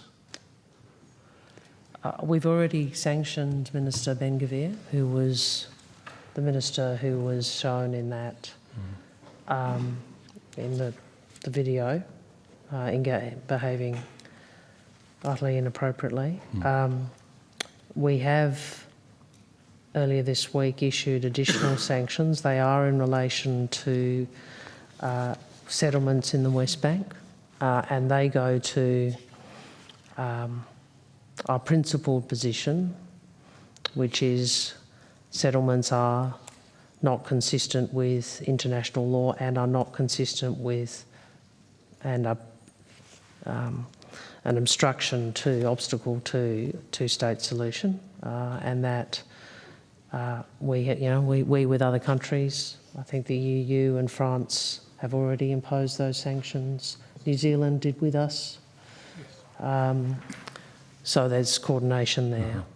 Thank you, Minister. And I commend the government on that. I'm interested, after this incident, are any further sanctions being considered against other individuals relating to this incident? Senator, we don't comment on future sanctions. Are you? That's not a transparency point, Senator. Like this, you don't telegraph. They have effect. They have more effect when they're not telegraphed, and because a lot of the there's a normative point about sanctions, but there's also a practical point about what they impose, and so you don't want to give entities or individuals time to respond. So if you look at every government around the world, including Australia, whether it's the Russian or Iranian sanctions or these individual sanctions of the 2 Israeli ministers or the West Bank settlements, we haven't telegraphed them. But I would make the point again, Ben Gvir has already been sanctioned in relation to behaviour towards Palestinians. Uh-huh. Thank you, Minister. And then just finally, I can see my time's almost up here. Yesterday it was reported that there had been additional damage to the Gaza War Cemetery, and DVA said that they and the Commonwealth War Graves Commission can't be certain of the extent of further damage. To the last time we discussed this at estimates, but we know that it builds on damage to the Australian Quarter. What representations have you or the department made to the Israeli government about the cemetery since estimates in February? Senator Ralph King, First Assistant Secretary, Middle East and Africa Division. There's 2 parts of this question. Can I come to the most recent first? We became aware of those latest allegations through testimony by DVA, which you just heard. Yesterday. That's when we heard they hadn't of the most recent ones. No, because the Commonwealth War Graves Commission handles maintenance of war graves, and DVA, Department of Veterans Affairs, is our channel to them. We became aware of them through that. Sure. We've subsequently, even though, as our colleagues in DVA told you, they are the channel to the War Graves Commission, we sought some further information on that. Dr. King, just on that, did you ask them why they haven't let you know? This seems like something that they should probably let you know about. I'll have to check that, but I became aware of this yesterday through the testimony and sought through them information on these latest reported attacks. The advice from the CWC is that they are unable to determine the extent of the damage and not yet able to determine if any burials have been disturbed. And as with previous issues highlighted, a full assessment will need to take place as and when it is safe to do so. Sure. And you can imagine, Senator, it's very unsafe to do so at present. You asked your first question about how many representations were made this year. Since February. I believe they were in the representations made in February. 2 sets were made, were in respect of incidents last year. Sure. No, Dr. King, I fully accept if DVA haven't let you know about this, you can't really act on it. No, as a matter of fact, Senator, I did speak to the Israeli embassy yesterday to draw their attention to our broad concern about attacks on these highly symbolic facilities, and they've undertaken to seek clarification. We also have sought clarification from the CWC, and as I just read to you, they're uncertain. They believe in the first instance this may have been damage to the Canadian UN plot and in the Indian section. That'll be confirmed. We did get an answer, which has been in the public media, to our representations on earlier incidents. Yes. And as you may have read, that the Israeli government maintains that the location was used for attacks by Hamas on their forces and they had to respond. Well, Dr. King, thank you for your work on this and thank you for raising. I know this is of great concern to many veterans and the broader Australian community. Yes, so and as I think the Minister said on the last occasion of estimates, it's something we take very seriously. We know how important this is. Thank you. Thanks, Chair. Okay. Thanks for that. I'll hand over to Senator Shoebridge. I just do need to flag that Senator Patterson needs to head off by 1 o'clock, so I'll have to hand the call over to him and I'll come back to others after the lunch break. But Senator Shoebridge. I understand. I'll be brief and then I'll hand the green time over to Senator Faruqi. Minister, thank you for the correspondence in response to representations I made to you regarding the global Samud flotilla, and I did receive that a little bit before 10:30 this morning. Look, I was away for. I'm conscious that I would have liked to get it. Minister, get it to you sooner. I'm thanking you. I thought we should try and get it to you before estimates. Thank you, and I note that that correspondence includes your statement that while Australian consular officers did all they could to provide consular assistance to Australian participants in Israel, including travelling to Ketziot prison twice and attending the airport where the participants were deported, Israel refused consular to provide access, but I think it means Israel refused to provide consular access. Correct. Yep. Minister, have you or any of your senior team spoken with the consular officials who are at the airport? And I ask you this because I've spoken with members who were on the Samud flotilla, and they describe calling out for help when they saw the consular officials, calling for help, begging for help, and then the Israeli authorities, in sight of the consular officials, dragging the Australians away and then actually beating them, and then them crying out for help and being beaten at that moment when the consular officials were just across the way at the airport. Have you spoken with the consular officials about that instance? Senator, I have spoken to consular officials about the events in Israel, including at the airport. From what I understand, there was a screen that was erected and the consular officials did not have line of sight to what was occurring behind that screen. And we have expressed our concern a number of times to the Israeli authorities that we did not have any consular access in Israel. Did they hear the cries for help from the Australians, and did they hear the sound of the beatings that were happening? Have they reported that to you? So from what I understand, it was a very noisy environment, a very crowded environment, and they did hear screams. As I noted, they did not have line of sight to what was occurring. There was a screen that prevented them from seeing what was happening beyond the barrier. Apart from the screams, did they hear the cries for help from the Australians? Did they hear that? Did they report hearing that to you? Senator, I'm not aware of them hearing the cries of Australians. I was not provided that detail. Again, I've spoken with members of the Samud flotilla, and in fact 3 of them are in the public gallery today, and they are deeply concerned by a statement, Minister, that DFAT gave to SBS on their release to Turkey. And it's reported under a headline, Deported Australians on Gaza-bound flotilla allege abuse while detained by Israel. And SBS says, a spokesperson for the Department of Foreign Affairs and Trade said 11 Australians were met in Turkey by Australian consular officials. We are pleased that the Australians involved in the global flotilla have now been released by Israel. No Australians required immediate medical attention beyond the provision of basic first aid supplies. Access to medical treatment remains available. Now, Minister, you have, I hope you're now aware of the appalling treatment that Australians received. Beatings, incredible violence, sexual assaults.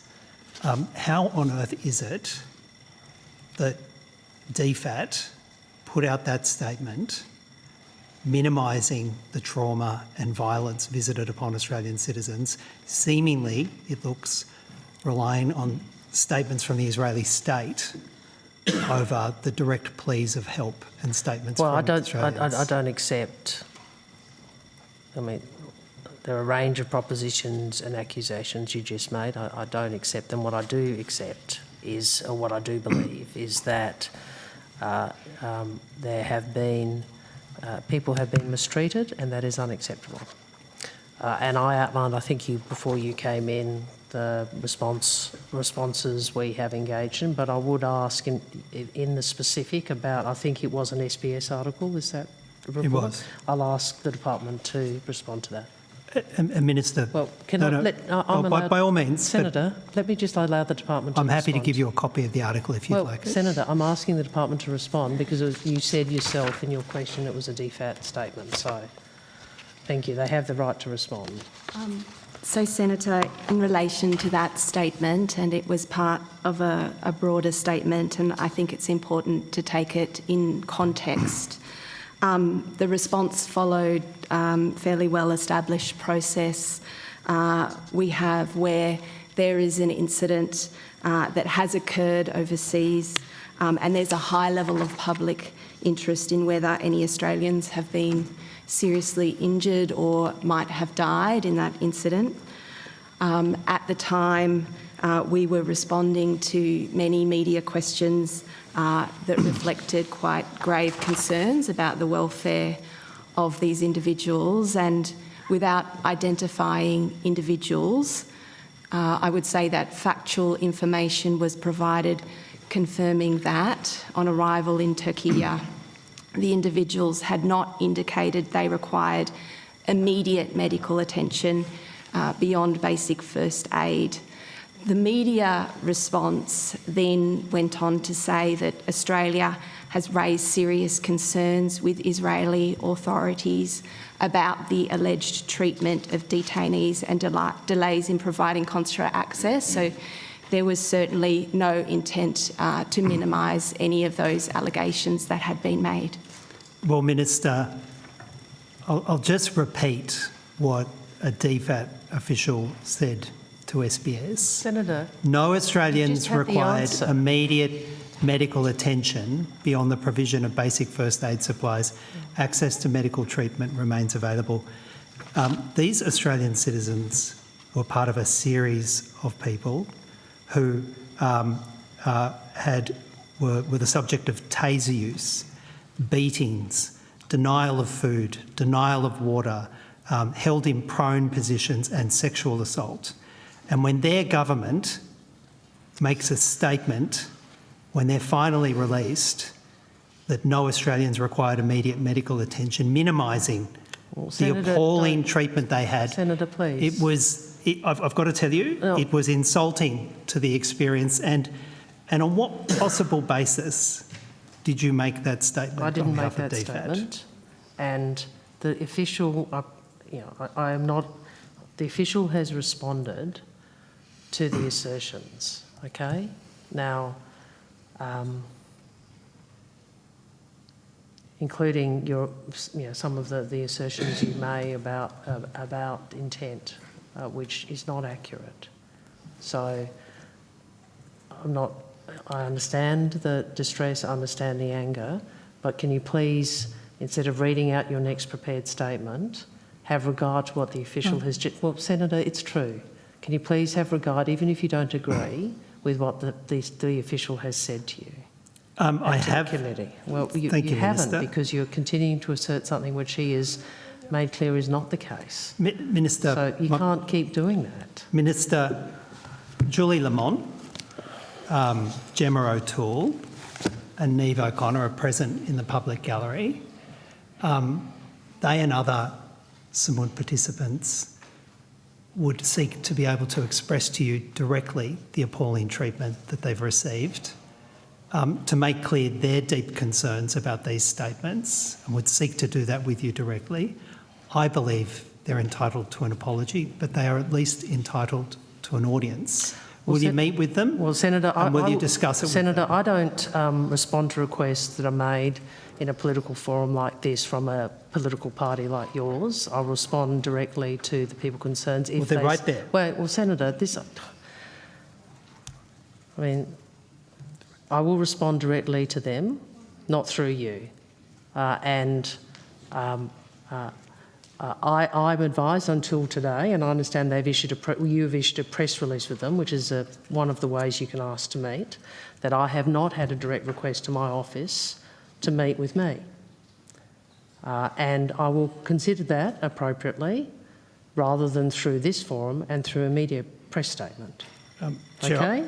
I'll hand over to my colleague. And the point I would make is, as I said at the outset, I think the behaviour by Israel, firstly the really unconscionable behaviour from Ben-Gvir, who we previously sanctioned for his actions towards Palestinians,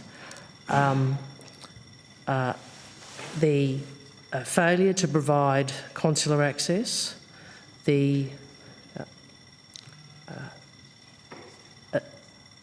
reports of mistreatment are unacceptable. And we've made that clear to Israel. And if people approach me, not through a Green senator engaging in an estimates question or a press statement, but directly, I'll certainly consider that, as I always do. Thank you. I'm mindful that Senator Patterson has some questions before he goes. I'm happy to come back to Senator Faruqi if we have a bit more time at the end. So, Senator Patterson, I better come to you. Thank you, Chair. I know you have a very short block, so that's why I just wanted to preempt that. Thank you, Chair. Can I go to some consular matters, please? I'll state at the outset before I ask about these individual cases that I understand there are particular sensitivities in relation to some of them, and there'll be constraints about what you can say in this forum.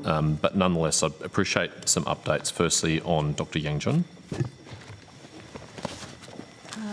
Yes, thank you, Senator, for your question. And in terms of Dr. Young, we do remain appalled at his suspended death sentence. We're continuing to raise with China our long-standing, principled and bipartisan opposition to the death penalty, including at the highest levels and at every opportunity. We're continuing to advocate for Dr. Young's interests and his well-being. And consular officials have generally been able to visit Dr. Young on a monthly basis. And most recently, that was our head of mission in Beijing on the 15th of May. Thank you. I appreciate that update. Could you provide me an update on Gordon Ung?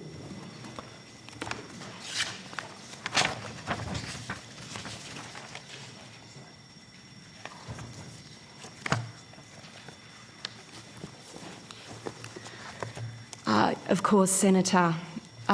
Look, we are deeply concerned that Australian citizen Dr. Gordon Ung was not successful in his recent appeal against the guilty verdict, which was handed down in Hong Kong.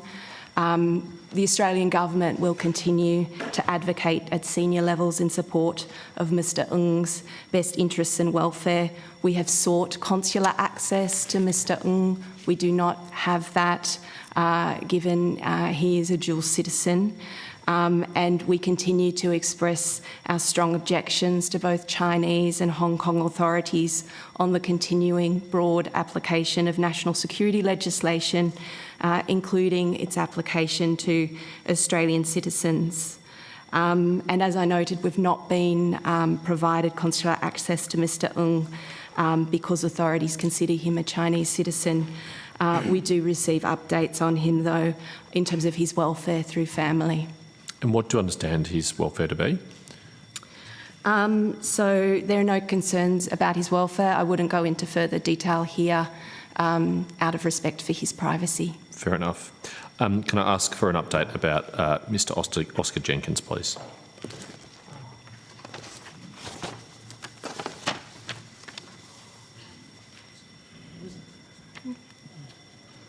Of course. Could we take that offline, Senator, please? Okay, I'll move on to another case while we do that.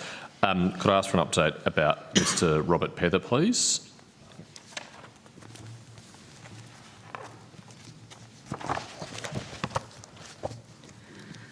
Yes, thank you for your question about Mr. Pether. And I want to start by acknowledging the immense toll that Mr. Pether's detention and ongoing travel ban have taken on him and his family. And this has been a case for many years now, and we have advocated for many years on his case. We continue to call on Iraq to lift Mr. Pether's travel ban on humanitarian grounds and in recognition of our long-standing bilateral relationship. And we continue to provide consular support to Mr. Pether and his family, including constant advocacy for him to be able to leave Iraq. Okay, thank you. there are a number of Australians who are detained overseas whose cases are sensitive and can't be talking about it in open forums. Can I ask you just to provide a general update about the kind of advocacy that DFAT provides on behalf of this category of Australians, that it wouldn't assist to talk about the specifics, but a general process? Of course, Senator. Look, I would say that we take our consular role very seriously in relation to all Australians detained overseas. There are a number of cases where it is not helpful for us to speak publicly about those individuals and where next of kin has specifically requested that we don't do so.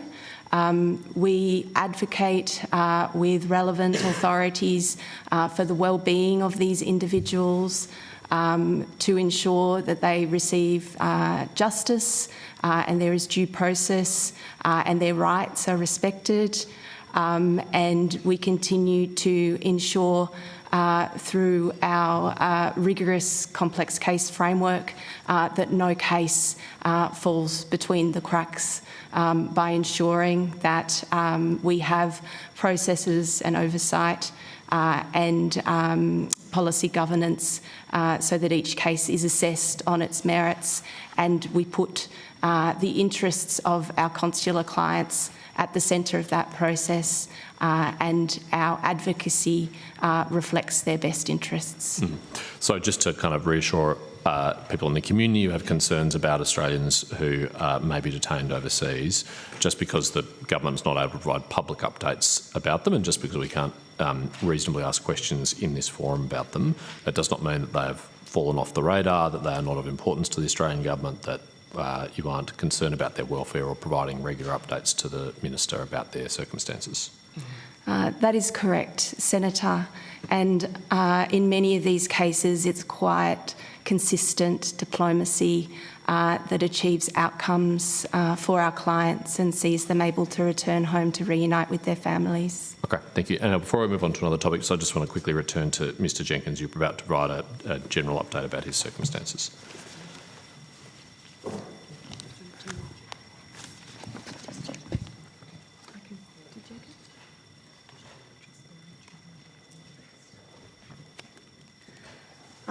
So in terms of Mr Jenkins, we have expressed publicly our that we are appalled at the sham trial and the 13-year sentence that was given to him by an illegitimate authority in the temporarily occupied Ukrainian region of Luhansk. We've made clear Australia's expectation that Russia should fully comply with its obligations under international humanitarian law with respect to Mr Jenkins, who we regard as a prisoner of war, and we're continuing every line of advocacy to secure his release. Thank you. That's sufficient on consular matters for now. I'll move on to another topic. Minister, I'm not sure if you recall, but on the 5th of March in the Senate, you were asked questions about the Australian submariners aboard the USS Charlotte and the sinking of the Iranian vessel. Can you just give us one? Yes.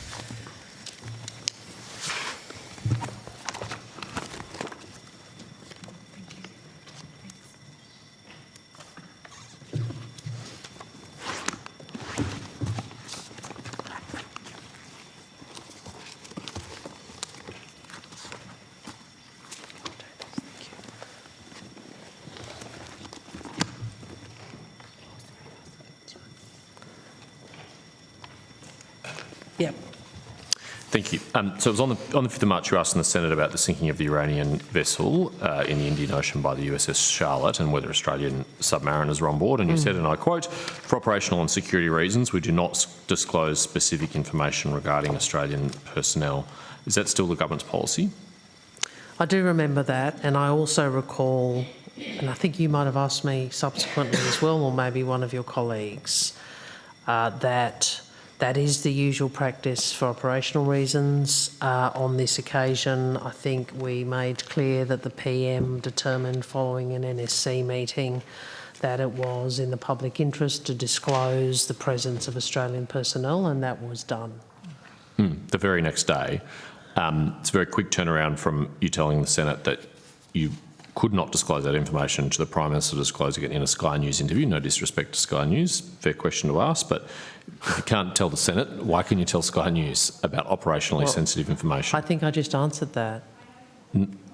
It didn't explain it to me. Well, I just answered that. The government changed its view, I guess. I just answered that. I refer you to my previous answer. But why did the government change the view? Why in 24 hours? I refer you to the previous answer. I just answered that question. I don't think it addressed the question at all. And I'm seeking that is my answer. Well, I'm seeking further explanation from you. Well, good luck. Thank you. I appreciate that. Very kind. I think I've been quite transparent. I said what I said. PM, a decision was made. We outlined why, and the PM, and I think subsequently others disclosed that. I think I might have answered that in the Senate as well. Well, I mean, why should we take, in the future, if I ask you a question, you tell me it's operationally sensitive, should I just wait to see if the PM pops up on Sky tomorrow and discloses it? Or, like, how do we know what's genuinely operationally sensitive and actually can't be disclosed, and what will be disclosed at the convenience of the government?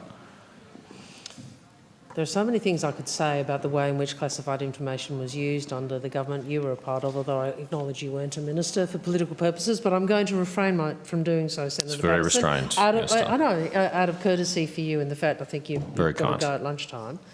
It is, I think this was a decision made after consideration, which is why the PM made clear the sequence of the decision making, including consideration by NSC, and as you know,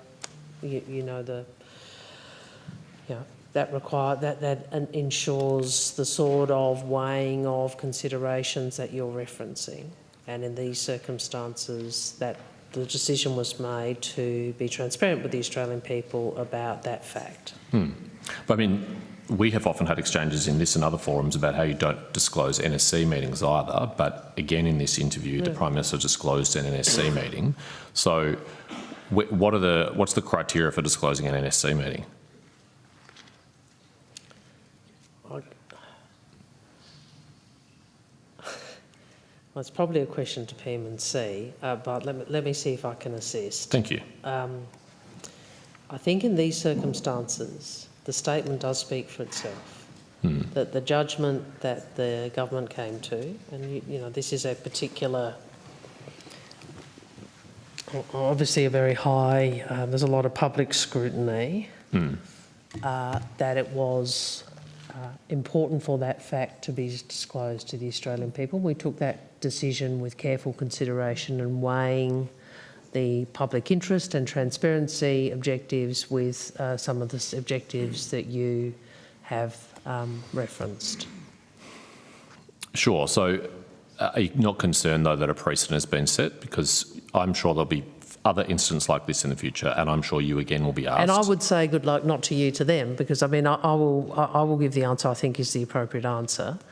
But just to clarify, just to finish my question, you'll get asked from across the chamber, could be us, could be the Greens, could be anyone, about an incident like this in the future if one happens. How will you be able to rely again on operational security given the Prime Minister set this new precedent? Senator, I haven't finished my question. It's not a game, though. Minister, you strongly object when people interrupt you. Sorry. How will we be able to know whether or not we can rely on your assurances that it's genuinely operationally sensitive and it cannot be answered? Or how will we know that the Prime Minister may decide later on just to disclose it? You finished? Yes, thank you. I have. First, I take my obligations and the government takes our obligations to the Parliament very seriously. I do believe that ministerial accountability to the Australian people through the Parliament is a critical aspect of the Westminster system. And I think you would, I hope, have observed that in how I operate in the chamber. You will recall that I gave an additional answer to the Senate on this issue to update the Senate consistent with the Prime Minister's answer for that reason, even though that, frankly, was probably an abundance of caution, but I thought it was the appropriate thing to do given the interest.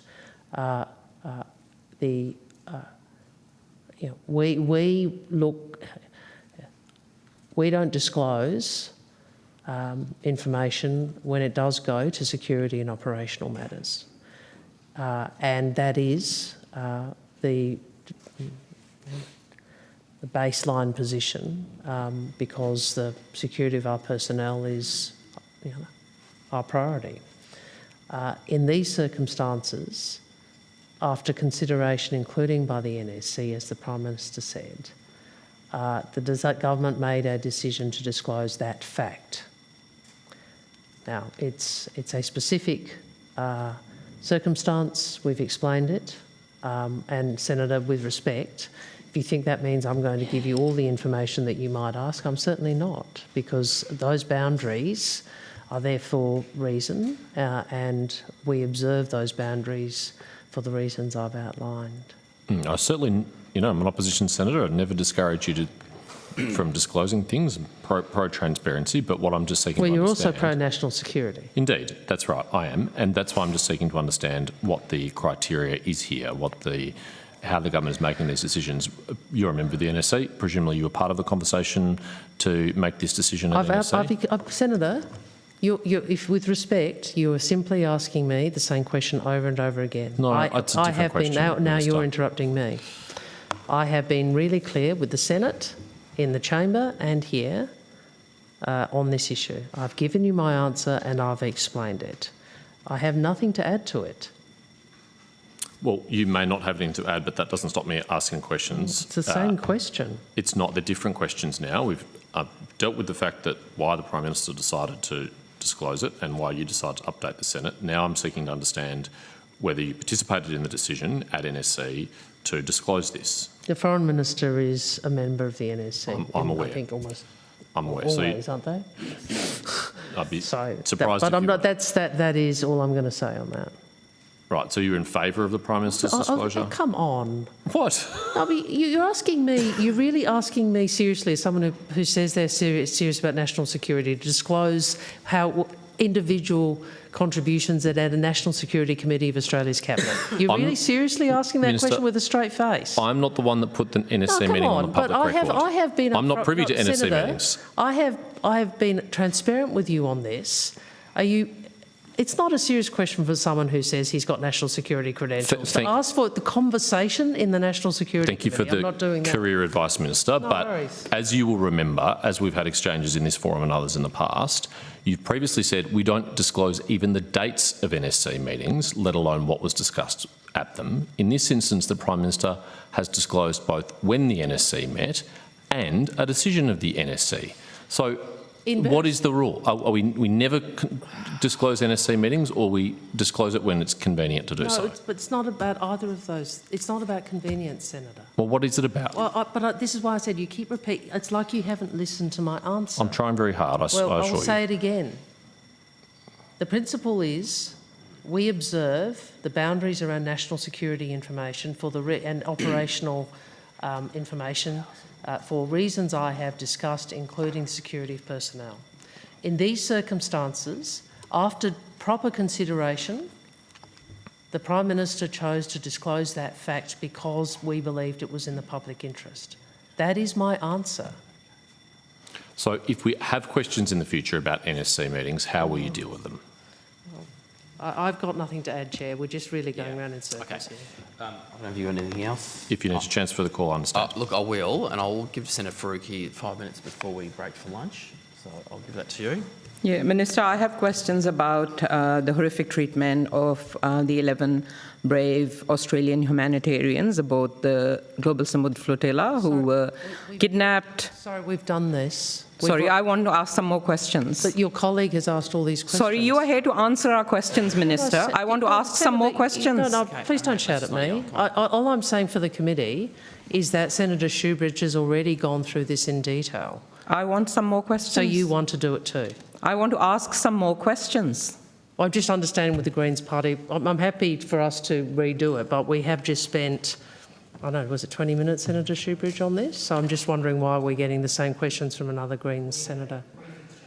I think it was quite a long time, actually, but that's fine. If you want to, we'll do it again. We act collectively. Well, including both. Okay, that's fine. Correct. We work together, Minister. So I do want to ask you questions about the horrific treatment.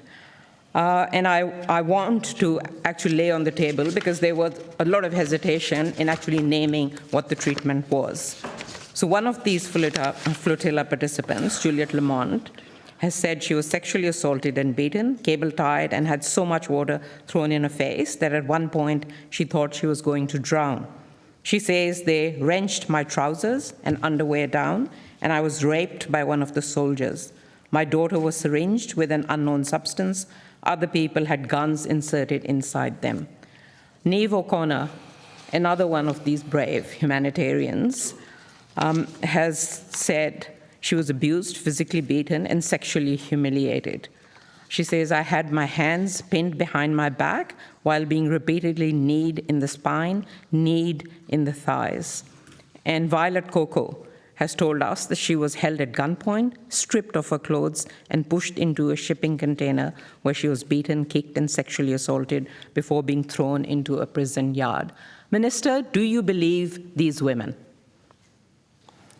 Well, my principal position is to always believe women when allegations of sexual assault are made. So you believe these women? Hang on, please don't interrupt, Senator. I have an answer. I also want to say publicly, now you've chosen to disclose that information publicly. I assume that is something you have consent for. This is public information, Senator, which you can I finish? Obviously haven't seen. Senator, yes, it's one thing for it to be reported. It is another thing to use it in a Senate estimates in this way. So I'm assuming you have consent for that. Now, if I can respond to those allegations are terrible. They are horrific. And the treatment is unacceptable. And I express my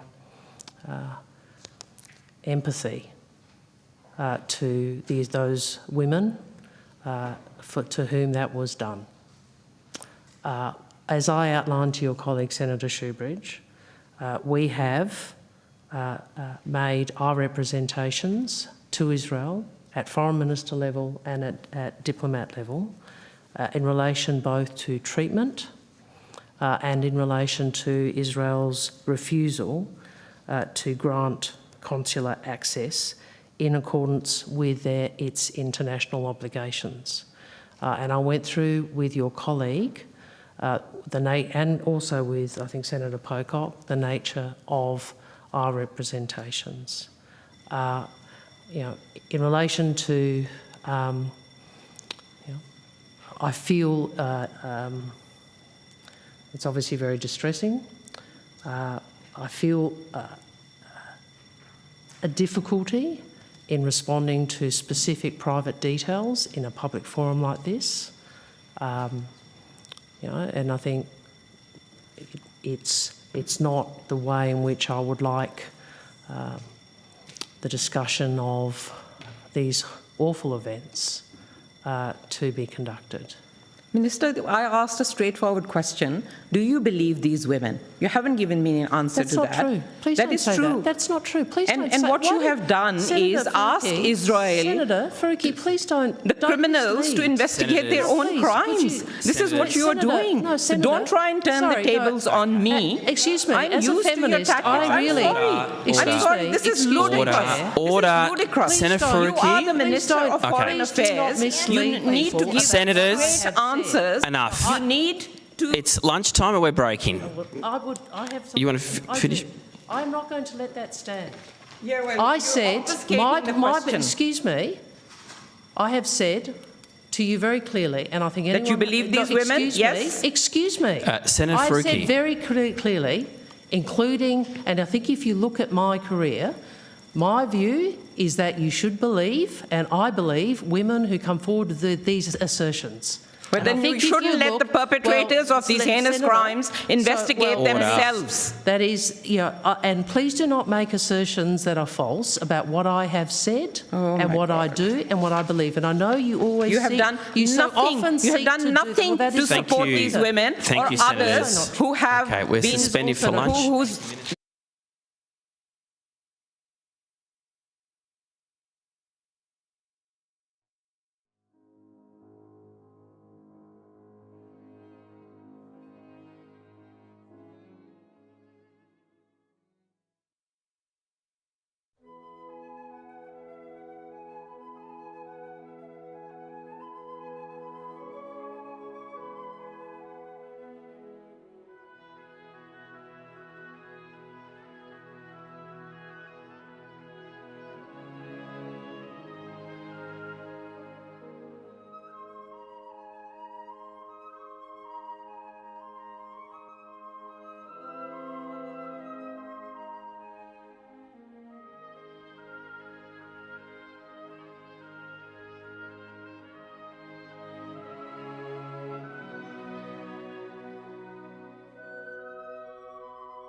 Okay, thanks, broadcasting. All right, thanks, everyone. Now, I'm going to hand the call over to Senator Whittaker and then Senator Pocock. Senator Whittaker. Thank you, Chair, and thanks to all the officials for making time to be with us today, and of course the Minister. I've got some questions for the Department about Pacific relations. Of course, the Prime Minister of Solomon Islands has been in Australia this week, and I'm hoping you could talk to us about the announcement that we would be working towards a treaty and what that signifies for our relationship with the Solomon Islands. Good question. Thank you, Chair. Very good question. Got to meet with the PM yesterday, as you did. Yeah. Good afternoon, Senator, and thank you for the question. Elizabeth Peake, Head of the Office of the Pacific. As Foreign Minister mentioned in her opening statement, we were honoured to have Prime Minister Wale from the Solomon Islands visit over the last few days. He was joined by a senior delegation of his cabinet ministers, and it was an extremely warm visit. You mentioned the announcement made by the two prime ministers just yesterday that we would walk on a path together to a comprehensive treaty, and that is emblematic of the ambition that Prime Minister Wale has for the relationship. He's described it as a wish for a transformation in the relationship. He provided assurances to Australia on issues that have been difficult in the past around security, including that going forward the Solomon Islands under his government would tether to the norm that Pacific is best handled by Pacific security is best handled by countries in the Pacific. His police minister signed MOU on the Pacific Policing Initiative, which you might recall is an initiative that is an operationalisation of that view. We were also able to respond to a number of Prime Minister Wale's articulated priorities, particularly on education.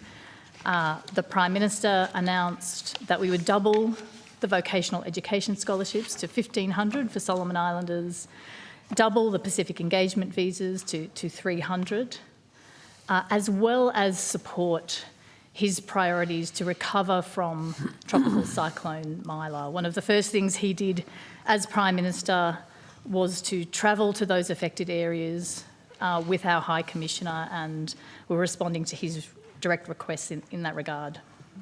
Thank you.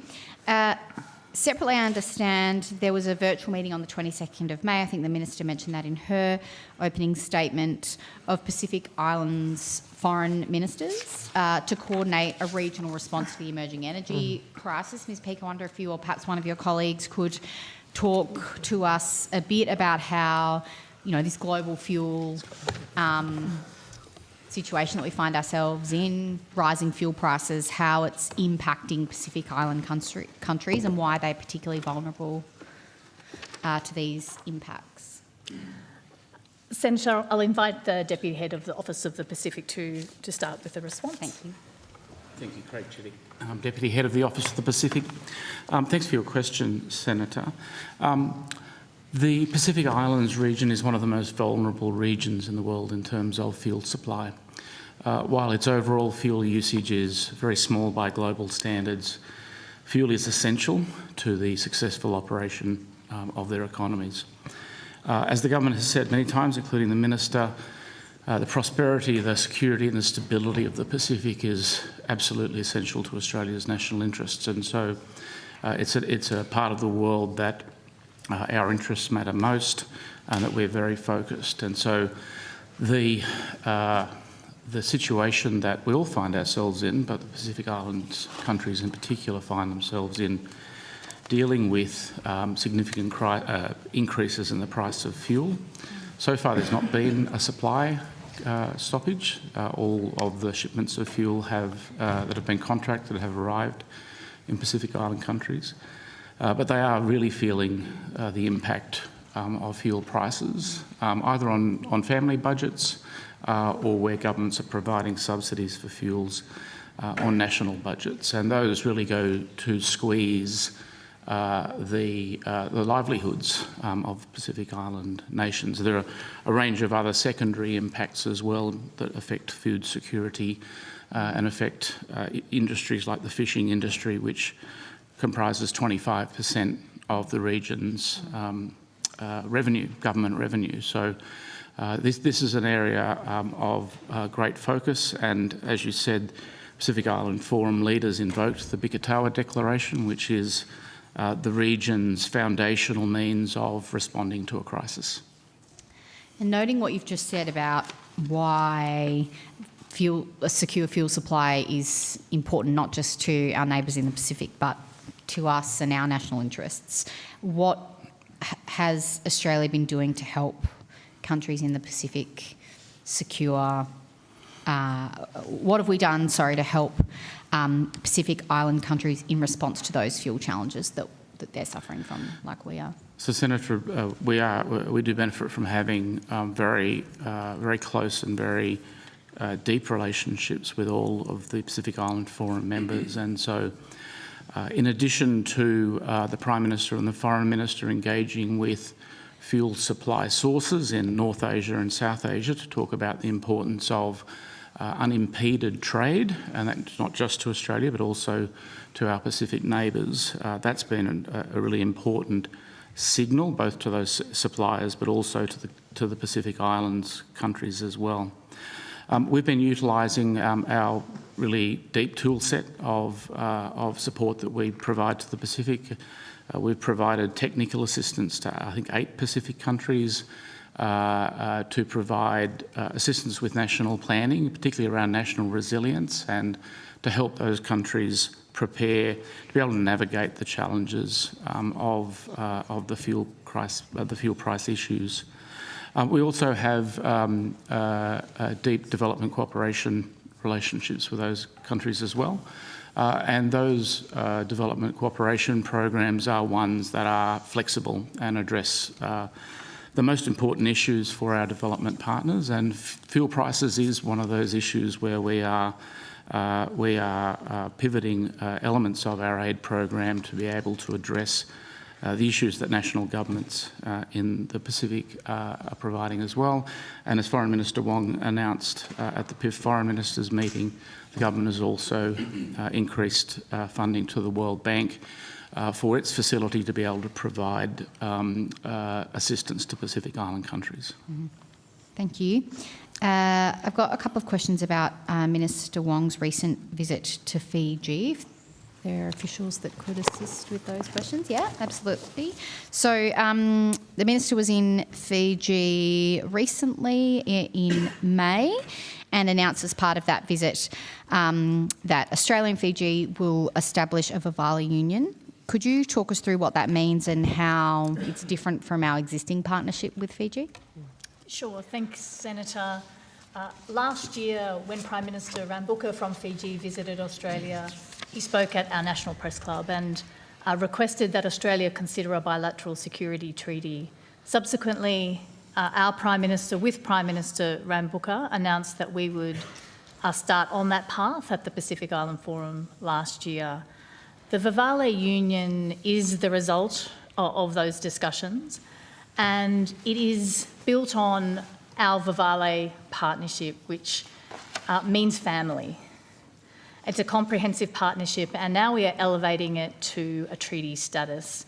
As the Foreign Minister said, it will cover all aspects of our relationship: security, economic, people, and its objective is to provide a durable long-term framework to augment not only the sovereignty of Australia and Fiji, but also to support the region. You'll recall that Pacific leaders collectively agreed an Ocean of Peace declaration last year at the forum. We see the Vivali Union as a practical expression of the principles that were articulated in that forum. So when we go forward, we will think of Australia, we will think of Fiji, and we will think of the region. And what are some of the things that will be contained in that Vivali Union, and when do you expect it to be finalised? Senator, I will leave that announcement to the final signing of the treaty, but I can say that, as Foreign Minister outlined, it is comprehensive and covers all aspects of our relationship. Mm-hmm. Also, during that visit to Fiji, Minister Wong deposited Australia's instrument of ratification for the treaty on the establishment of the Pacific Resilience Facility. Can you remind us what that is, PRF? Sure. I can see Ambassador for Climate Change coming to the table, and I'll let him elaborate. But essentially, it was an idea that was first articulated within the Pacific Islands Forum in 2018. And so this has had a long gestation, and it has come to fruition again at the last Pacific Island Forum Leaders meeting. The treaty underpinning the Pacific Resilience Facility was signed. It's important because it is a Pacific-led facility, owned and run by the Pacific. There had long been concerns that the big global facilities were not fit for purpose, not delivering for small islands in particular. And so this facility will be governed and run by Pacific countries for their benefit. And so when we look at climate finance across the world, the priority has been to support our neighbours through their initiatives that they lead. I'll invite Ambassador Nankervis to add. Phil Nankervis, Ambassador for Climate Change. Senator, as Ms Peake said, the Pacific Resilience Facility really fills a well-recognised gap in the international climate finance architecture. It's designed by the Pacific for Pacific communities with very strong Pacific ownership. It will provide non-debt creating, sustainable, predictable finance for small community grants. Projects will target high-impact community-level resilience activities across adaptation, disaster preparedness and responding to loss and damage. And can I just, sorry. Please do. The officials can give you much more detail about it, but I just want to make a broader point from a political and foreign policy point. And picking up what Liz said, which was 2018, I think this was first discussed at, was it leader level PIF or foreign minister level PIF? Economic ministers, Economic actually. ministers, yeah, one of the PIF.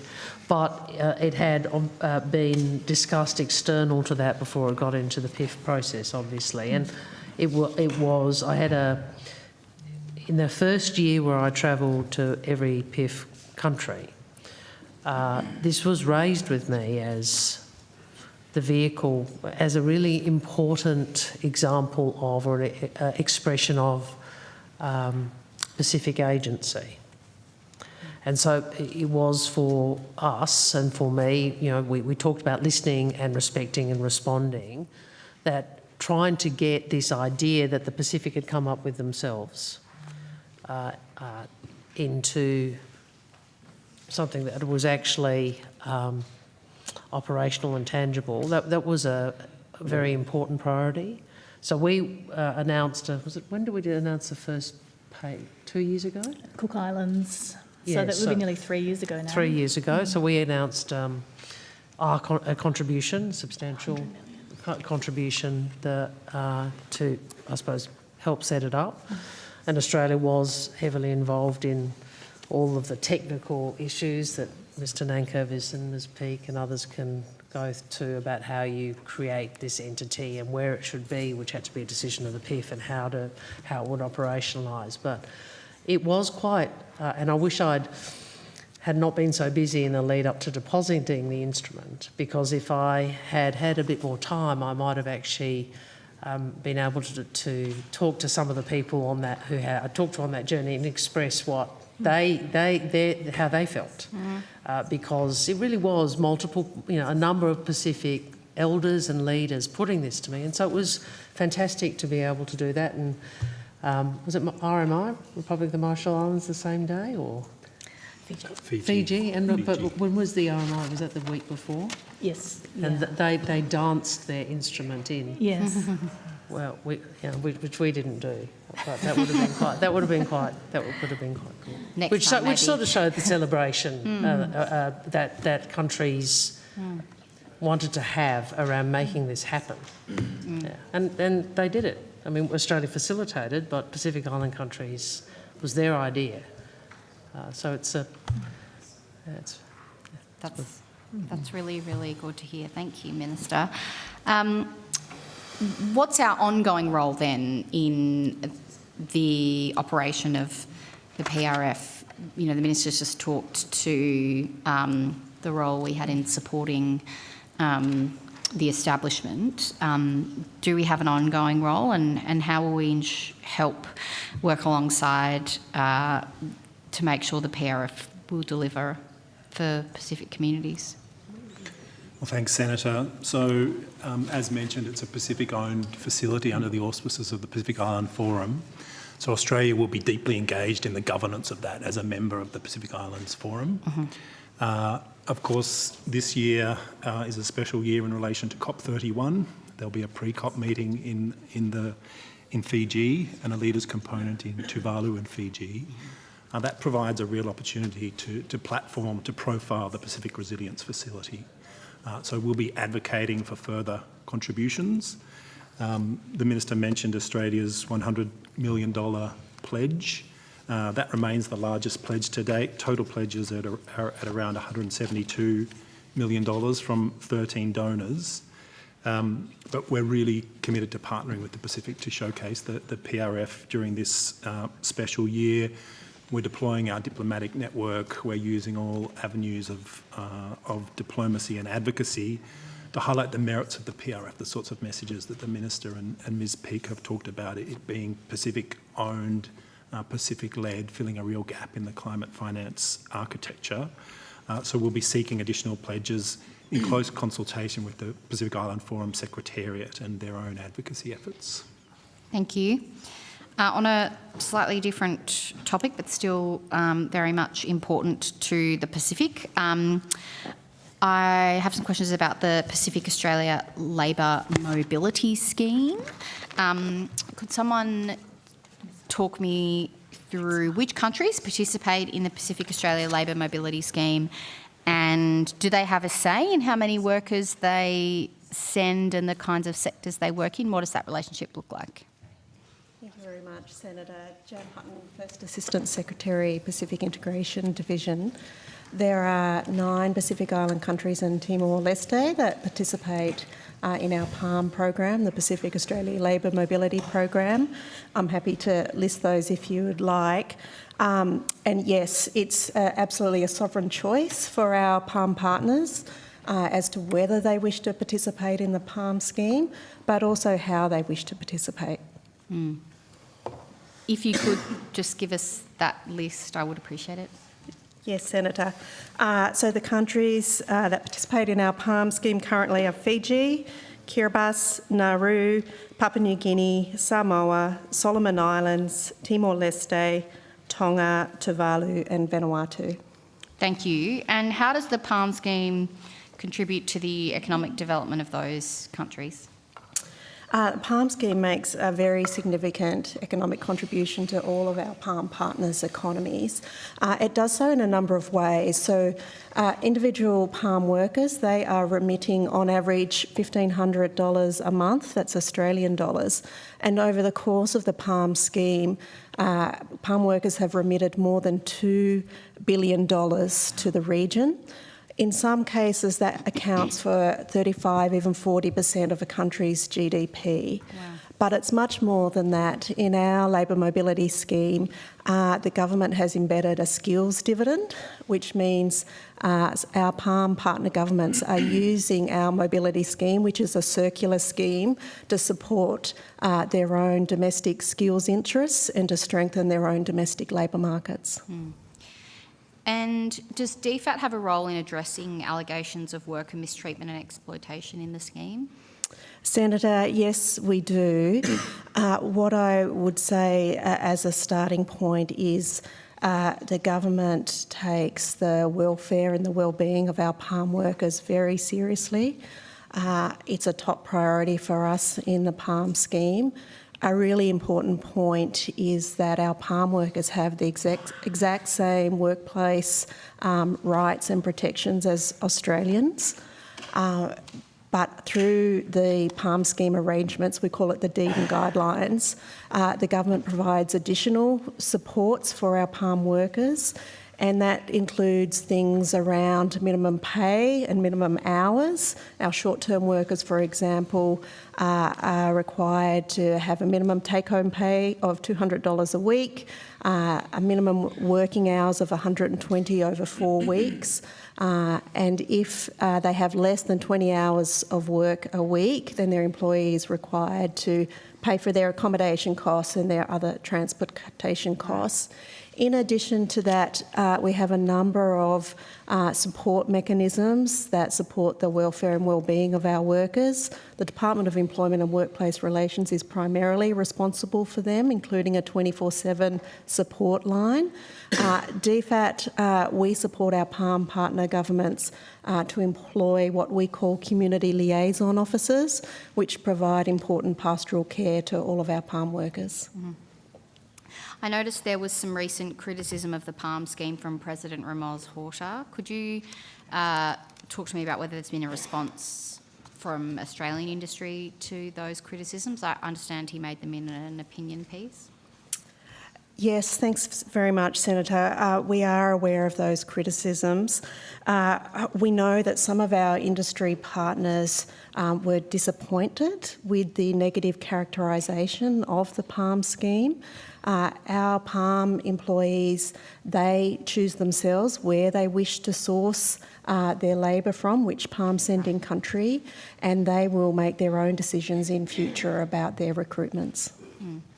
And since the publication of that op-ed, has the Timor-Leste government indicated whether they'll continue to participate in the scheme?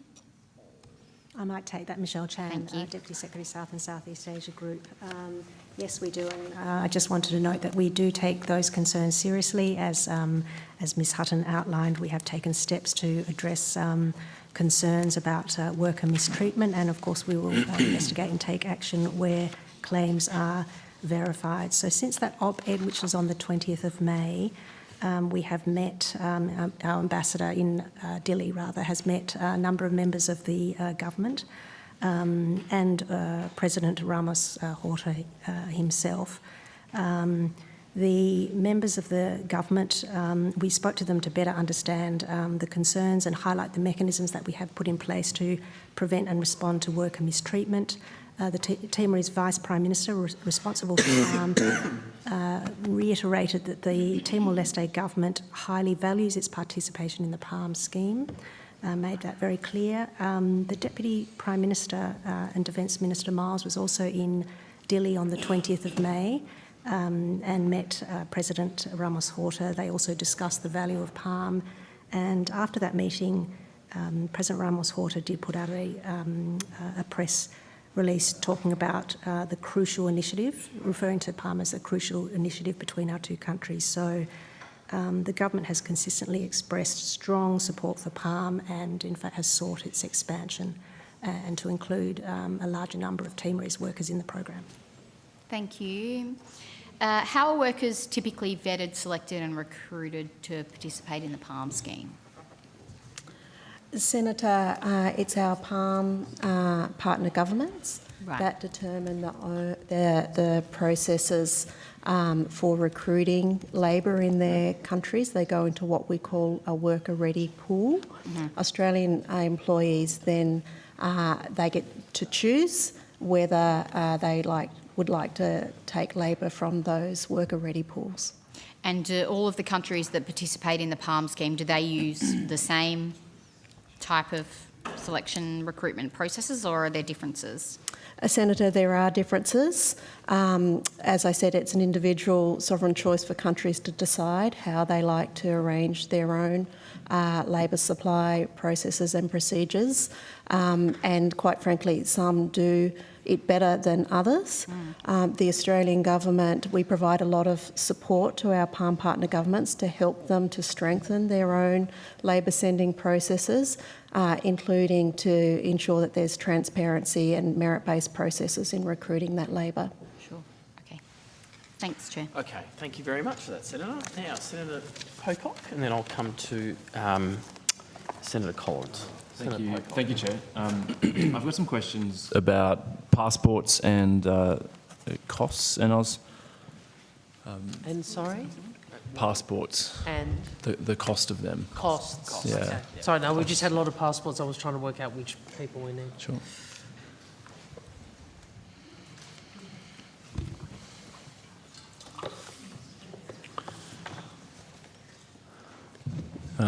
Thank you. I was hoping you can help me clarify something in your portfolio budget statement. I'm looking at table 3.7 on page 66.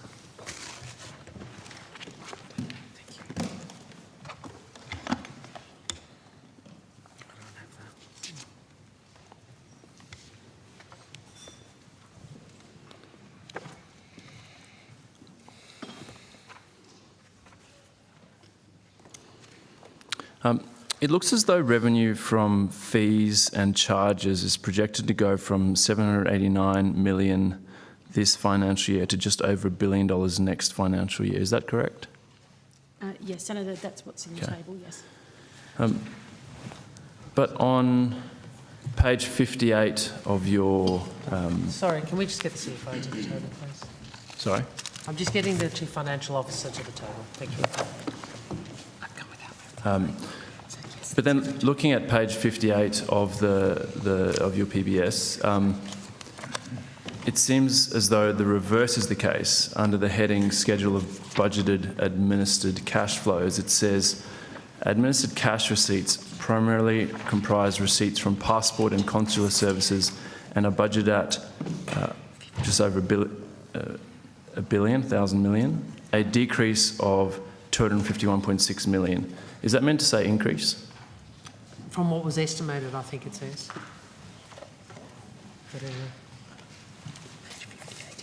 Sorry, can you just confirm which page you're looking at? 58. 58. Yeah.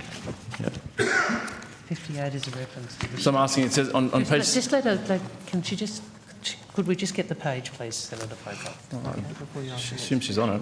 Well, yeah, but she hasn't, it's not unreasonable. The last part of 58 is a note. Administered cash, as compared with the PBS statement. Can we? I don't think there's an I amendment. genuinely think we would have to take this on notice to see what the change was between the two. I'm happy to see what we can find out this afternoon and come back around. Okay. It may be what was estimated as opposed to actuals. Yeah. That's what I thought when I read sure. it. But can we check that? Yeah. Come back to you. But, okay, thank you. That'd be good to confirm there. I just thought maybe decrease and increase got mixed up, but on notice would be great. But looking at page 66, Australians are now paying around $1 billion a year in passport fees. Is that correct? Well, it's estimated that next financial year, based on this report, that the revenue would be around $1 billion. And how much of that billion would be made up of passport fees? It is predominantly, so it also includes notarials as well, but predominantly that line is passports. And just looking at that table, end of the decade, 29-30 goes up to 1.12 billion, that's the projection?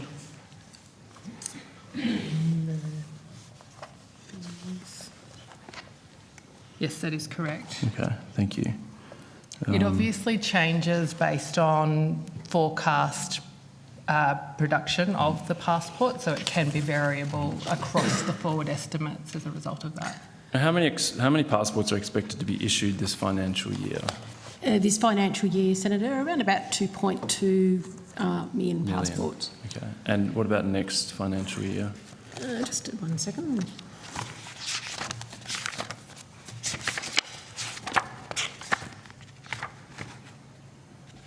Senator, it increases to about 2.5 million. Okay. So, Senator, we provide demand forecasting for passports because it's, and it does go up and down. What's really important in the context of the change in volumes and numbers is because of the COVID period, we now have, every 5 years, we have peaks and troughs in demand that reflect that renewal cycle that happens with children renewing passports every 5 years and then adults every 10. Great, understand, that makes sense. So I was having a look at passport fees in other similar countries, and it looks like our passports cost roughly double. Obviously there's a caveat that exchange rates go up and down, but a Canadian passport costs around $170. British citizens are paying $195. Kiwis are paying $225, and Americans are paying $230 with renewals $180. That's all in Australian dollars. So Australian passports applications cost roughly double Canada, the UK, the US and New Zealand. Why is that? So, Senator, in 2011, the Australian Passports Act, there was a fee increase introduced, and that happens on the 1st of January every year based on CPI. That's been in place since that time, and those fees reflect that, that legislative basis for the annual increase. So it would need a legislative change to reduce the cost of passports to Australians? Yes, and it's set through the legislative process. You could tell us where you're going to get the alternative income from, Senator. Well, I guess this is my concern, Senator. I know. It's essentially a revenue-raising exercise. We also have dramatically changed how we deal with passports. So I assume they dealt with this fairly similar way in New Zealand and Canada, where you apply for a passport. I don't. I'm not responsible for their passports at half the cost. I'm not responsible for their passports. But you know, when we came to government, we had a complete, with respect, mess in the passport system.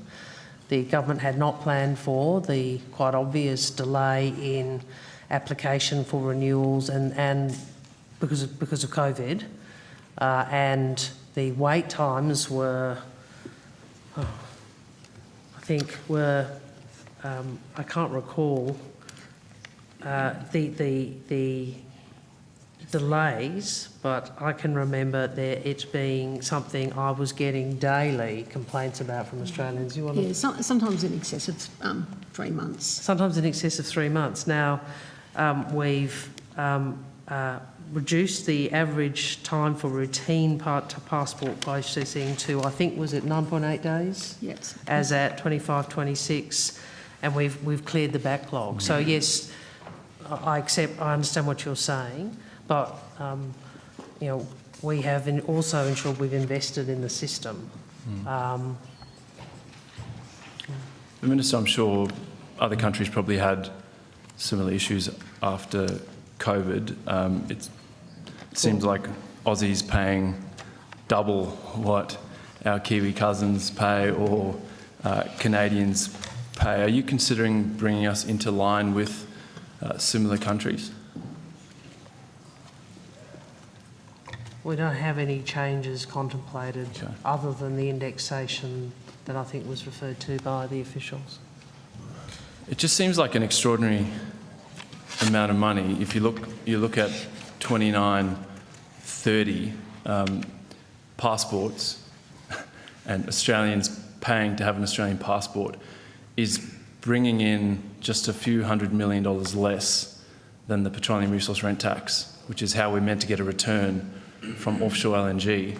And as one of the biggest gas exporters in the world, those two things just don't seem to square. Aussies paying double what comparable countries pay for a passport, and I mean the gas industry is obviously not for this committee, but that's an absurd comparison. And so, just interested, Minister, why are we using passports as sort of this revenue-raising tool when other countries seem to be able to produce them at half the cost? Well, Senator, firstly on gas, I think, I understand your views, I understand the views many Australians have. We believe we've found a better way to deal with the national interest issues associated with gas, and that is through the reservation policy, because ultimately there are different ways in which you can benefit Australians from a resource that is ours. One is taxation, the other is reservation, which is an effective tax because you're reserving gas for Australians at lower prices. And I think we've explained out why we think that the approach of reserving gas for Australians is a better policy approach. Now, you correctly said it's not a matter for this committee, so I'll leave that to you. Look, I accept passports are expensive. I also think they are a very good passport, and I think are recognised worldwide as such. We have improved the system, we have improved the passport services. It is a high quality, sophisticated document. One of the reasons why we receive visa-free access to over 180 countries. And that is in part diplomatic issues, but it's also the security and confidence that countries can have in the Australian passport, which is also a technical issue. So Sure. I understand your view. It is we have invested in both improving the system and improving the document. So, Minister Wong, surely a Canadian passport and a New Zealand passport have similar visa exemptions and are accepted in the same countries? I'll have to take that on notice to double check that. We don't compare passports that way. We look at the particular needs for Australians to travel, and we focus on making sure that the document they travel with supports them in entering countries, as many countries as possible. But also, importantly, we've invested, to the Minister's point, we've invested heavily in technology to make sure that we protect people's identity in those documents and keep that very secure. And that they can have trust in those documents when they're being used internationally. And Minister Wong, in response to the petroleum resource rent tax, you said that the gas reservation policy is the Albanese government's solution. How much will that gas reservation policy raise? Senator, you'd have to go to a different committee on that. All right, well, you brought it up. Yeah, So I did, thought because I was responding at this level to you, and but if you want the details of the benefit to Australians through cheaper energy of that policy over the decades, you'd have to go to a different committee. I will seek that. I think Senator Reyes would be very happy to have this conversation with you. No doubt. Thank you very much, Minister. Thanks, Chair. All right, thanks a lot. Now, Senator Crane. Hello. You've got questions? Thank you very much. I'm just going to ask a few questions about a few of the agreements that we're trying to get across the line. Sorry, which part of the world? I'm just about to. So I just wanted to, I guess, start with Vanuatu. So are we in the Pacific, or are we... Yes, we're just doing Pacific? Yeah. So, well, there's Indonesia, Southeast Asia, so I wasn't sure where we were. We're starting with Vanuatu, and I just wanted to start, Minister, let everybody get to the table, but refer to something that you made in your opening, some comments you made in your opening remarks. You mentioned that we've had transformational breakthroughs with Papua New Guinea, Tuvalu and Nauru. You've said that we've made strong progress in our relationship with other Pacific nations, including Fiji. I'm just wondering why there was no commentary in there about the progress on the agreement with Vanuatu. Good afternoon, Senator. Elizabeth Peake, Head of the Office of the Pacific. Senator, you will recall that Vanuatu was expressly mentioned by the Secretary in her opening remarks. Okay, well, what about the progress of it? I can't, I've got the transcript of it here. I can't see anything Were about... you asking about there's some pretty inclusion? descriptive... Are you asking a process question or are you asking a substantive question? I'm asking a question as to why, there were no remarks in here about the Vanuatu agreement. I mean, we have been, I guess, waiting for an update on this. There's lots of things we do I didn't include in the opening statement. In fact, I asked my office to cut back the first draft because I know that sometimes when I'm here and if I go through too much, the chair starts to give me a bit of a look, so I tried to make it succinct, and the Secretary also raised it. If you're asking a substantive question about progress, Ms Peake can update the committee on that. Thank you very much. That would be helpful. Thank you, Senator.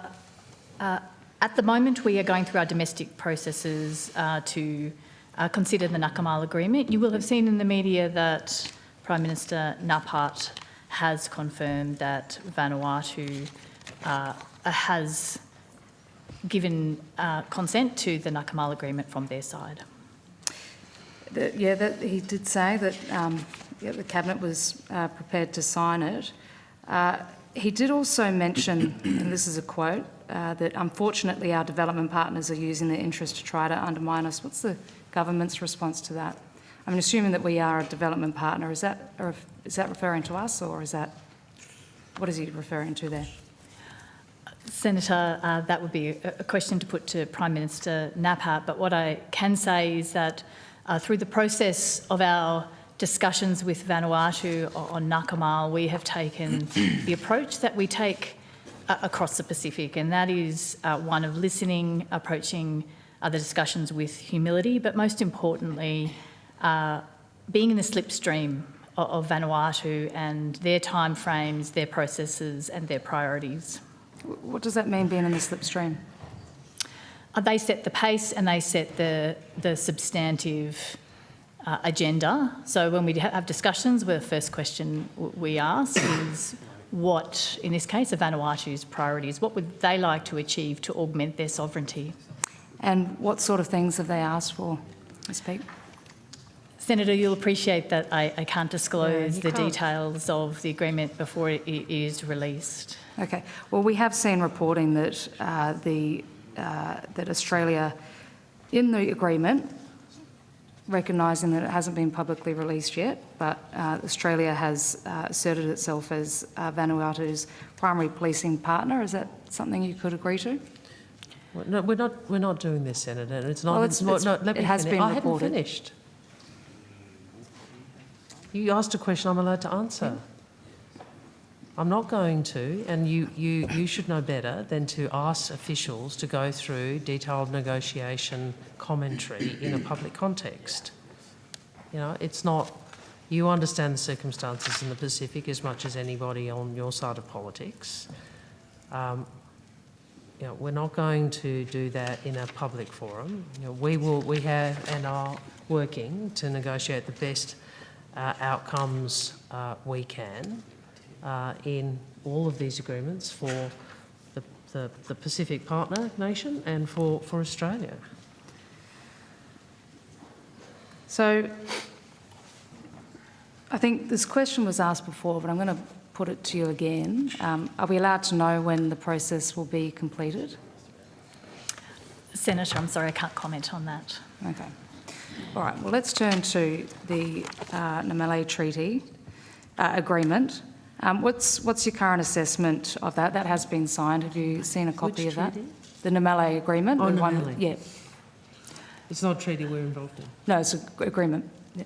No, but it's not ours. No, I'm just asking for your assessment. Have you seen it? Have you been able to see a copy of it? No, we haven't, Senator. No. Okay, so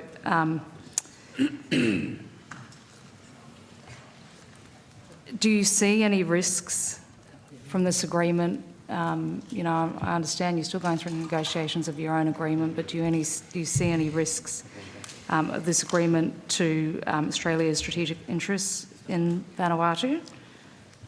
Do you see Senator, it affecting? can I answer in the broad, because I feel, some of these issues, these issues have been reported publicly or commented upon publicly, but I'd answer in the broad if I may. As I said in my opening, and as I have said, and the Labor government has said for a very long time now, since prior to our election and since our election in 2022, that Australian security and stability is tied deeply to the region in which we live. I've also said, which explains the energy, effort, resources, engagement that we have put into that region, a region which, with respect, and I know you weren't part of that government, was not well attended to and not respected and not treated appropriately on too many occasions by the party that you were a member of. I've also been very upfront with Australians, including in my opening statement, that the circumstances are very different to how they were 10 or 20 years ago, and we are in a permanent contest, and we have to continue to put energy, resources, ensure we are credible, respectful and responsive in order to be a partner of choice. That's the first point. The second point is on security and security being provided for within the PIF. We believe that the principles that leaders have articulated in both Bikatawa and Boy, that the security needs of the Pacific should be provided within the Pacific family, within the PIF, is central. We believe that it is central to stability of the region, and that the importance of that principle is only enhanced by the fact we live in a time of greater strategic contest and competition. So those are the principles by which we operate and engage with the Pacific. We think security should be provided within the Pacific Islands Forum, and that is good for the region, and that is good for including Australia. Agreed. I want to move to the Fijian agreement, please. The Vavale Union was approved by the Fijian Cabinet on the 8th of May. When will we be seeing a copy of the Vavale Union agreement? Senator, that will be publicly available when it is signed. Are we talking about in the next couple of weeks, or is that... Senator, as you'll appreciate, I won't be able to disclose any timeframes. Okay. We have also seen reporting, look, I understand that, I mean, this agreement is signed, so it's locked in, but will there be any exclusivity clauses in terms of the security element of that agreement? Senator, what the Foreign Minister has said when we were in Fiji was that the Vavale Union will be comprehensive. It will cover economic, security and people-to-people links. Mm-hmm. On that third pillar, the people-to-people links, is this going to be, I mean, we heard before about the doubling of the Pacific engagement visas, but is there also going to be any other reform to the visa program coming in from Fiji to Australia? Senator, just to clarify, the doubling of the Pacific engagement visa was in relation to Solomon Islands. Their allocation from 150 to 300 in this program year. It wasn't in relation to Fiji. Okay, so that people pillar, the people-to-people links, is that in relation to visas and streamlining visas? Again, Senator, I'll wait for the agreement to be released. We're very consistent in our transparency on all treaties, that as soon as they're signed, that will be on our website. Okay. The Minister, your press release said that the union will be based on durability, sovereignty and regionalism. Can you just explain to me what you mean by durability? Senator, the Vavale Union is based on the foundation of our Vavale partnership. That was previously a non-binding document, and it had outlined a number of areas of cooperation over the last number of years. Upgrading to a treaty in itself provides durability. The idea of having legally binding commitments and a treaty it is a signal, and it is, in fact, a framework that will be there for the long haul. What did you mean by, you said it will be based on durability, sovereignty and regionalism. What do you mean by regionalism? Senator, I mentioned earlier that Pacific Island Forum leaders agreed to the Ocean of Peace Declaration, which you'll know Prime Minister Rambuka was the leader in articulating that declaration, building support for it. Fiji were relentless in their encouragement of the region to come together to declare that this part of the world would remain peaceful and safe. And in that declaration, there was encouragement for all countries to put it into practice. And we see the Vavale Union as a practical expression of the Ocean of Peace Declaration. And when we talk to Fiji, we are like-minded insofar as we see the Vavale Union as augmenting each one of our country's sovereignty, but also strengthening the region. So if we make investments, for example, in Fiji's healthcare sector and support them addressing the HIV crisis, that has a regional benefit as well as a benefit for Fiji. So it's that kind of thinking that will be imbued through the Vavale Union and indeed through implementation. Okay. Can I ask on Kiribati? We had a hearing a couple of weeks ago, and I think it was the Assistant Commissioner for Global Strategy or something, for AFP, was unaware of the MOU that we held with Kiribati that was signed by the Minister in February 2023.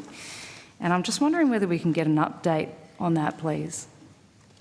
Can we get confirmation that actually, because I've seen the hard copy of it, but the AFP representative responsible for implementing our relationship, our integration with police in Kiribati was unaware of that. And I have seen on the MOU that policing was an aspect of that MOU. So can I just get clarification on that, please, that MOU is still active?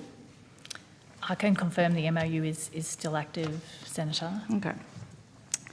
And what's the nature of the policing program in Kiribati on the ground at the moment? Senator, Mr Tattersall might like to add, but I know the AFP have been to Kiribati on multiple occasions. It's quite extensive policing program. It's a question best directed to the AFP, but Mr Tattersall might like to add to provide you just the contours at the high level. Well, I've asked them twice now in two separate hearings, same group, but yeah. Senator Mark Tattersall, First Assistant Secretary for Polynesia, Micronesia and Development Division. As Ms Peake mentioned, the 2023 MOU still is in place and is guiding our cooperation with Kiribati. In relation to policing and security cooperation, we've got a broad-based program of cooperation that moves across policing as well as cooperation through Home Affairs, Border Force and Defence. We've supported the Kiribati Police Service extensively over recent years, including delivering a second Guardian-class patrol boat in July 2024.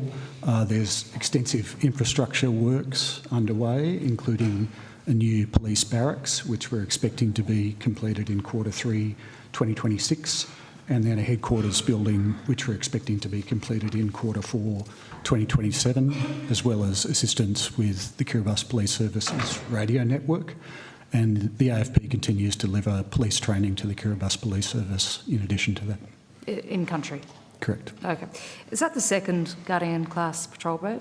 To Kiribati, yes. Okay. And they're both, we've got Australian personnel on there as well? There are defence personnel in country supporting the operations of those vessels, yes. Okay. What's our diplomatic footprint at the moment in the country? Senator, I'm afraid I don't have those numbers. Kiribati. I don't have those numbers with me. I'll have to take that on notice, Senator. Thank you very much. Okay, I'm just going to switch to Solomon Islands now, please.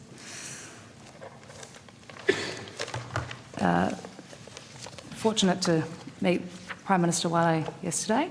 It was a terrific appointment for him, and I think the Secretary mentioned in your opening statement that you're working hard to quickly establish trust with the Solomon Islands government. Great to see him here so soon. Can I just ask about the policing program, the $190 million in that? What's been dispersed so far in that, and what's it gone to?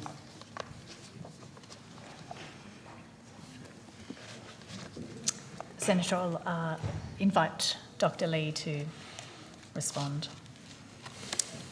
Thank you very much, Senator. Justin Lee, First Assistant Secretary of the Melanesia Division. On the program with the RSIPF expansion, the focus at the moment is on scoping for a police academy, and the majority of the work, as you appreciate, for that has been in scoping and design, and so at this point only modest amounts of funding have been spent, and I don't have exact figures. What's the sort of ballpark on modest amounts? What are we talking I'll have to take on notice the exact amount, but it is only a small, modest amount at this point. It's been... do you know how long ago the $190 million was announced?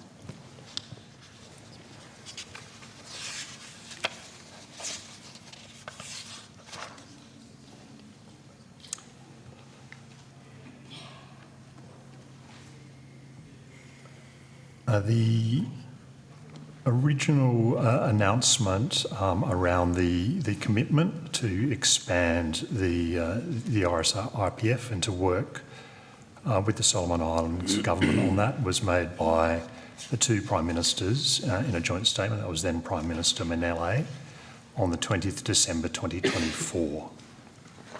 Okay. So, talking about close to 18 months. Why is it taking so long to scope? As was said previously, Senator, again, with these things, we're driven by the priorities and the pace at which our partners wish to work, how we wanted to take forward, how the Solomon Islands government wanted to take forward that that growth in the RSIPF has been subject to a number of officials levels discussions around exactly how that work would be taken forward. And the focus has shifted to the infrastructure around the police academy. So again, we've been driven by the pace in which the Solomon Islands government wants to identify priorities for that. Okay, so if it's Sorry, shifted Senator, to... might I just add one point to that, and that is the Solomon Islands government has consistently said to us that they wanted our police program to be put in the context of a national security strategy, which they were undertaking. So they spent some time trying to set out what Solomon Islands wanted in terms of sovereign capability, where Australia could make a difference. So that also took some time, and we respect that. You mentioned, sorry, I can't see your nameplate. Dr. Lee, you mentioned before that there was a shift to infrastructure. What was the priority before that?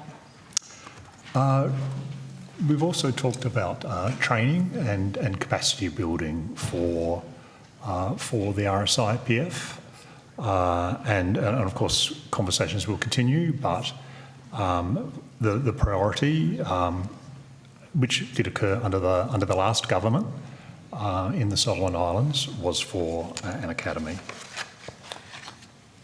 And has the 190 million, has that actually ended up in the budget at any point, or are we just waiting for that scoping to happen and then it'll go through the budget? How does that work? That funding has been allocated, Senator. It has been allocated, just not spent. Sorry, just to clarify, Senator, I'm not sure if your question was around whether it lands in the Solomon Islands budget or in ours? Ours. Oh, in ours, Yep. sorry. Yep. Okay. Can I, just a question relating to Senator Patterson's first line of inquiry about the issue of Taiwan, visiting Taiwan as parliamentarians. and being sanctioned, will we be providing any sort of advice or support to any Pacific Islander parliamentarians about travel advice to Taiwan? First, in relation to the public response, I did respond to him just before. I just did make a public statement prior to the lunch break. I don't know. I did hear that. I'm sorry, I couldn't statement. recall if you were here. I wasn't actually joined, but I did indicate I wanted to make sure whatever we said, we had a conversation with the New Zealanders first. The second is on. I think it might be best for officials perhaps to respond on this. Senator, would you mind repeating your question, please? Oh, sure. I was just wondering about, given the news overnight about the New Zealand parliamentarians that were sanctioned for visiting Taiwan, I was just wondering whether we would be providing support, advice to Pacific Island parliamentarians on their travel there as well. Senator, if I might say, we don't take a position on diplomatic recognition, of course, and they're not the kind of conversations that we usually have with Pacific countries. No, I'm just talking about, pretty immediate travel advice or travel warnings. I mean, will we be updating any kind of travel advice to the general public or to parliamentarians on going to Taiwan for ourselves? Senator, we would generally offer advice to parliamentarians who were travelling to Taiwan as a matter of course. So that is something that we routinely do. Okay, and will that be changing given the nature of what happened overnight? Senator, we will continue to offer advice to parliamentarians in the same way. Okay, but will the advice change? Is the advice today going to be different to the advice that you would have given yesterday? So, Senator, we always base our advice based on the most recent circumstances and information that we have to hand. So, of course, we would factor the latest developments into our advice. Okay. But to be clear, the Minister said parliamentarians should be able to travel. Absolutely.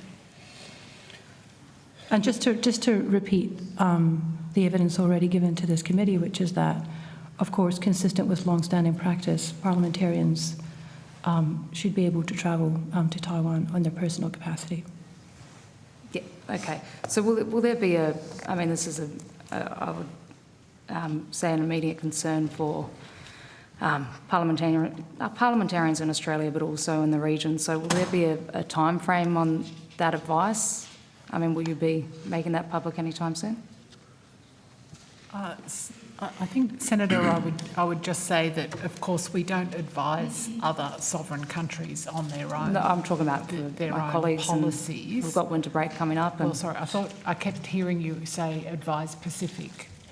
I said also for my parliamentary colleagues as well. Oh. But, for the region too. But can we do one thing at a time? So I'm a bit confused. Yeah. But in terms of advising Pacific.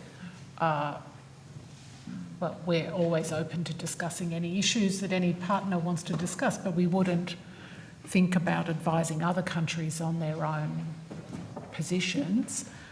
I think the way, as Ms Lawson has said, the way that we currently work with parliamentarians, Australian parliamentarians planning travel, particularly to Taiwan, is to do so directly. It's not really a travel advice issue. Okay, so you'd give direct advice rather than... Is that what you're saying? Yes. Yeah. Okay. Can I please have one more? Sure. Okay, and then I'll hand over to Steph, who's waiting. Yeah, sure. Thank you. It's just on the, the 50th anniversary gift to Papua New Guinea, the ministerial wing.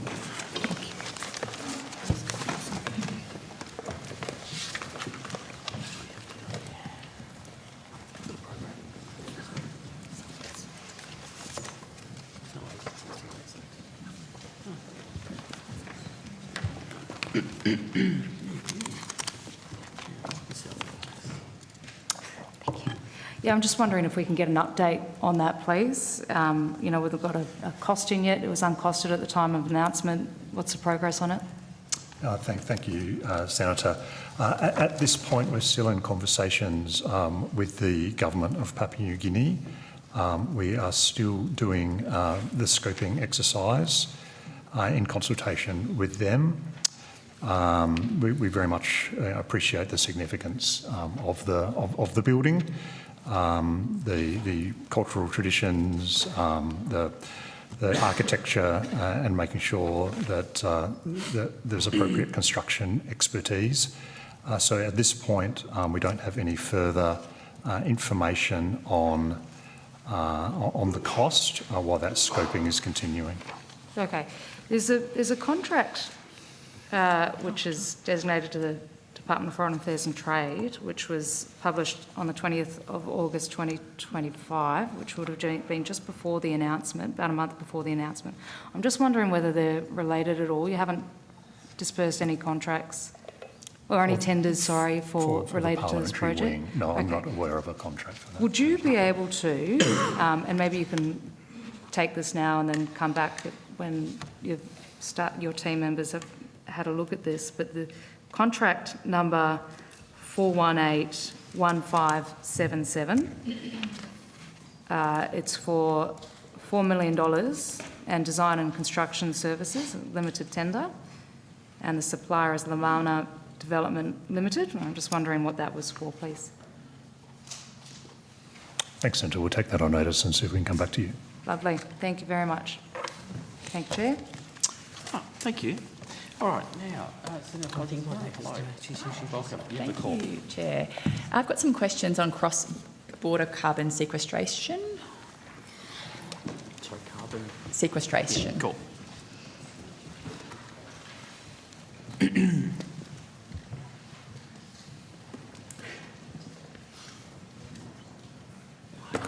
G'day. Cross-border carbon sequestration. Something we're doing.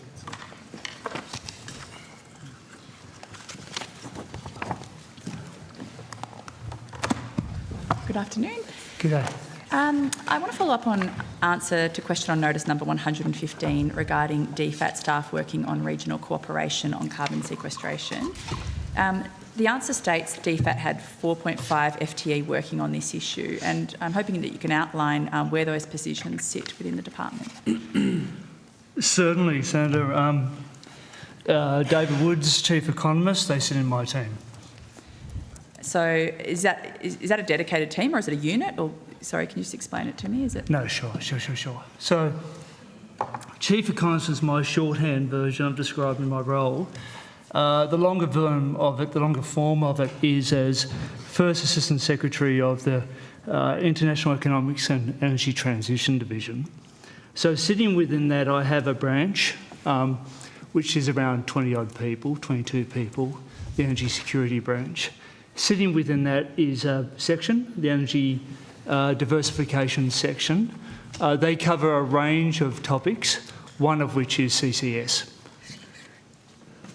And can I please ask the functional responsibilities of those positions?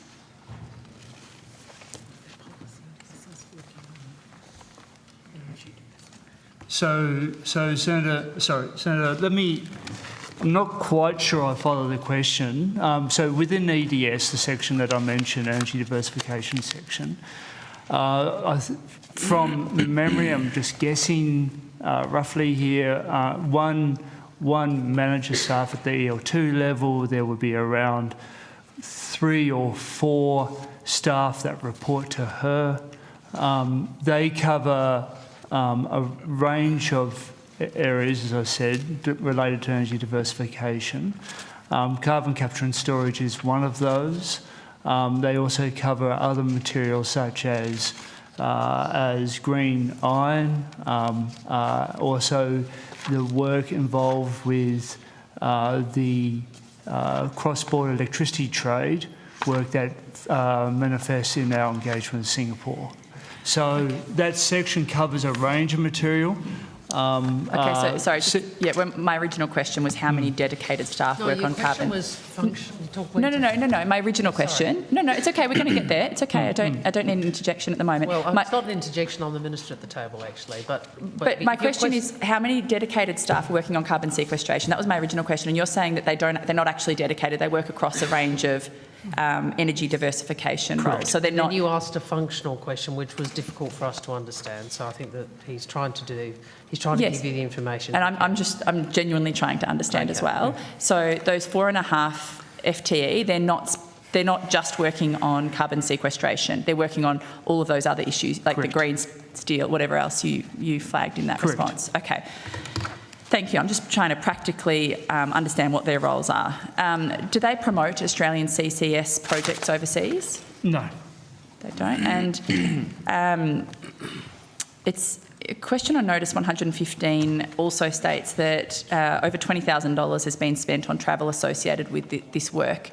Is that figure still current? And are you saying then that travel, what does that travel comprise of then? Is it nothing to do with carbon sequestration?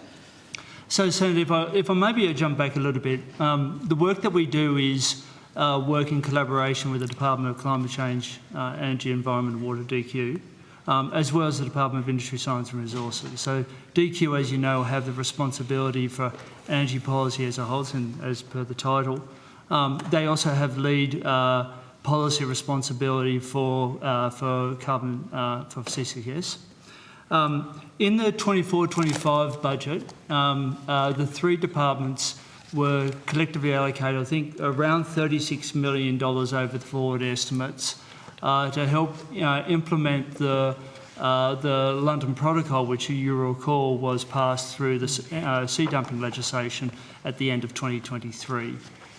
So the three departments working to their own lanes, but collectively. So climate change, energy, DQ, look at, as per that NPP, look at the, and are responsible for the implementation of the domestic frameworks for CCS. DISA are doing capacity building with Timor-Leste. DFAT are responsible then for the negotiation of agreements with countries that would be open to entering into agreements with us to implement the London Protocol, or should I say, to ensure that any cross-border trade in carbon, physically trade in carbon, is consistent with our obligations under the London Protocol. Okay, so you mentioned Timor-Leste. Are there other countries that these officers have travelled to in relation to carbon sequestration cooperation? Yes, they've travelled to Singapore. They've travelled to Japan. Singapore, Japan and Timor-Leste? On CCS. So to return to your original question, is that number from the question on notice still accurate? I'd have to take that on notice. Yes, if you could please take that on notice, and any other details of those trips on notice, who was met with on those trips. Sure. That'd be helpful, thank you. And just to check, are there any active bilateral conversations about potential CCS projects within Australia that DFAT knows about? We're aware, Senator, of projects within Australia. That's not for us to engage with. I mean, we're not looking at projects or the domestic regulation thereof. As I said, that sits with DQ. Okay, but even though you do have staff working on this issue within, so that's only for, yeah, I'm just confused, sorry, what these officials are talking about on these trips, if it's not somewhat of a domestic nature as well? Is it No, it's fair enough. No, but I guess the point I'm trying to make is that this is a collective activity. We are working with DQ, who look at the domestic frameworks, but we, from a DFAT perspective, are then looking at what are the international arrangements that need to be in place to enable or to allow and to ensure that any trade in carbon is consistent with the with our obligations under the London Protocol. So that looks like us engaging with Singapore, to take it the first example of how would we engage with Singapore, how would we put arrangements in place with Singapore to ensure that, again, if there be trade, and we're not in the business of actively promoting individual projects, but should that occur, then we have the legal frameworks in place to enable that to occur. Okay, but is there some sort of assurance that Singapore and Japan won't be shipping their carbon down to Australia anytime soon, that's not on the table? Well, Senator, I mean, the point of the exercise would be to say that where it becomes commercially viable or feasible to do so, then it's done so in a way that meets our obligations under the London Protocol, which of course is what was ratified through the sea dumping legislation at the end of 2023. Minister, many, if not all, CCS projects around the world have struggled to meet their promised capture and storage outcomes. Many say CCS is basically just greenwashing fossil fuel projects. Given that, why is Australia investing any diplomatic resources into promoting a technology internationally, especially when Australians will bear the risk of these projects back home, when we could be focusing on those efforts on proven emissions reductions measures? I thought Mr Woods went through the very narrow role we are taking on this, and I think the government's position around the transition to renewables. Sorry, that's quite loud, isn't it? Trying to figure out what it is. It's the it's radio security. outside in the corridor. One of them. I thought Mr Woods outlined, it's a very narrow role DFAT has. I mean, your proposition, it's not an unreasonable one, but probably a proposition for DQ. We put a lot more time and effort into the work we can do on transition to renewables. If you look across what DFAT is doing and the work we do in the Pacific and in a number of the key bilateral relationships. So I'm not trying to take issue with your comments about CCS. I'm just saying that I don't think this is there's a lot of resources associated with that. Look, I have spent time with DQ and I'm particularly interested, given 4+ active staff in DFAT. That's the reason I'm here today. If there weren't no active staff, four staff. Yeah, 4.5 FTE, I think. Yeah. And Mr Wood didn't rule out Australia becoming a dumping ground for the world's carbon, and 4 staff are being engaged to progress. Sorry, with respect, yes. You're look, I'm not advocating for CCS, but I don't think 4 staff out of a few thousand here in Australia is what you'd call a huge allocation. I didn't say it's a huge allocation. I'm not saying that. I'm just making the point that it's modest. Thank you, Minister. I've just got some questions about trade partner conversations as well, not relating to sequestration, but rather in relation to Australia's LNG trading partners in Asia. Does that need new personnel or? Senator, we'll keep going between me and Mr Mina. Okay. Is it Mr Wood? Sorry, your name tag is instructed. No, that's okay. Just to make sure I don't. Yes. Mr Woods. Yeah. So you'd like to ask about DFAT's engagement with Australia's LNG trading partners in Asia. During a recent Senate inquiry into the proposed gas export tax, both Treasury and gas companies acknowledged that a gas export tax would fall on Australian gas producers, not on customers in Asia. Does DFAT agree with that proposition? Senator, look, there are issues for Treasury as a tax. It's a tax issue. Well, I think, Minister, the government's planned gas, the government has been relying on trade relations as one of the reasons that that the gas export tax wasn't appropriate. So the PM has cited trade relationships directly, but Treasury did refute this. Gas companies themselves refuted this. I'm curious to hear whether you, based on your interactions, agree. No, I'm not sure I agree with your proposition, but perhaps I think Treasury's proposition. Well, I'm not sure I agree with how you have constructed that question and your fact points, but can I do this? One, as I said to Senator Pocock, it's a compelling and principled point. I have made myself in many different contexts that these are resources owned by the Australian people, and Australians deserve a fair share of the benefits of those resources. Two, the government has chosen to impose a reservation policy. We believe that will generate more benefit for Australians by delivering more gas at lower prices. It will have an economic benefit to industry and to the economy more broadly, and also will enable certainty to exporters. Third, your point, in the middle of the worst fuel crisis the world has known, and I think the budget papers do demonstrate in terms of the impact on the global economy. Those are, when you study this stuff, people refer to the 1970s, but actually I think the budget papers show this was a larger impact on the global economy. Was this the time to be changing course on really key issues around reliability? And the government believed that, as the Prime Minister said, reliability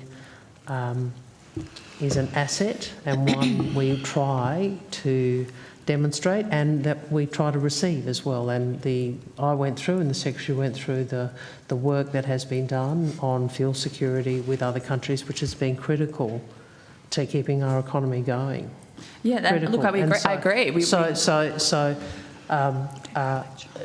I understand your position in the committee. We've chosen to do with it a different way. We've said we are going to continue to recognise reliability as an asset, and we are going to go down a reservation policy path rather than an explicit taxation path for the reasons Mr Ayres and Minister Ayres and others have outlined.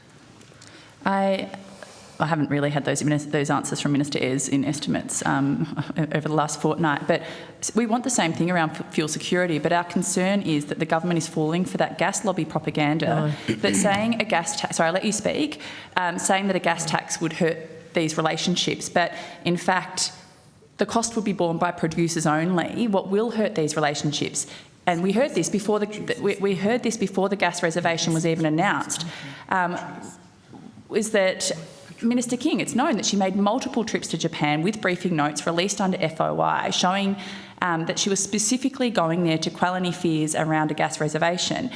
So the planned gas reserve is going to hit our customers in Asia. That's the point of this. They'll have less supply, they'll have higher prices, we won't have the revenue to show for taxing our resources properly, and those gas producers are laughing all the way to the bank. So can you explain why a gas tax is being framed as a problem for our customers, but the gas reserve isn't, when in fact it's the other way around, according to what we heard from Treasury and the gas industry? I don't agree with that. But there were quite a few propositions, and then I'll try to do you the respect responding to all those that I can. Some of them are policy questions which don't belong here. But I don't take. You asked me about what you described as the gas lobby, which I assume is you mean the gas industry, which obviously has contributed quite a lot to the economy and continues to. But a lot of Australians are obviously employed in it, Senator. But I think, to be clear with you, I don't take advice from what you describe as the gas lobby about how to deal with trading relationships with our trade partners. No, this is reported in the media. No, but I'm telling you, I hear you, Minister. Sorry, you asked me not to interrupt you. Okay. I've got to keep moving. That's no. But you put an assertion to me. We deal with our counterparts. Some of them have close relationships with these industries, but I don't. My engagement is driven by what we regard as Australia's national interests, and that was the basis on which we went to Singapore, Malaysia, Brunei, Republic of Korea and Japan, and also China. You know, we deal with these countries and we make our views known and we assert our position, not because some lobby group puts it to us, but because we come to a view as a government about what's in Australia's national interest. You may disagree with that. Yeah, 70+% of Australians disagree with that as well. It's not just me. Well, I think 70+ Australians would also say that actually the governments, they won't want, you know, the fuel, fertiliser coming into this country despite what is supposed. Precisely, this is the whole point. We want the same thing, Senator, but we're going to agree to disagree because I'm going to move on to my last question. No, I'd like Minister. to finish my answer. Well, you've been speaking for a very long time when we have agreed to disagree. All right, just let the Minister finish and then I'll come back to you for your last question. Thank you. I'm not kicking off. Whenever what I find difficult, what I disagree with, and I am going to push back, is the assertion that the Greens political party makes that when we do something that it differs, it's because some lobby group got to us. It's just we have a different view about Australia's national interests. Okay, it's the not public. Because, can I finish? Wow. These lectures, they're just so exhausting. It's not a lecture. You put a position when you to say me. Greens political party and then you proceed to say a rant, it sounds a lot like a lecture. Senator, and I have another committee that I need to get to, so can we please move on? Senator, come on, let's just get back to questions and answers, please. If you put a proposition to me, I'm entitled to refute it. I said we are worried that you are. No, and I will again refute it because, you know, how many times? I have. Well, if you continue to assert, Senator, that we are taking positions because someone has lobbied us, as opposed to at least respecting, we have come to a different view on our national interest. And I would ask you to respect it. I will respect that. Thank you, Minister. I've let you finish. The fact that those same gas lobbyists were at a $5,500 a head event post-budget night, celebrating the fact they didn't have a 25% export tax, is absolutely galling. My job in here is to hold ministers, to hold the government account to the decisions they made, to draw out these examples, so you can tell me that it's in the national interest, but you can understand why the public thinks that that's frankly a load of BS when they're seeing the schmoozing and the wheeling and dealing going in. I have asked so many ministers over the last fortnight which representatives from the fossil fuel industry were in attendance at that budget night dinner. No one will answer. How does that make us feel? Why wouldn't we think that you're taking orders from the fossil fuel industry? Right. I'm sorry. Senator, I'm sorry. Well, see, this is what I mean. It's not a conspiracy. We approach this. I can tell you how I approach this because you've gone back to the big conspiracy theory. I can tell you how I have approached this. One, I have looked at this in the context of the worst energy crisis the country's seen and the imperative as Foreign Minister to do everything I can to help Australians get diesel, petrol, jet fuel and petroleum and other petroleum-related products, including urea, because that is about our economy continuing, it is about food being grown, and it is about food and goods getting to the shelves of supermarkets. So that is what I have focused on. It's not about the gas companies, it's about people. That's the decisions I have made, all right? So just be clear, you're entitled to a different view on policy, but you're not entitled to a different view about my motivations. Well, Minister, were you in attendance at the budget night fundraiser at Realm, $5,500 a head? Were you there rubbing shoulders with anyone? Rubbing shoulders? No, were you? Were you in attendance? Maybe you'll give me the answers that your other government ministers refused to answer. Were you there? Well, I don't think it's... Well, it is an estimates question. I think I went late and left early because I think we were sitting from memory and I had to come back to the Senate and go later. So, yes, I went briefly. And were there representatives from the fossil fuel industry to be honest, I do not. It's not an estimates question, but I don't recall who I said. It goes to the heart of what the public are so intrigued to know the answers to. Trying to answer your question, Senator. Just let her finish. Okay, I'll let her finish. Okay, please. Were there any fossil fuel representatives there? It's possible just to have a different view about what our national interest is. Were there any fossil fuel representatives in attendance when you were there, Minister? Okay. Now, let's just let the Minister finish. You can take it on notice if you like. Well, I think she's about to give you an answer, but anyway, I don't know. Sure. Your call, Minister. What's your question? Despite the fact that you were so anxious to ask a whole range of other questions, you're now happy to ask a range of other political questions. You've taken us off course, so this is... No, I haven't taken off course, Senator. I really... I don't... Please answer the question. Please answer the question that the Chair has asked you to answer. It is quite remarkable the way you just keep interrupting me when I'm asking just because you don't like what I'm saying. I just think the tendency to go to motivation and personal motivation is the wrong thing to do in public policy and in politics. I accept that you on this issue have a strong view.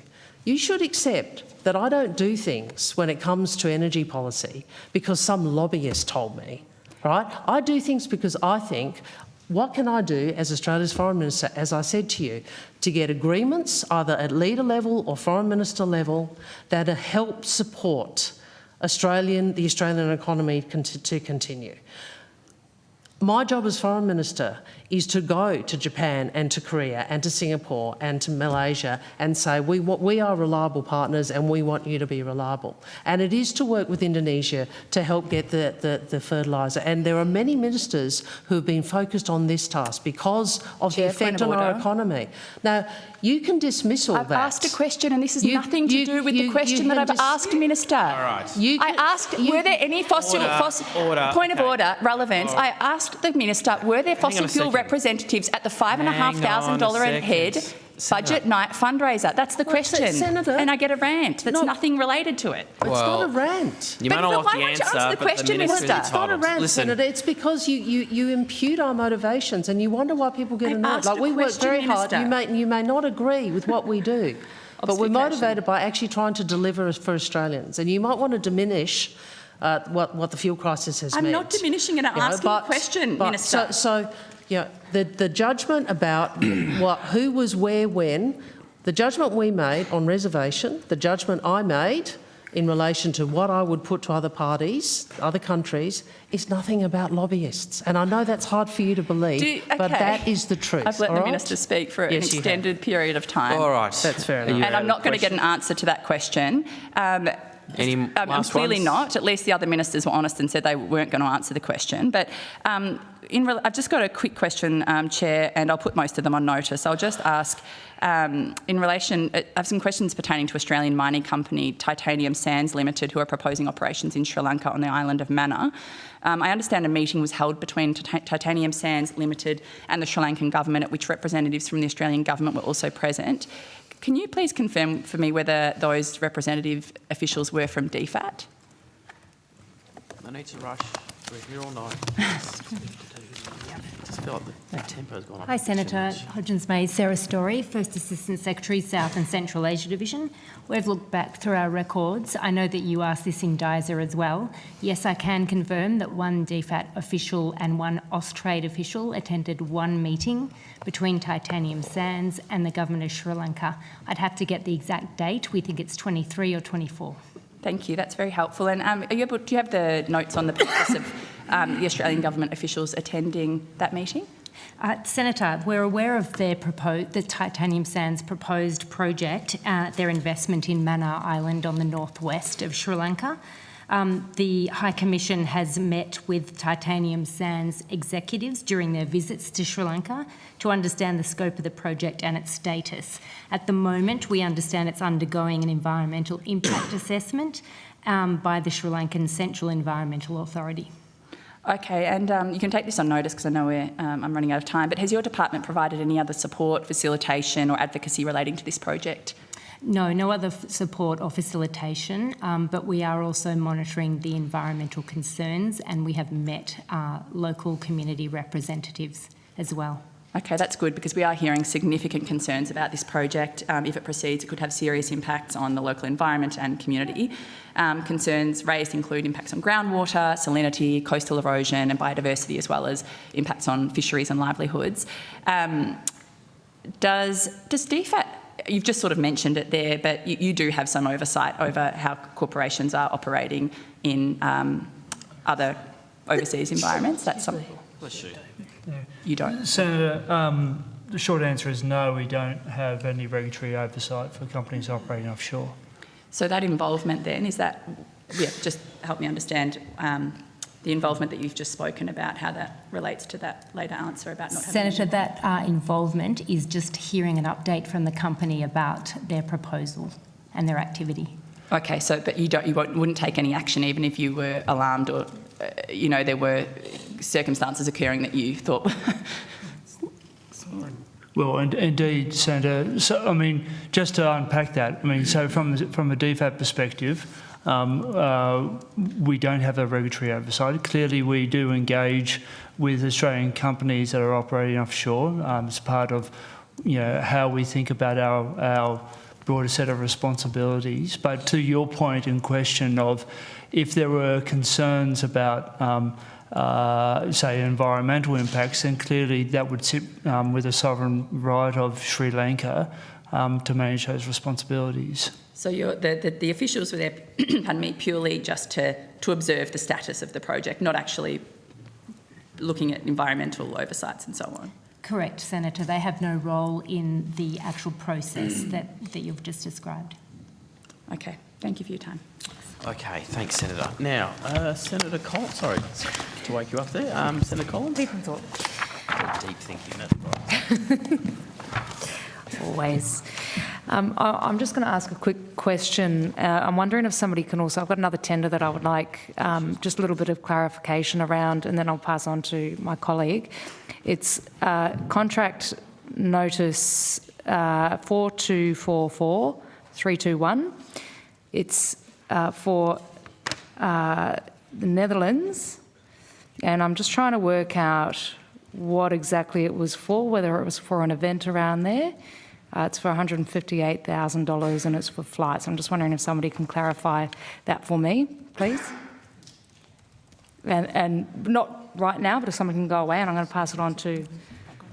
Sorry, I think we'll have to take it on notice. I can't... Where are you reading from, Senator Collins? Just for an I can table it if you like and make it a little bit easier. Is it just DFAT? Yes, it is. Yep. If you give us the AusTender number... Yeah, the contract notice view, is that the one that you'd like? Yeah, okay, and then we'll follow it up and take Thank you very much. It's CN 4244-321. That would be very helpful. Thank you very much. Okay. Yep. I got the call, so okay. Sorry? You got questions? Pass it on to... Sorry. I do, but... Yeah. Thank you, Chair. I just had two contracts as well. I wouldn't mind some detail on if you're happy to take those on notice as well with Senator You're Collins. entitled to ask for it. And we just probably won't have those details. No, but so if you give us the numbers, we can look at it and see what we can provide. It's contract notice 4244-344 for market research services, and then contract notice 419-8605 for advertising. If we just get someone to get some more detail about those at some point. My main interest, though, was just understanding the steps the government's taking to improve or address fuel shortages in the Pacific and understand the picture we have there. I know the Prime Minister made an announcement yesterday of assistance to the Solomon Islands, and I know we've made an announcement of assistance to Fiji, but I just would appreciate an overview of how we see the situation in the Pacific in terms of fuel shortages and supplies and what steps we're taking to address them.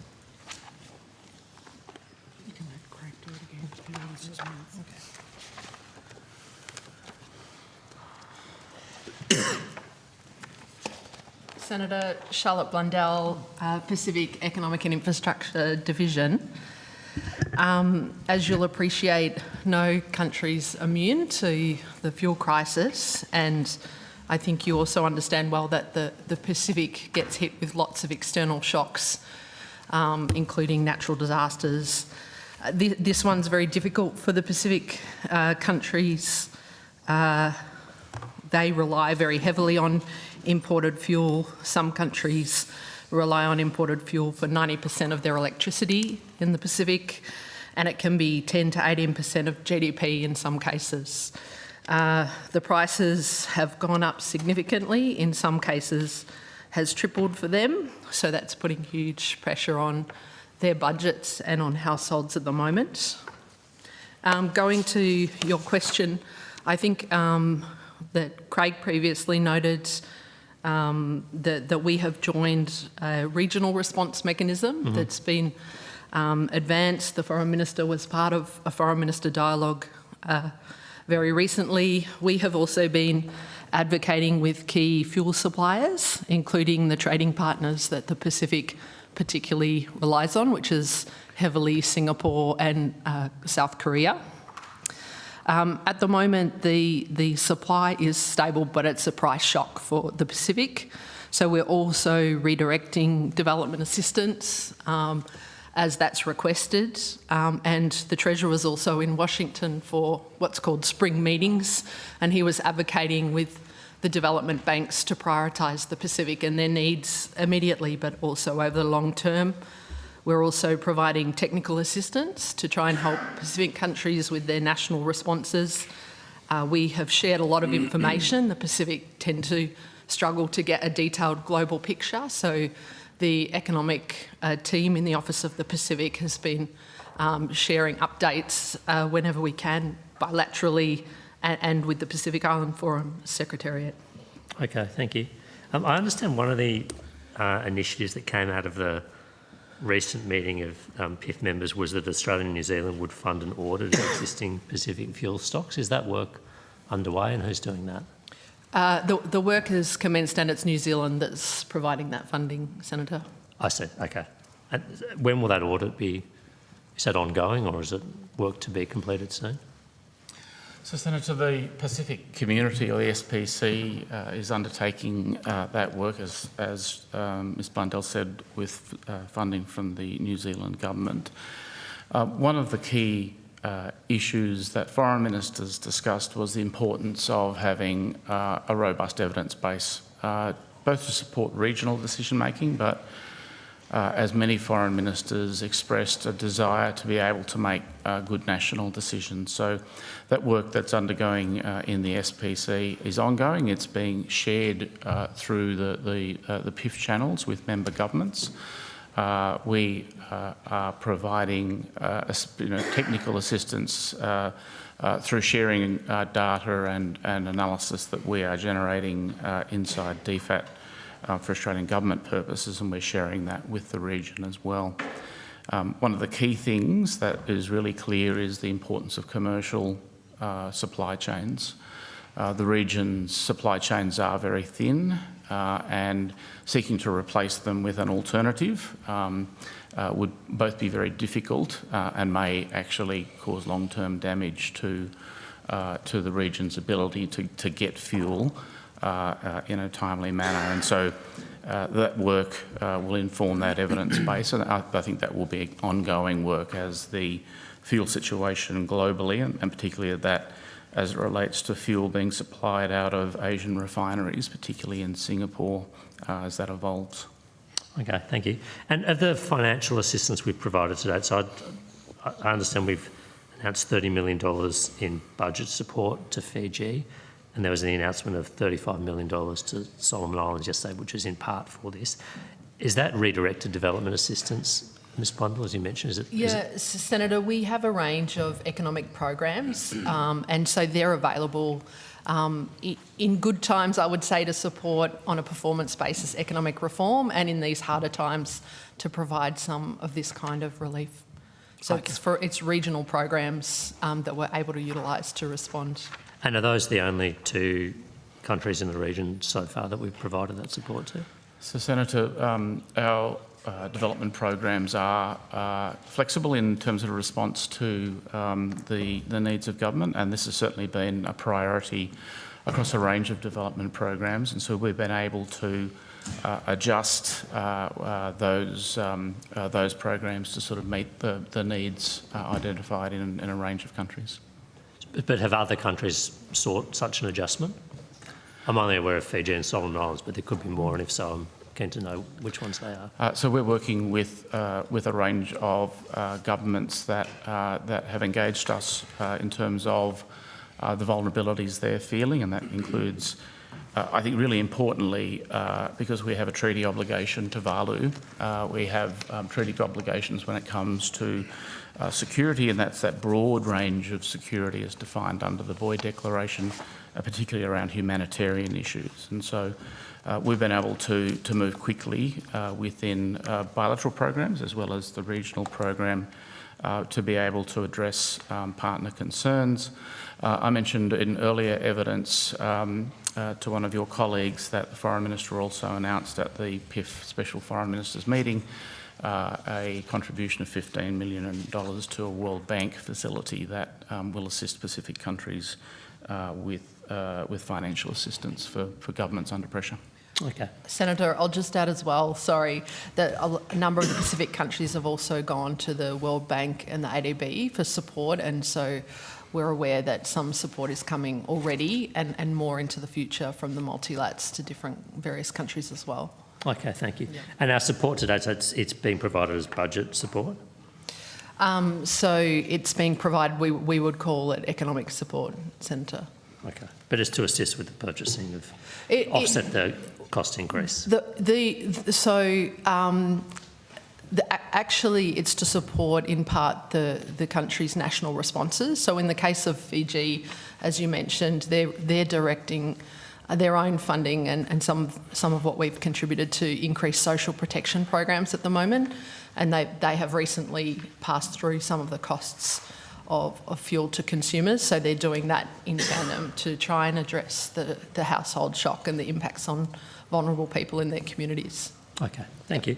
Senator, if Jonathan Canath as of ARWFP, just to sort of round out the picture perhaps at the household and community level, just to mention one other program that is run through AIWFP, which is called Renew, which is an off-grid program, which is delivered or is delivering 28 off-grid projects across 11 countries. And a number of these projects help to reduce reliance on the volatile sort of diesel, on the diesel with its sort of volatile prices. So, for example, in Solomon Islands, a project at 2 different hospitals is significantly reducing diesel use and therefore allowing greater budget through to the health services delivered at the hospital. And we also have a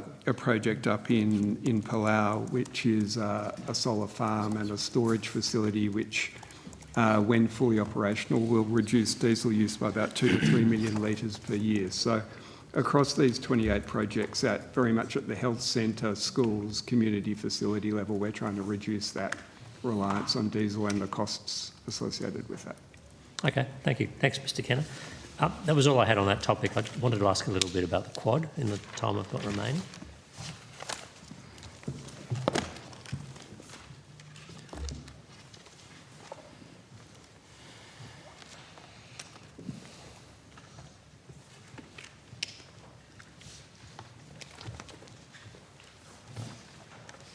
Hi, Ms. Lawson.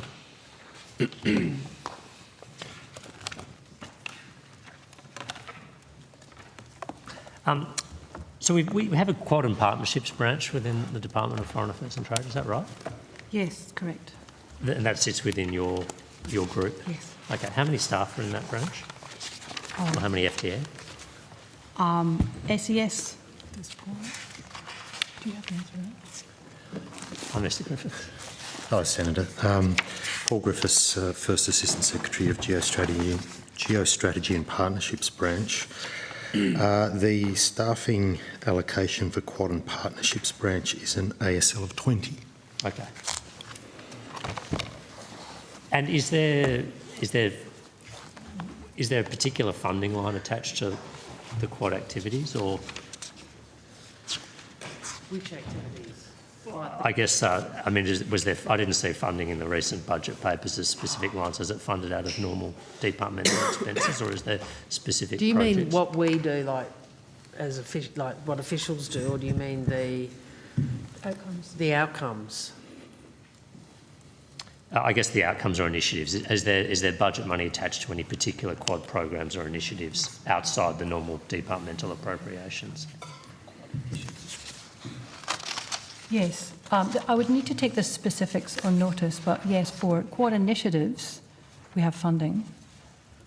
Okay. And they may also be, in some circumstances, initiatives where government has already allocated funding, but via a different. I'm thinking, for example, the ports issue. From memory,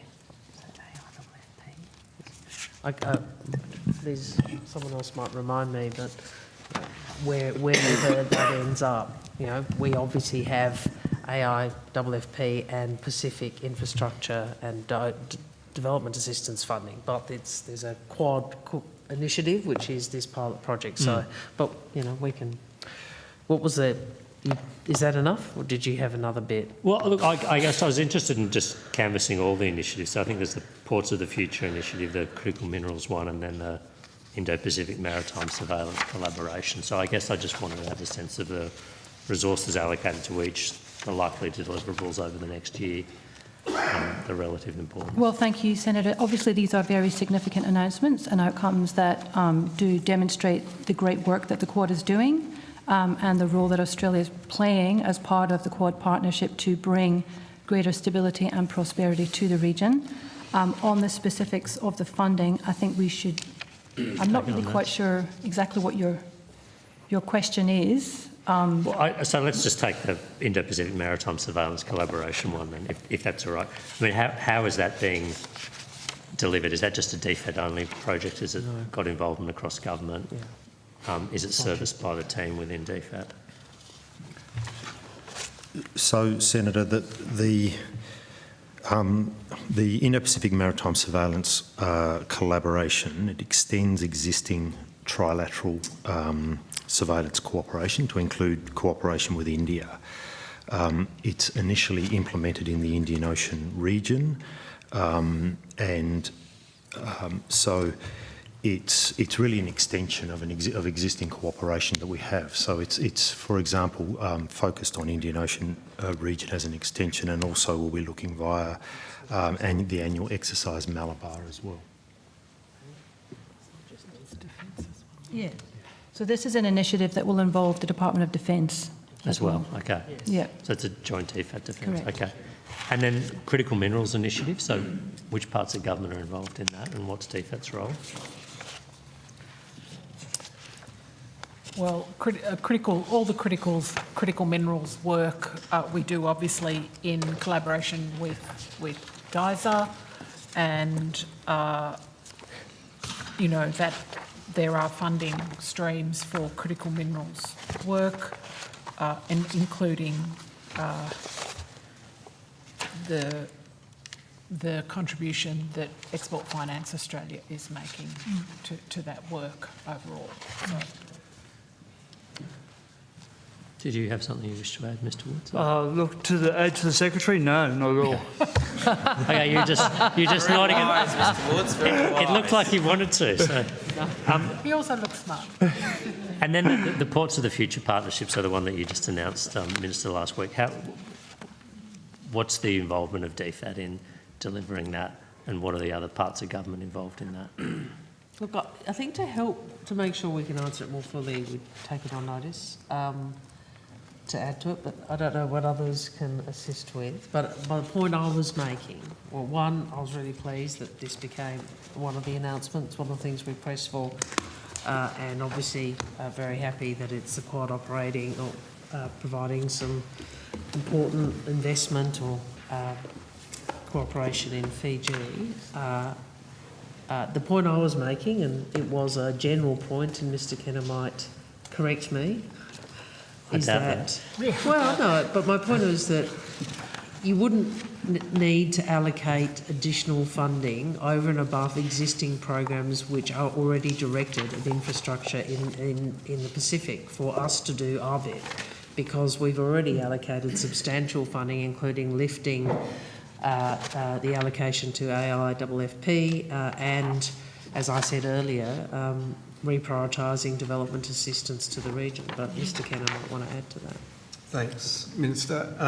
Yes, just to build on that, Senator, this announcement really does reflect Fiji's long-standing desire for maritime infrastructure development, and we've already been engaging through Quad infrastructure coordination groups at working levels on ways to take forward our engagement with partners in the region. In this case, a focus will obviously be with Fiji on this maritime infrastructure.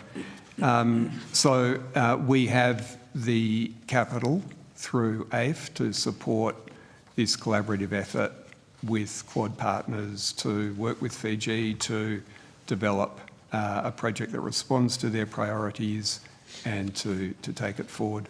I might just mention also that, Senator, that with Fiji, Independently, AIF has been engaging with the maritime infrastructure. For example, we've prepared a Lautoka foreshore redevelopment feasibility study, a Lautoka port master plan, a feasibility study on Fiji shipbuilding. So we have a number of feasibility and other studies already prepared that can provide one source of ideas and input into the sort of project that will respond to Fiji's priorities and that will work for Quad members.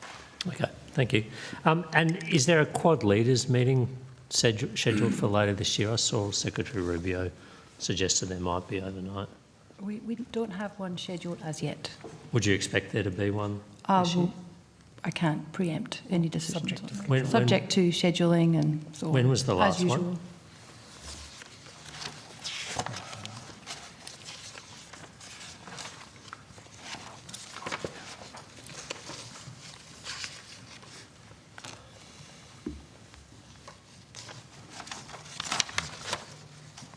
I'll have to come back to that. Sorry, we should have that in our notes, but we That's don't. right. I think it was 2024, but I could be wrong. So, Why do you ask questions? well, because I don't. You like the drama of it. No. When was the last quad meeting? I don't have it in front of me. 2024. I seem to remember there wasn't one last year because of the US-India relationship, because India was due to host. I'm not going to comment on that. No, I'm not asking you to, but I don't actually know, so that's why I was asking. We can Google. So, would we? You've asked that question. Would we like to have one this year? Or I is think Australia pushing to have a? We are strong supporters of the Quad, and we are appreciative of the efforts of Secretary Rubio, who has really driven the Foreign Minister's track to ensure we have had about 2 meetings last year, was it? Yes. And we are very appreciative of the work that External Affairs Minister Jaishankar is put into ensuring we had one in India this year. We remain of the view the Quad is very important, and we will continue to support the work of the Quad and ensure that we're so supportive of meetings. Including at leaders level. We've been clear about that. Okay. But, yeah. Okay. Well, on that note. Also good at Foreign Minister's level. I know you don't think, but it's a good thing. It was originally a Foreign Minister's, or in the foreign track, I think. Absolutely. It was originally, yeah. All right. Thank you. That was all I had. Well, on that note, we're going to Before the break, break anyway. for afternoon tea. Just going to gently put this thing down.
Excellent. Hello, broadcasting. Okay, hello.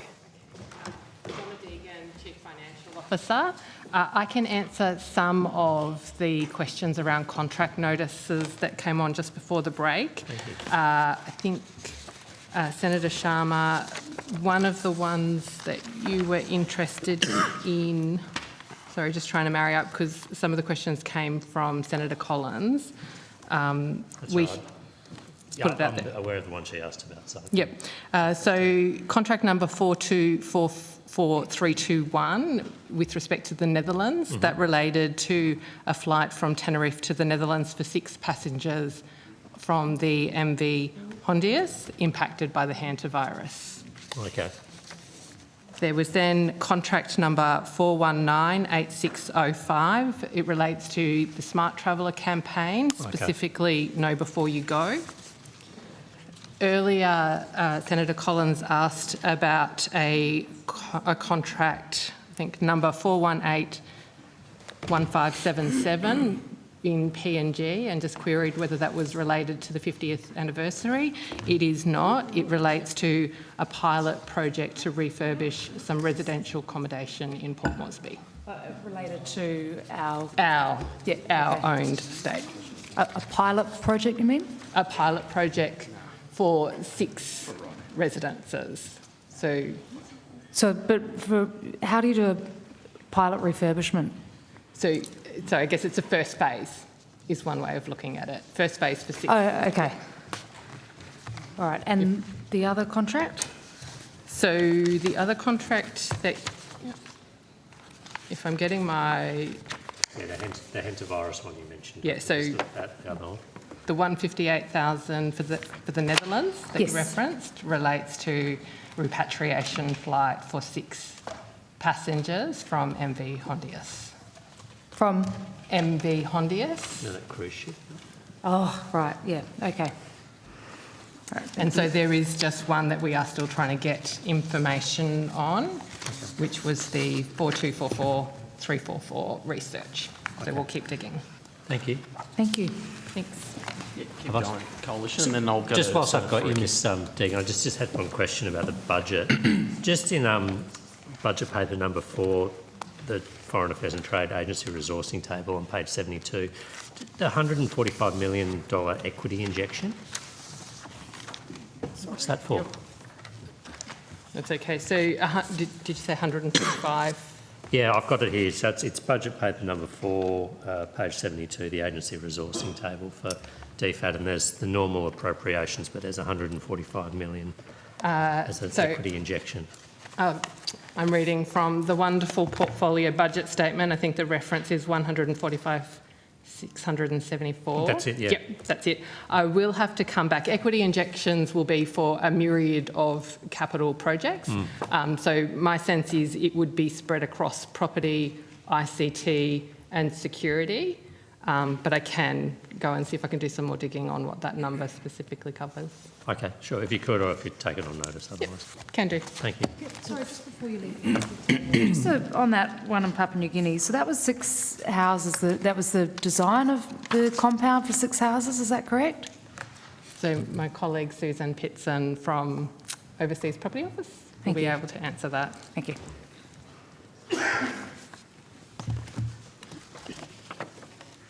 Suzanne Pitson, Executive Director of the Overseas Property Office. So this is a pilot project. It's for the Port Moresby Konidobu staff residential compound. There are 45 residences on that compound. Oh, 45. Okay. This is the pilot project with the first 6. So when you say pilot, what part of the project does that mean? Because I'm just trying to work out what the $4 million goes to. So what we did then, this was it was to demolish all of the existing surfaces and fittings in these 6 residences, install new walls, ceiling, linings, kitchen, laundry and bathrooms, upgrade of the air conditioning, electrical systems and the domestic hot water. Okay, and is that the first phase? There are other phases after this? It is the first phase. So we used the learnings from that pilot project to inform our costing for a submission that we recently did for the Public Works Committee to do the remaining 39 residences. So there's 45 residences. But did you say 6 houses? Did I hear you say that as well? There were 6 residences in the pilot project. So there's 45 on the compound. Yep. The pilot project comprised 6 residences. Okay, so $4 million went to demolishing and renovating new walls in just 6 of the residences. How big are these residences? I beg your pardon? How big are the residences? Are we talking a couple of bedrooms each? Or? So they're probably 2, 3, 4 bedroom residences. It's a compound comprises houses, some townhouses, some apartments, but these were the houses. Okay. So for those 6 residences that have been done in the pilot project, are they complete or is there going to be, okay? Yes, so those 6 residences are complete. And then we went to the Public Works Committee earlier this year with a proposal to do the remaining 39 residences. Okay, and what were the learnings that you got from that It actually pilot helped project? us inform the costings. In particular, we had quite a limited scope to start with. So, for example, we weren't intending to pull out the plasterboard and the walls, but when we started the project, we realised that we had to. There was mould, there was things that needed to be replaced. So it actually meant that when we scoped up the remaining 39, we included aspects like that. Okay, and how much is it going to cost to do the rest of the 39? It's going to cost circa around $37 million. Okay.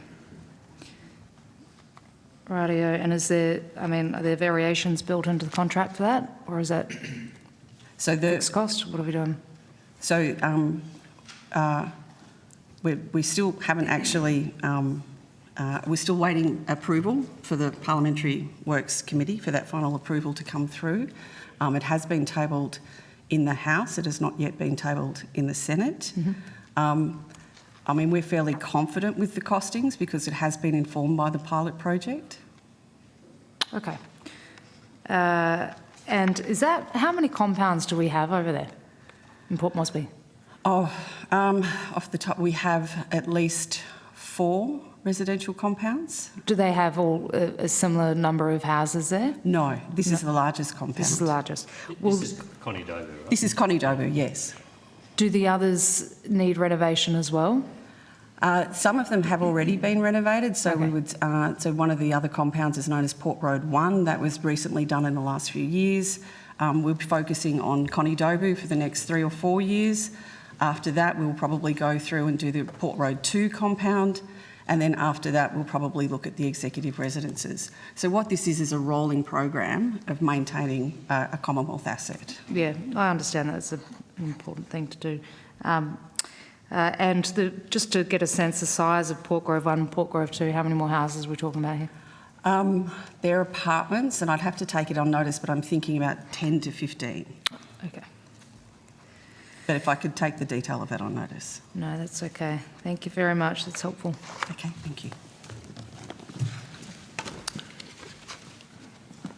Yeah, just your block still, and then Yeah, sorry. I know there was sort of That's quite all right. That's all right. The upcoming G7 Leaders Summit, can I confirm that Australia's not being invited this time? I saw the media reports. To the summit, the Yes. Leaders Summit? Well, I think it's primarily not this portfolio's area of responsibility, right? No, okay, I'll take. Yeah, I did ask PM&C about this earlier in the week, and they did confirm that the Prime Minister had not been invited. Why are you asking us again? Well, it was the lead in. I was overseas lead into subsequent for the questions. PM&C estimates, but if you asked and got the answer from the, why did you ask us again? Well, but to follow Just to on make question- sure we knew as well. Is that No, that was probably just a prologue to my question. So, taking that as given, then, did we expect to get an invitation? Did we make representations beforehand to seek an invitation? Have we made representations since? Prime Minister and Cabinet gave evidence about this in their session and covered off on these questions. Well, actually, no, they referred some of these questions to DFAT, because I did ask, had representations been made either to the embassy here or in Paris, and I said that was a question for DFAT. I think, Senator, I would say that we have been discussing with France the how they were going to run the summit. As you know, every G7 host country chooses how they include non-G7 countries and what their area of focus is. So we have consistently pointed out the areas of convergence that we have on the G7 work program, and things like critical minerals, for example, where we participate and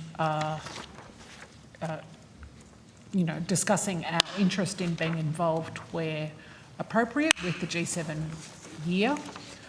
I think in the end, the presidency decided to focus on some quite specific issues to do with external partners and invited just a very limited number of partners. But yes, we had been discussing options and expressing our interest in supporting G7 work programs, including at summit level where relevant. Okay, so we remain interested in attending, we're just not going this year. I think we had, well, maybe I'll defer to Mr Griffiths, but some of the ministerial meetings we were, I'll let you add any of the specifics. Thanks, Secretary. Paul Griffiths, First Assistant Secretary of Geostrategy and Partnerships Division.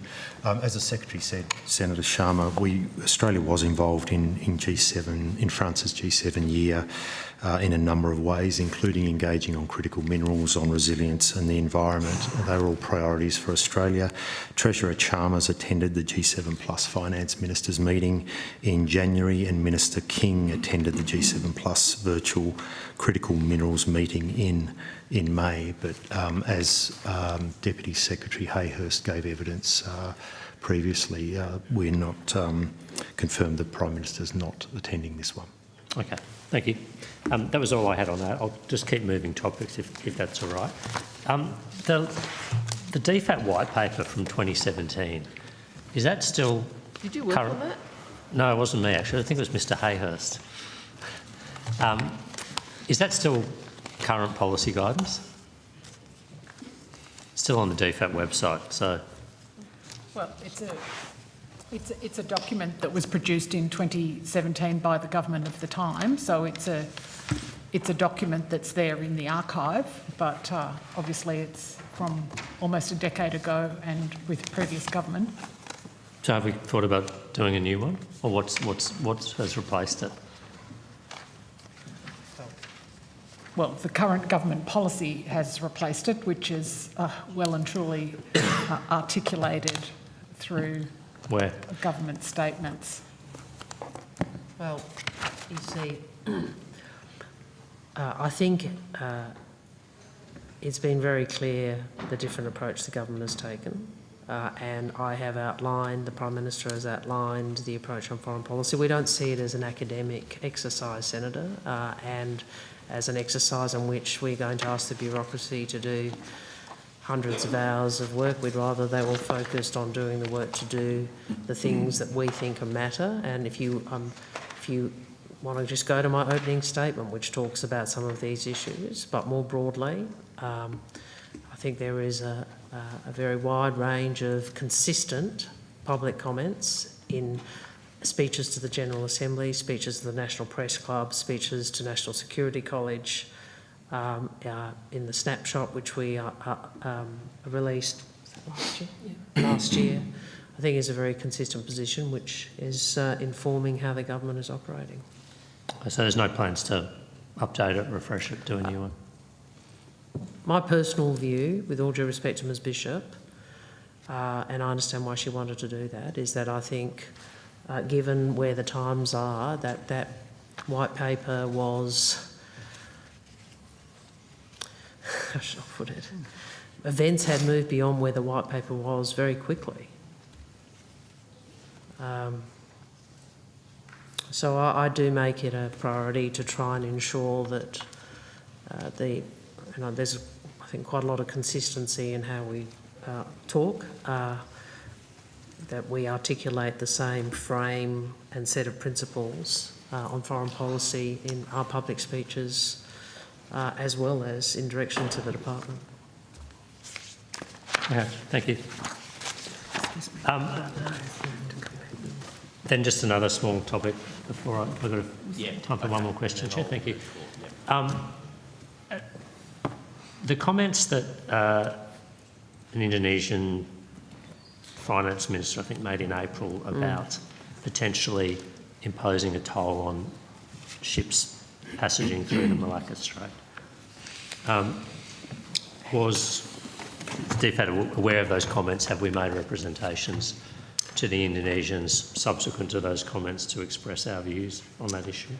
Well, before we go to the bilateral, I think if I can make a regional point, because this was a matter of discussion in my visit to Malaysia. Sorry, I accompanied the Prime Minister to Malaysia and then separately went on to Singapore.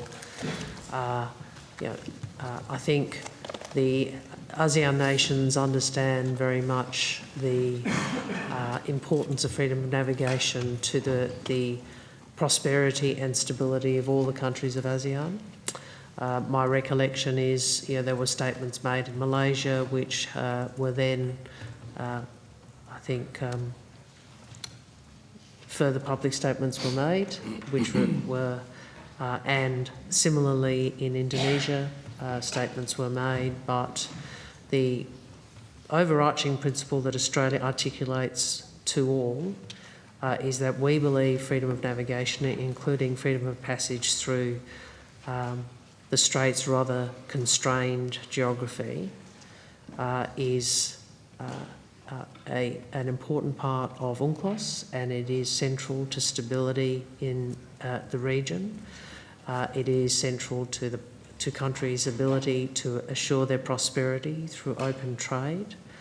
And, for example, we have clearly made assertions publicly that any settlement in relation to the Strait of Hormuz should not be permitted to create a precedent in relation to the charging of any levies. So our position as a general principle is clear, but I'll throw to Ms Chan or Mr Marcelo. Senator, the right to transit passage is also clearly articulated in UNCLOS. So the comments by the Indonesian Finance Minister Pabaya were made on the 22nd of April. On the 23rd of April, our embassy in Jakarta sought clarification from a number of different points of contact in the Indonesian system. So the Ministry of Foreign Affairs, the Ministry of Finance, and also from contacts in the Indonesian Parliament about those comments. And later that day, also on the 23rd of April, Foreign Minister Subiono subsequently made a clarifying statement dismissing the prospect of tolls on vessels transiting the Strait of Malacca. And in addition to his comments, the Singaporean and the Malaysian foreign ministers also publicly rejected the suggestion that tolls would be imposed on vessels in the Malacca Strait. Minister Pabaya himself said on the 24th of April that he wasn't being serious and that the government never had such plans to impose tolls. Thank you. When you say we sought clarification, did we also express our view? Our view was clear. Yes, our view is clear about the right to transit passage which is clearly stated under UNCLOS, but I don't have the detail of what our officials specifically said. But we sought clarification. And of those what's comments. important is that it was the Indonesian government itself has clarified the position. So that is a good thing. I welcome it. I was just wondering what our involvement was in that. Did you raise it with your counterpart, Minister? I haven't seen him in that period, and he clarified it. I've not engaged with him since those comments were made, but I was in the region and I had a conversation with the Foreign Minister of Malaysia and the Foreign Minister of Singapore about it. Okay. Thank you. That was all on this topic. Thank you, Chair. Okay. We'll come back to you later.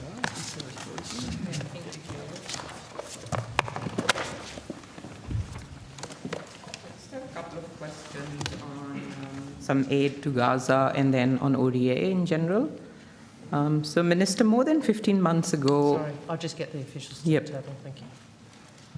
Development assistance to Gaza. Sorry, it was development assistance to Gaza. There's some aid to Gaza, some, yeah. And then the second part was ODA more generally. Yep. Thank you.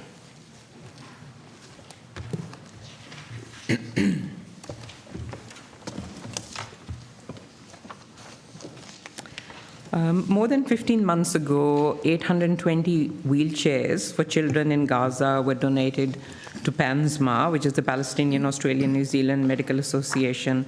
These wheelchairs were donated by 2 Australian charities, Kids on Wheels Alliance and Wheelchair for Kids.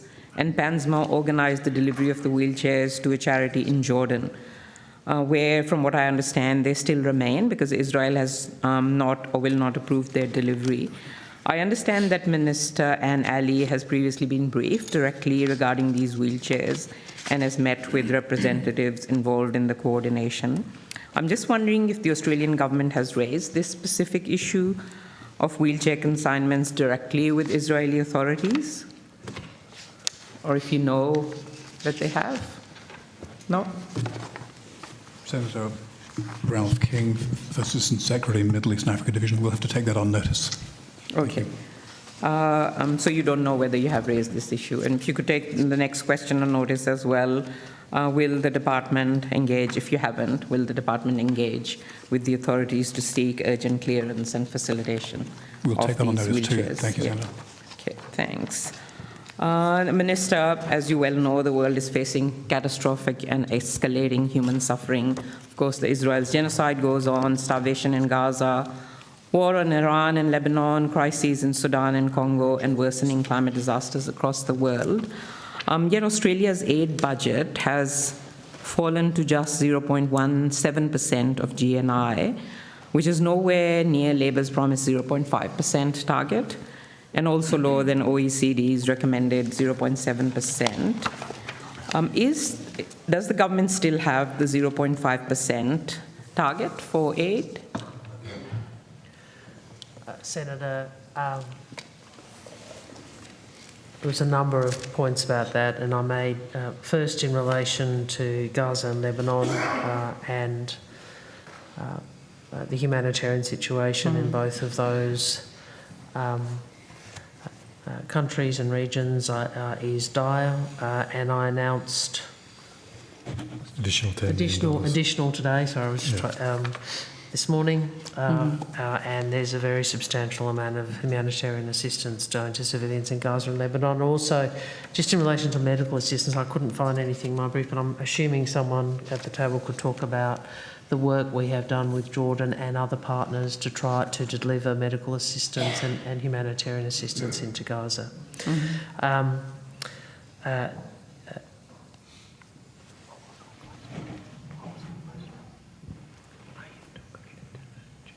On the aid, the development assistance budget, in a very difficult budget, we have, unlike the coalition, we have continued we've protected the aid budget. We have continued its indexation. I accept, there are those who would want a much higher level of development assistance. We're obviously contending with a very different set of budget and economic circumstances, and so in those circumstances, ensuring that there was no reduction in the budget was very important to me. And I outlined, I think, you may not have been here in my opening statement, why that is. I think we continue to grow the aid budget as we are able. We uplifted it when we came to government. We have continued to index it, and I appreciate the fact that we have retained it at levels and growing over the forward estimates in what has been a very difficult budget. Minister, is the target still, government's target still to reach 0.5% of GNI? Or has that been dropped now? And that is the UN identified target. Well, Doctor, I think, Senator, the Australian NGO community and a safer, secure world is pushing for now a 1% allocation of budget. I think there's a move away from the GNI per capita element. I think there's also a move away because how different countries report their funding for ODA is not always exactly like for like.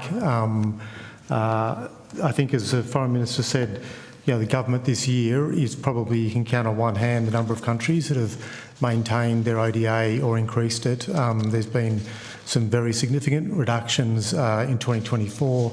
It's estimated 24% reduction in global ODA, and I think last year we'll find, once the figures are through, it'll be very similar to that. So I think, as the Foreign Minister said, in a tough fiscal environment, the Australian government maintaining its ODA, its current funding, and actually increasing it by $112 million, and looking at how we focus it more in our region, I think has been a really critical thing to meet the needs in our region. Just on the humanitarian, the government's increased its funding this year for humanitarian assistance. I might ask, just based on your question, that our humanitarian coordinator, Steve Scott, to talk a little bit just on the JHCO work that does its, how we're cooperating with Jordan on health assistance into Gaza. But also, just as the Foreign Minister mentioned today, that the government announced an additional $15 million of assistance for Gaza, $10 million for Lebanon for the crisis, and also $5 million for the Ebola situation in DRC and Uganda. But I might ask Mr. Scott just to talk. I mean, that's all right. I'll get that on notice. My time is limited. You did say the 1%, that I do know that the sector is asking for that. So at the moment, what is the percentage that Australia? I think the figure at the moment is about 0.63%. It depends on the economy. It's about 0.63%. Is there a target that you have to reach to that 1%, like a timeline? Well, I don't think it's the government's made. I think it's something which the sector's calling on.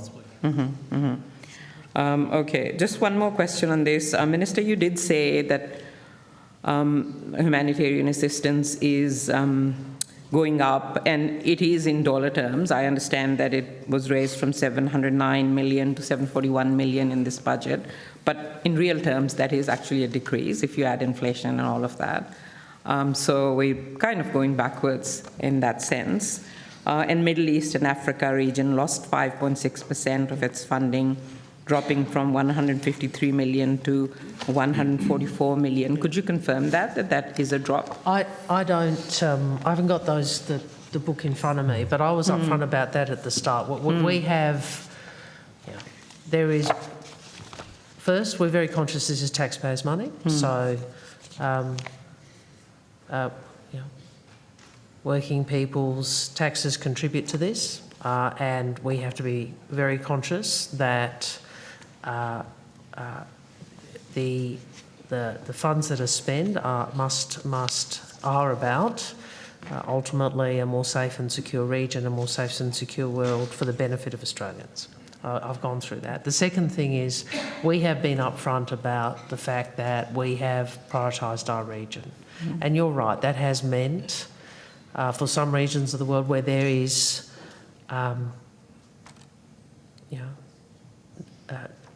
in many places, very serious need.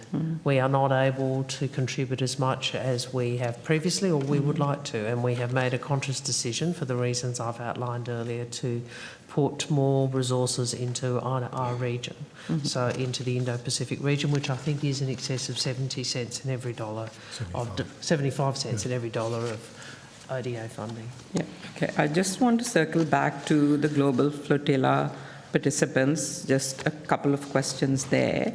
Minister, you might be aware that Malaysia is preparing to take legal action against Israel in the International Court of Justice over the reported abuse of the flotilla activists. Will you give consideration to joining that action if it happens, so that we can get some accountability and justice for the violence and the sexual abuse and assault that Australians have faced?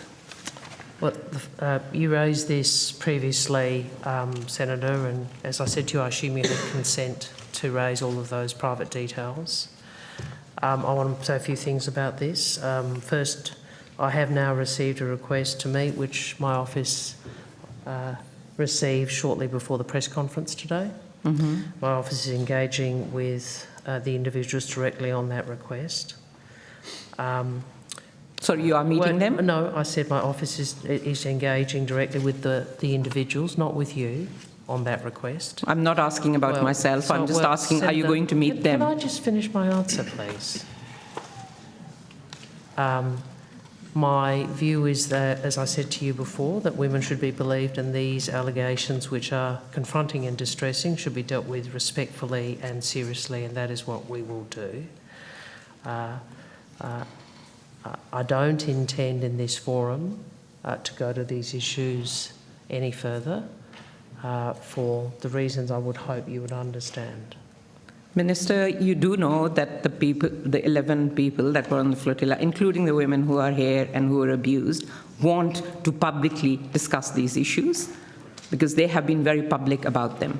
So, you know, like I said before, they're talking about them privately. They have not been talking about them privately. They have been publicly talking about them, have had the courage to publicly talk about them because they want everyone to hear what has happened and that your government has taken no action. So you're not going to answer any questions that I ask you about this topic? Is that what you're saying? No, I'm saying that we will deal with these very confronting and distressing allegations respectfully and seriously.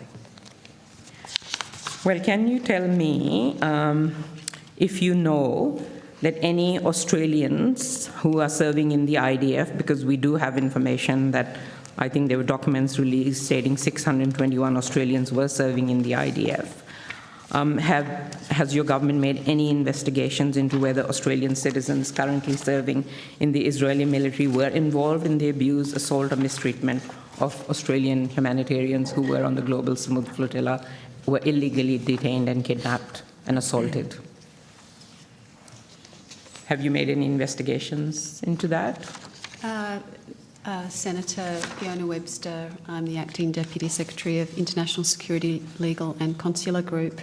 So all I can say is the government's position in terms of Australian citizens with the Israeli Defence Force is that the government encourages all Australians who seek to serve with the armed forces of a foreign country to carefully consider their legal obligations and ensure that their conduct does not constitute a criminal offence. That is a matter for the Attorney General's Department in terms of the legality of Australians serving with the IDF. Minister, the 11 Australians who were trying to deliver food and aid and medicine to starving people in Gaza, as you know, were treated horrifically. And we know from UN reports that Israel has a pattern of sexually abusing and assaulting Palestinians as well. And of course, there's the genocide that has been going on for almost 3 years. Could I ask you, after all of this, why is your government still calling Israel a friend and an ally?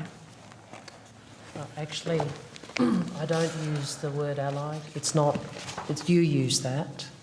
You don't use that? Yeah, no, I don't use that word because... So the government does not consider Israel an ally? Why are you shouting at me? I'm not shouting at you at all. Why are you raising your voice at me? Why can't you answer the question, Minister, rather than just accusing me of things that I'm not doing? Right, just let the Minister respond. Is Israel a friend and an ally of Australia? Senator, can I...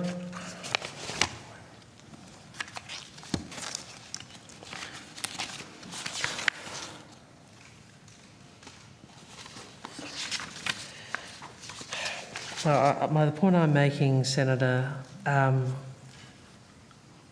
is that is something you say when you try to, unfortunately, foment more anger on this issue and more division in Australian society. That is not a phrase I use because we don't have an alliance.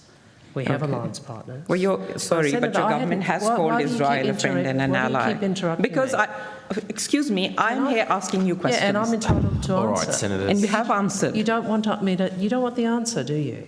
I think you did answer, and I'm questioning that answer. You just want to get angry at me. Oh my God. Let the Minister just I finish think her the answer. Minister, you just need to change your attitude a little bit, Senator, honestly. Senator, it doesn't fool anyone. Okay, Senators. Well, Senator, your approach on these issues is not to listen to the answer because you just want to foment anger. Okay. And that is what you do. What That I'm is a going to say- horrific you asked accusation me- which you you just asked make me- out you of asked thin me- air. Order, Can I- Senators, thank you. please. You let's asked me just- about the relationship with Israel. Yes. There is no doubt that this has been one of the most challenging times in the history of our relationship. No doubt. Australia is strongly opposed to many of the actions of the Netanyahu government, and we have been clear about that opposition. And you might recall, Senator, Mr Netanyahu and some of his colleagues have had plenty to say about our government and about Australia. In addition to the many concerns we've raised about Gaza and about the West Bank, we've seen a lack of progress into investigations, including the deaths of Zomi Francom and the World Central Kitchen colleagues, the refusal to allow Australian diplomats from doing their work in Palestine, the damage to veterans' war graves, and the alleged mistreatment of Australian citizens, the very serious allegations which have been discussed today. Now, this is a pattern of behaviour which makes it difficult unless the pattern of behaviour changes, it is very difficult to see the relationship changing. Just a quick clarification. I think either Minister Yu or Mr. Isbister, you said that the 0.5% ODA GNI is a UN target. I remember quite clearly that it was in the Labour government platform. Minister, could you clarify that? I thought of answering that, but then I realised that obviously it's not really appropriate to do the Labor Party platform at estimates. So what I was referencing is I think also it was previously one of the UN... The UN target is 0.7%. Thank you. That's OECD, yes. Yeah. That's OECD target, I think. It's anyway, I know I said that, but that was Labour Party target, so that's not a target anymore. I think that's what I understood. And you're more thinking about the 1% GDP. Well, I had this, Mr Isbister has, I think, answered this, but and obviously Ms Ali is responsible for the much of this, but I did engage with the NGOs on this. As Mr Isbister pointed out, there has been a shift in their advocacy to a budgetary percentage as opposed to a GNI percentage. Yeah. I think that was the point he was making. Yeah. Thanks, Chair. All right. Thanks, Senator Faruqi. Now, Senator McLaughlin, did you have something you want to add? Okay, you get that, and I'll come back to Senator Collins and or Sharma.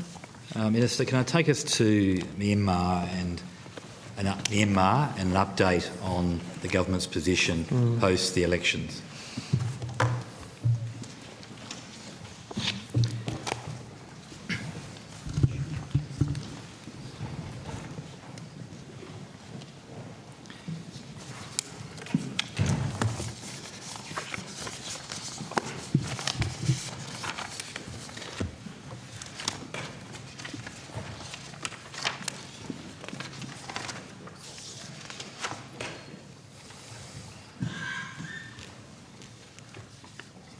Thank you, Senator. Kate Smith, Acting First Assistant Secretary of the Southeast Asia Regional and Mainland Division.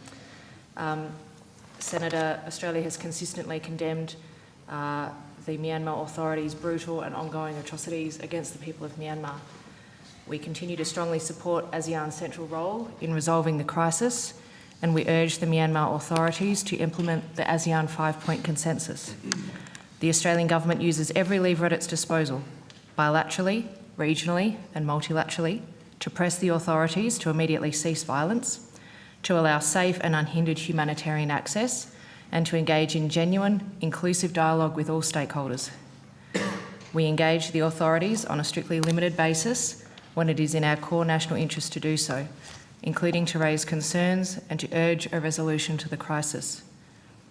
We do stand ready to support genuine efforts to alleviate humanitarian suffering, improve economic and social conditions, and advance a sustainable resolution.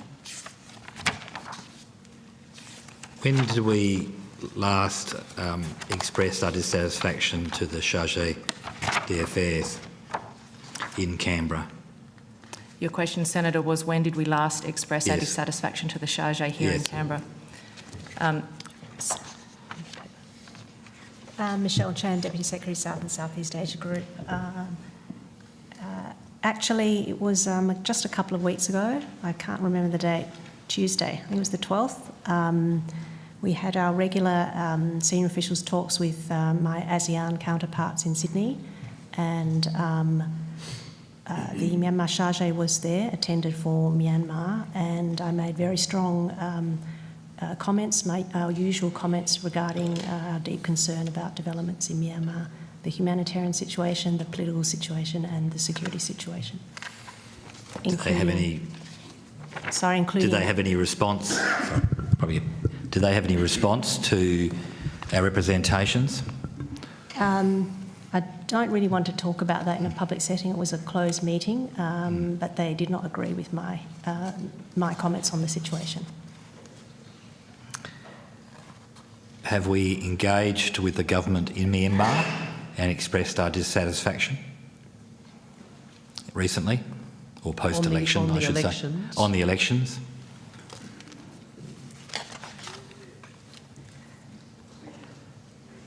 Senator, as I said in response to your first question, we do, through our limited engagement with the authorities in Naypyidaw, express our concern about the situation in Myanmar. I am, as my colleague Ms Chan has just said, I'm a little reticent to go into the detail of those representations in this I'm not asking forum, for the detailed but- representations. So can I and I'd be happy for you to be briefed about this, Senator, but the how shall I put it, the line we are seeking to walk is we have a set of shared with like-minded policy constraints about engagement, which, yes. And so ensuring or working in the context of those to make representations is, I think, what the officials are trying to find a way through. I mean, I put Yes. out a... Have you gone to this public statement? Not the 1st of February public statement yet, Minister. I'm not trying to unpack what you actually said. So I'm just trying to understand that what we've actually done Yeah, I subsequent think elections. When did I... There was a... Do you want to do the statements which we've done? So I issued a statement on the 5th of February, marking the 5th anniversary of the coup, which also made reference to the elections. So that was probably our most recent public statement. Would that be right? Certainly, Minister, with respect to the 5th anniversary of the coup on the 1st of February, you issued a public statement. The Australian Embassy in Yangon also posted on Facebook on the 6th of May, noting our continued concerns in the context of reports of the move to house arrest of Aung San Suu Kyi. That had... so there was also, as the Minister has said, the 1st of February statement that the Minister issued with respect to our concerns at the situation, including in the wake of the elections. On the 10th of December last year, so 2025, we issued a departmental statement condemning the Myanmar military regime's widespread human rights abuses and violations. That statement also said the situation in Myanmar at that point fell short, Senator, of what was needed for free, fair and inclusive elections. Of course, that election process was run in late December and throughout January. I could also go to the statement that we delivered in November at the International Labour Organisation, together with like-mindeds, with respect to our concerns about the situation in that particular context. I can provide more detail, Senator, as you might find useful. Happy to go into that here, or happy to take that on notice if that's helpful. Just take it on notice for this meeting. I was really just seeking the sequence of events post the election. Certainly, Senator. Can I just come to the sanctions? Yes. are they being effective, or do we need to reflect on increased sanctions, or are our partners also reflecting on the effectiveness of those sanctions? Senator, so as you may be aware, since the 2021 coup, Australia has imposed sanctions on 21 individuals and 7 entities in Myanmar. Those sanctions have been used judiciously to target the leaders of the regime responsible for deposing the democratically elected government and for the repression and violence towards the people of Myanmar, and also to limit the Myanmar military's access to the funds and military material that enable it to commit atrocities against its own people. Rounds of sanctions, I don't propose to go into that detail here unless you would find that helpful. In terms of... Well, are we have the view at the moment that they're having some success? We always keep our sanctions settings under review, Senator. We are particularly focused, or we have been most recently particularly focused on those sanctions that would limit the Myanmar military's access to jet fuel and military material that enable it to commit its atrocities. I'm not in a position to speculate on any sanctions measures we might take in the future, but it is something that remains under active consideration. Thank you. Just one last question on Myanmar. In some other instances, we've had special visas for refugees or displaced persons. Are we considering a similar visa for those of Myanmar that are being oppressed and fleeing persecution? It's probably a government issue for you, Minister. Probably a Home Affairs issue. I don't... Yeah. It's a matter of Home Affairs. Yeah, I don't have any... Have a view, yeah. No, it's not so much that. I don't actually have information about how Minister Burke's engaged or if the department's engaged with those issues. I'll put that on notice in the other sorry. form. Thank you, Minister. Can I go to a completely different country now? Our Prime Minister's been very kind to invite President Trump to Australia, I think twice. What involvement has DFAT now to facilitate that visit administratively? Or it's done by another department through the Prime Minister? Senator, I think in general, invitations, it's an open invitation. If the American side wanted to take us up on that, there would be engagement by DFAT via the embassy in Washington, but primarily leaders' visits are a responsibility for Prime Minister and Cabinet. Right. Okay. And then when that meeting of minds occurred, then they involve the department. Meeting of dates. Yeah, I'm coming from the point of view of the process rather than the visit itself. Primarily the leaders' visits are the responsibility of Prime Minister and Cabinet. Okay. If a visit occurs and there are costs associated with it, where does that budget come from? Not DFAT? No. No, it come out of... But I don't think there's any... It's not a visit currently preparation, Senator. So. No, I was just asking for next estimates when I can query another department. Now, can I just go to another completely different issue? I'd just like an update on our engagement with Pacific countries in the lead up to COP and the meeting in Fiji. The pre-COP. The pre-COP. Yep. Meeting in Fiji.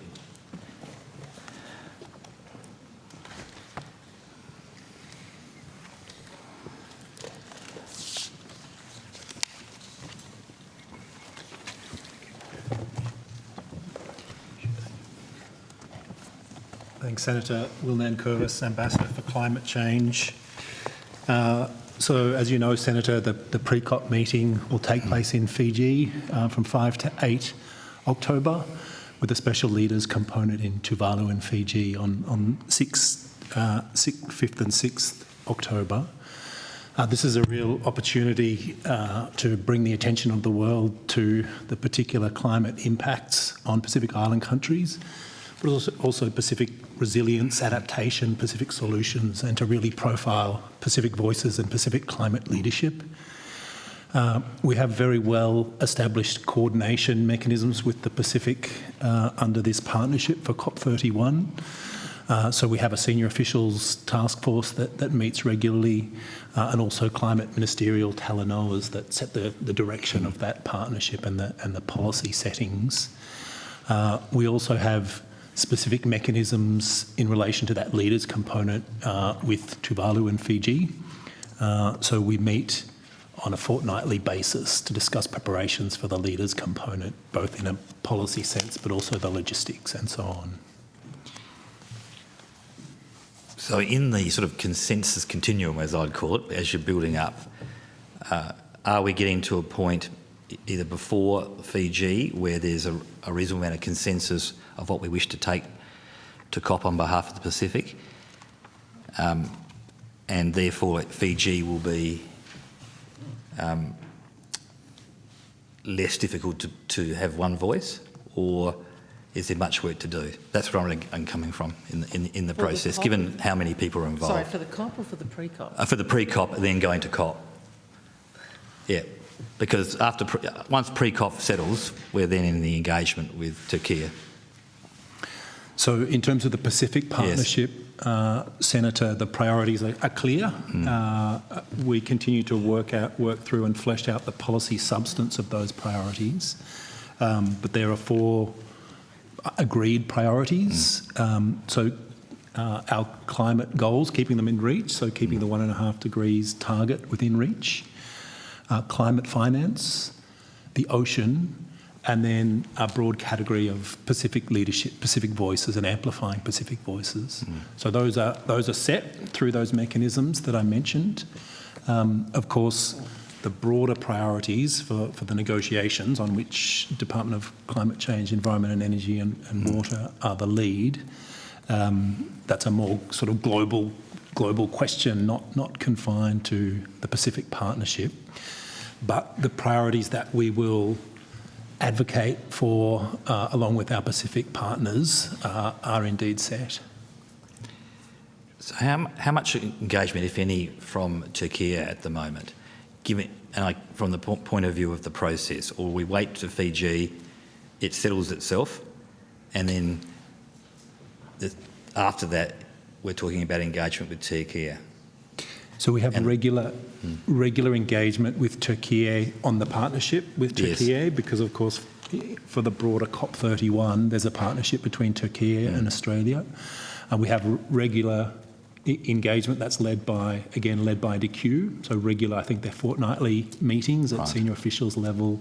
Minister Bowen meets regularly with his Turkish counterparts. I meet from time to time with my Turkish counterparts.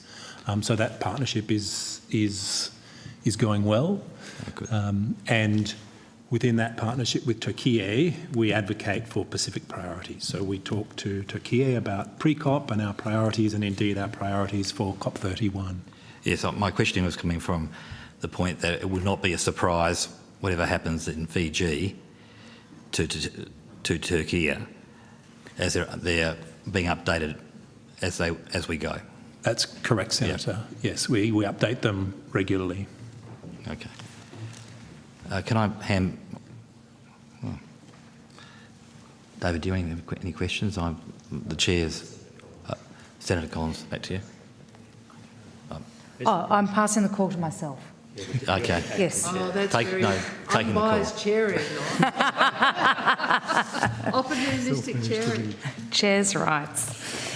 Look, I'd like to ask a few questions about the NRL deal, please.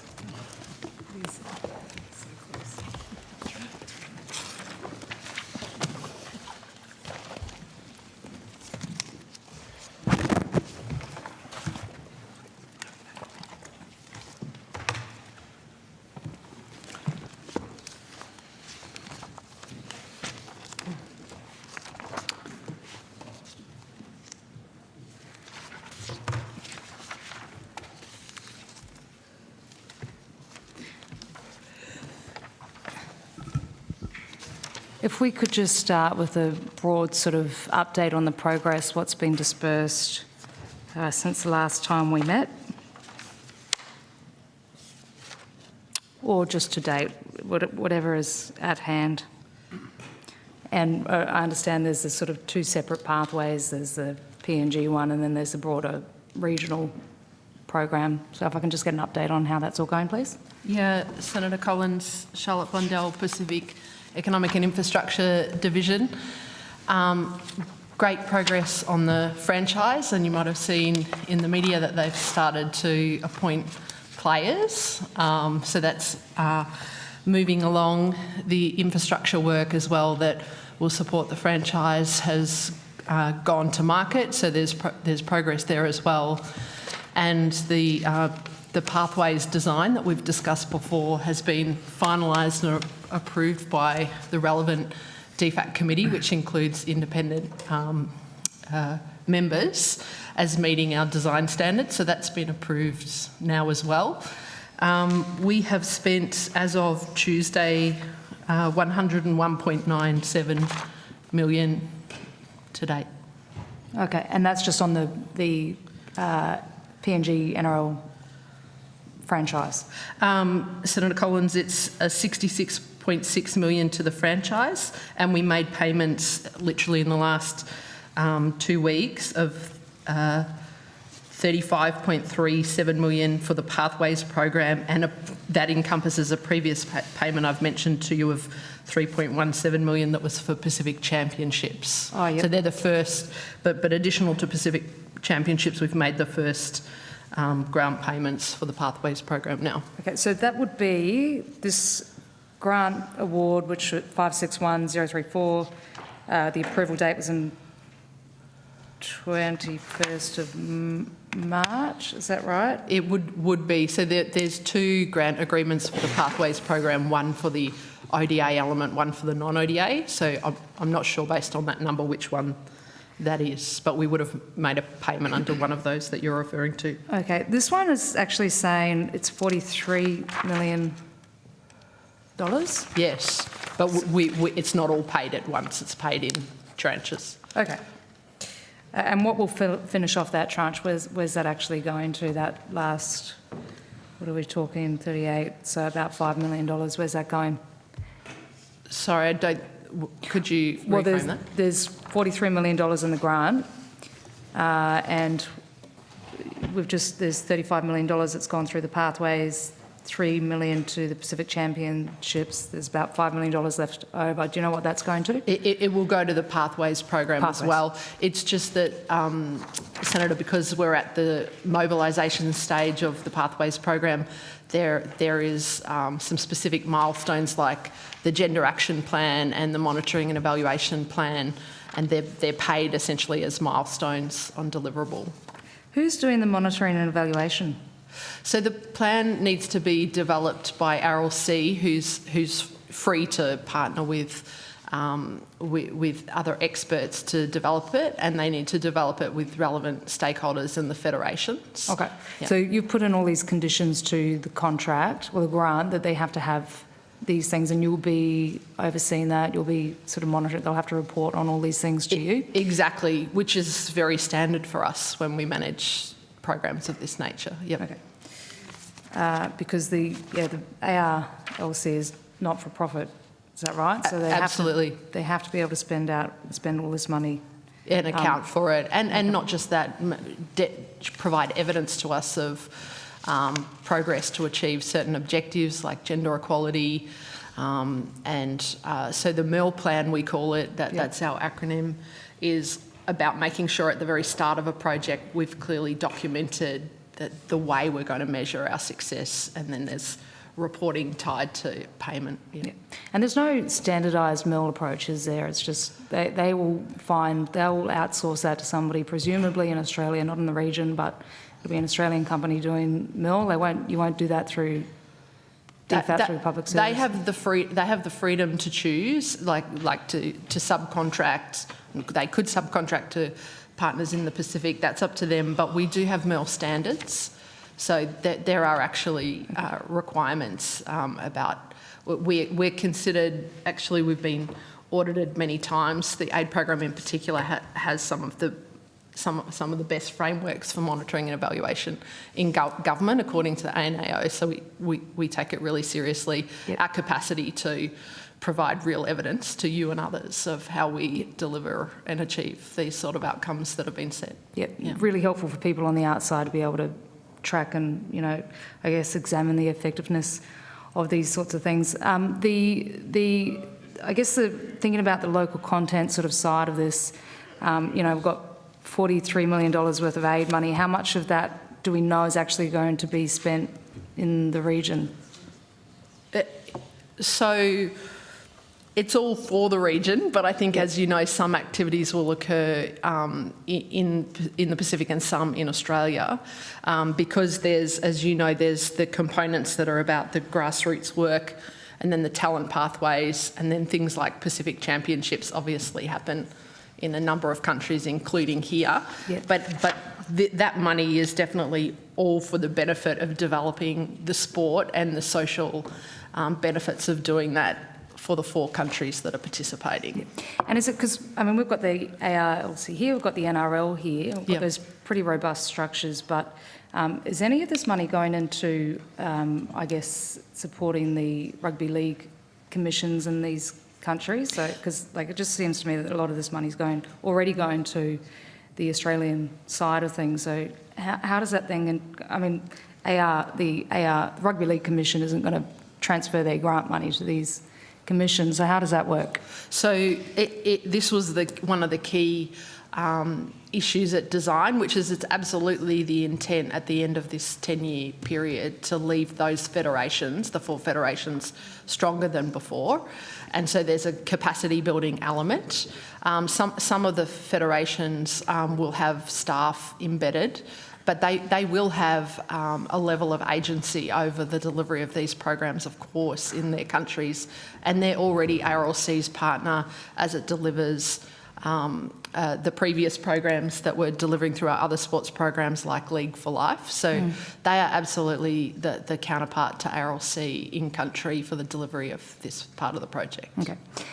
We have heard that the NRL is approaching schools in the region and trying to flip them to rugby union. Are you aware if that's still continuing? So I did ask them about that, Senator, after you asked last time. Yeah. They said that there's an existing relationship with the education sector in these countries, but through the federations, not unilaterally. And they do have the intention to grow sport in school in the Pacific, the sport of NRL in school in the Pacific, but also they have a really strong desire to actually try and leverage the sport to support Pacific to deal with attendance, particularly of boys, but also of girls in school. So there'll definitely be a relationship with the school sector, and there'll be competitions at the school level. But they certainly didn't agree with the sort of suggestion that they were trying to convert schools to a single code. Okay. Can we talk a little about the infrastructure? You said that the infrastructure work has gone to market. Is that, and my understanding is that your evidence last time was that there was little bits of, sort of piecemeal stuff across the region, but most of the infrastructure work will be done in Papua New Guinea. Is that still correct? So there's 2 components. So there's infrastructure related to the franchise, and that's the players' accommodation. That's the centre of excellence for the Chiefs, and that's some upgrades to the stadium. That's going to be their home ground, particularly for broadcasting. So that where I say some expressions of interest and procurements have gone out, it's for those. We've previously also discussed community infrastructure being part of the Pathways program, and what ARLC has proposed there is to first do audits in the country of community sports infrastructure, and then go through consultation processes to prioritise where investment could be made. So Okay. there's no procurement yet for that. Does community infrastructure include looking at stadium infrastructure in in Fiji, Samoa and Tonga as well? It's not excluded, but I'm not sure. I know it sounds like a large budget, but stadium upgrades and builds are very expensive. So it's not my expectation. The expectation is that it's more at the community level, and so it's more along the lines of lighting up ovals, particularly making sure there are toilet blocks for girls because it's a huge barrier to their participation.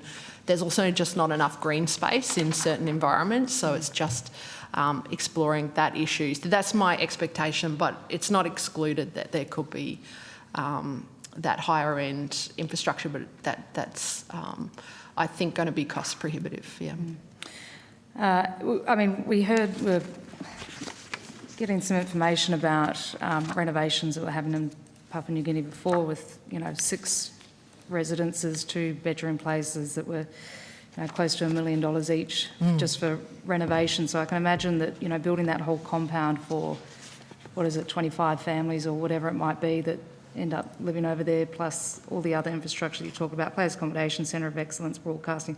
That seems all pretty extraordinarily expensive when you sort of put it into the terms of how much things cost to build over in Papua New Guinea. So do you expect that is there I know I've asked this before, but now that you're going through that scoping phase, do you expect that you're going to have to invest more into this, or will the NRL try to match some of this? How is that going to, these things do tend to blow out, so how are you going to manage that? Yeah, so the Commonwealth is not providing any funding towards player accommodation. That is going to be funded. Essentially, a private company is building the accommodation and then it'll be leased back. So that's the arrangement, and those costs will be covered in part by the players. They have to contribute to rental accommodation, and in part by the PNG government. So we're not a part of it, but we did support the PNG government and ARLC with a financial model, because for the same reasons you're outlining, we wanted them to look really carefully at all of the inherent costs. But for the other infrastructure where the Commonwealth is providing funding, we've capped our funding for the franchise infrastructure at $93 million across the Centre of Excellence and the stadium upgrades. Okay. On the tax concessions, sorry, just let me write this. On the tax concessions, is that for the salaries for the players, is that part of the $350 million? Is that where that sort of is allocated in the budget, or is that a separate, would that be a separate? Yeah, so Senator, one of PNG government's contributions to the project is that they made that they passed legislation in December 2024 that meant that the PNG chiefs wouldn't pay income tax in PNG. It's an incentive that PNG put forward. The amendments I think you're referring to are you referring to the Australian measure? Yes. Yeah, so that has gone through so that we don't collect tax revenues and undermine what PNG has done. And so, but only income earned from the PNG chiefs will be exempt from Australian tax. There's a small forecast budget loss as a result of that measure, and that'll be borne by our portfolio. Okay. Do you have any idea what that might be? Have they? It's forecast at $5.4 million over the forward estimates. Senator, just perhaps going on too long, but it's the effect of the away games essentially that we had to address. Yeah. And just in we're 2028. That's getting pretty close. Are we on track to have the compound ready, to have the stadium ready? How are we looking? Or is there a contingency plan, Townsville, that sort of thing? There's no contingency plan. We're still full steam ahead, and the board and the franchise are full steam ahead. Definitely the team will enter the competition in 2028. That's what everyone involved is working towards, Senator. Okay. Yeah. And of the $600 million altogether, how much of that is actually going through ODA? It's $120 million, I'm pretty sure. Okay. Yeah, 120 million of the 600 is ODA. And you mentioned that there was about, $5.4 million loss over the forwards. Are you having to reprioritise anything else to be able to cover that loss? Senator, I might I might need to ask the CFO about the offsets if she has an answer. Otherwise, I might need to take that on notice. Oh, the CFO was just coming up, but she wants to, yeah. Does she want to? You can read her mind. She can read your mind, right? I don't believe that's an option, Minister. This is about, are we reprogramming to fund the offset? No, just in general. Can I take it on notice just to check? Yeah, that's fine. And also you might want to take this one, or you might have it at hand, but I'm just wondering, I believe that Deloitte Tomatsu, sorry about the pronunciation, the Australian Government Solicitor, Herbert Smith, Freehills, Kramer and RSM were all contracted to provide external advice, I think prior to starting up this deal.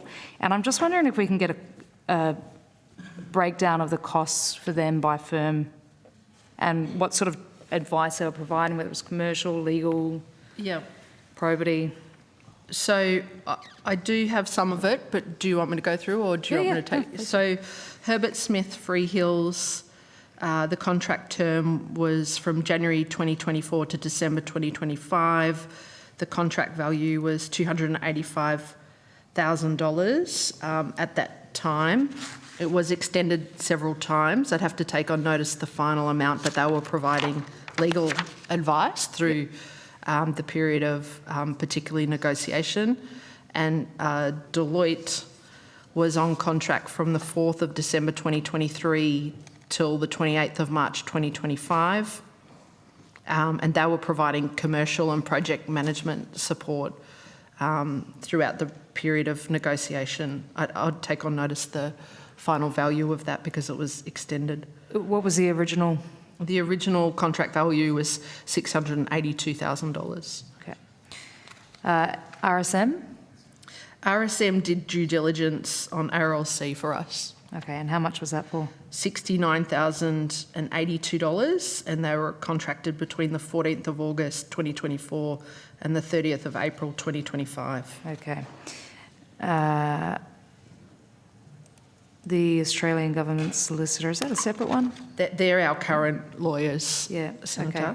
And AGS are currently on contract to the 30th of June, and the contract value is $300,000. Okay.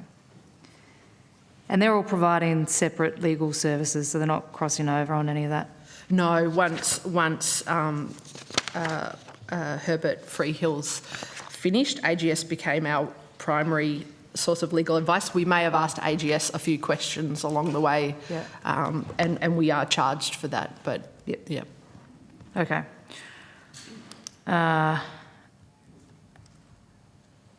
The number of full-time staff last time we spoke increased from 3 to 7. Has that increased again, working on this particular project? No, it's still 7 at the moment, Senator. Okay. And that is expected to say, is it going to ramp up, ramp down, 2028? What are we looking at here? Unless Liz wants to double it. No, it'll probably stay the same. That's our expectation.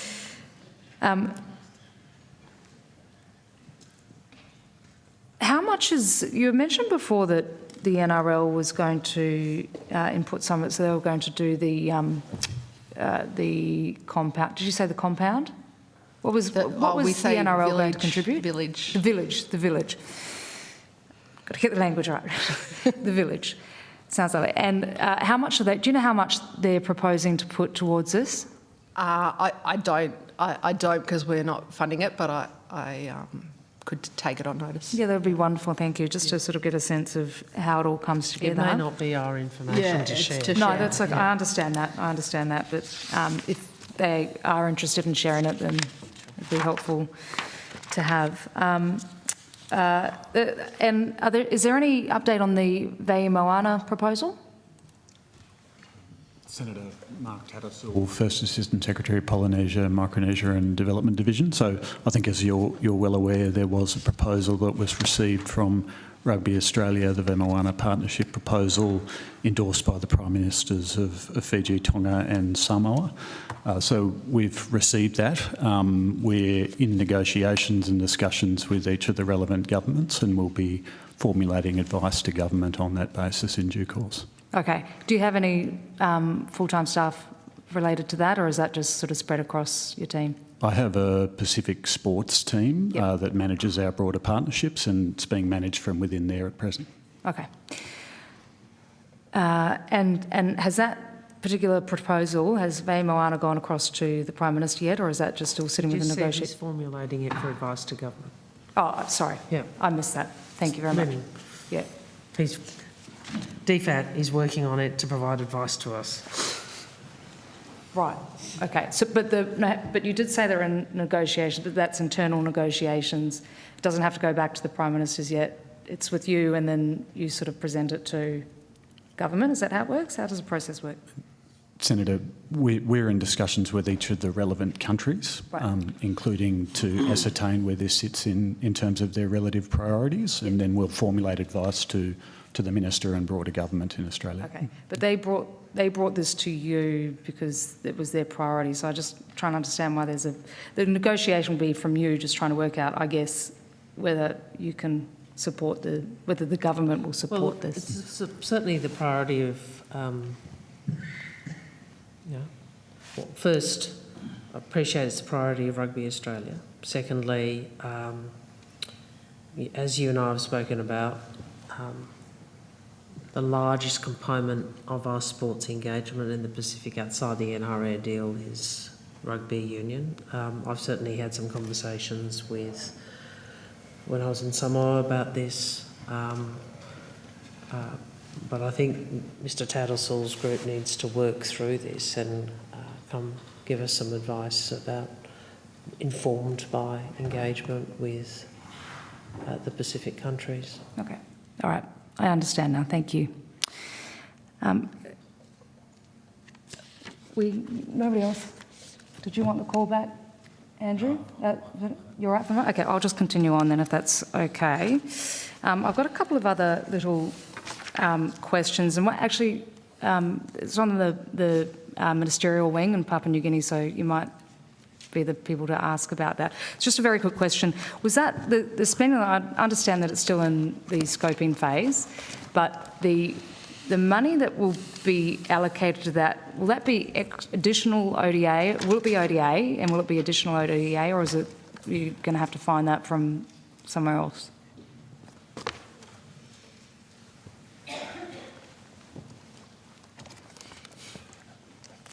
Senator Justin Lee, First Assistant Secretary, Melanesia Division. The funding for that will be out of the existing program under the infrastructure program with Papua New Guinea. So, but I mean, there's money allocated to the infrastructure program already. So, is there going to be, once you get let's say, it costs $600 million, are you going to get an additional $600 million, or are you going to have to reprioritise from infrastructure projects? Just so I understand the process. Yes, Senator, we'll have to wait and see what the final cost would be. Also, I think because of the procurement rules, we won't be beforehand through the procurement process saying what the allocation will be prior to that process going through, and so we will have to have a process of doing the design, doing the scoping, seeing what the cost will be, what we can do from the existing resources, and then whether we need to reprioritise or find additional resources. Understood. In the infrastructure program that you have already, is all the money allocated to programs, or is there part of that is sort of like a contingency fund? How does it work? We would look to the infrastructure funding would be allocated to programs, but that is over a period of time, and often there is flexibility depending on how those programs are going forward around how we take the speed at which we take those particular programs forward. Okay. And what infrastructure programs are we funding at the moment in Papua New Guinea? Papua New Guinea? Just bear with me, Secretary. Thank you. Senator.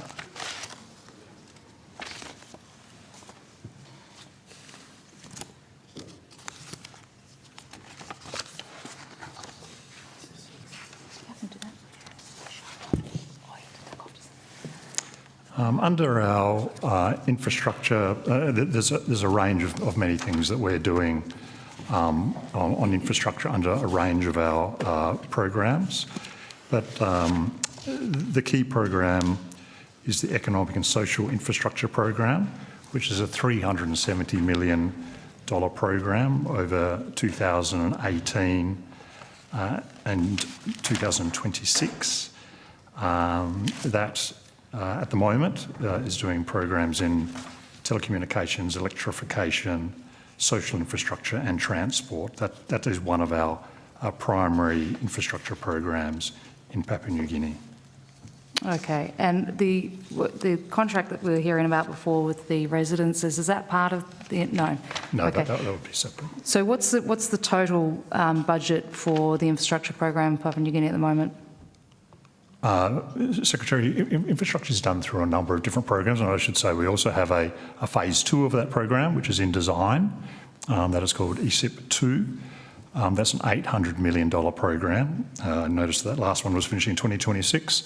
That will go from 2026 to 2034, so that is currently in design. So that funding is being programmed at the moment. We have infrastructure. Sorry, can I just confirm that $800 million, that's in the forwards, is it? That's correct. And that's going to the Economic and Social Infrastructure Program, phase 2. So that transport, program that I mentioned. roads, that sort of thing. Yep. Yeah.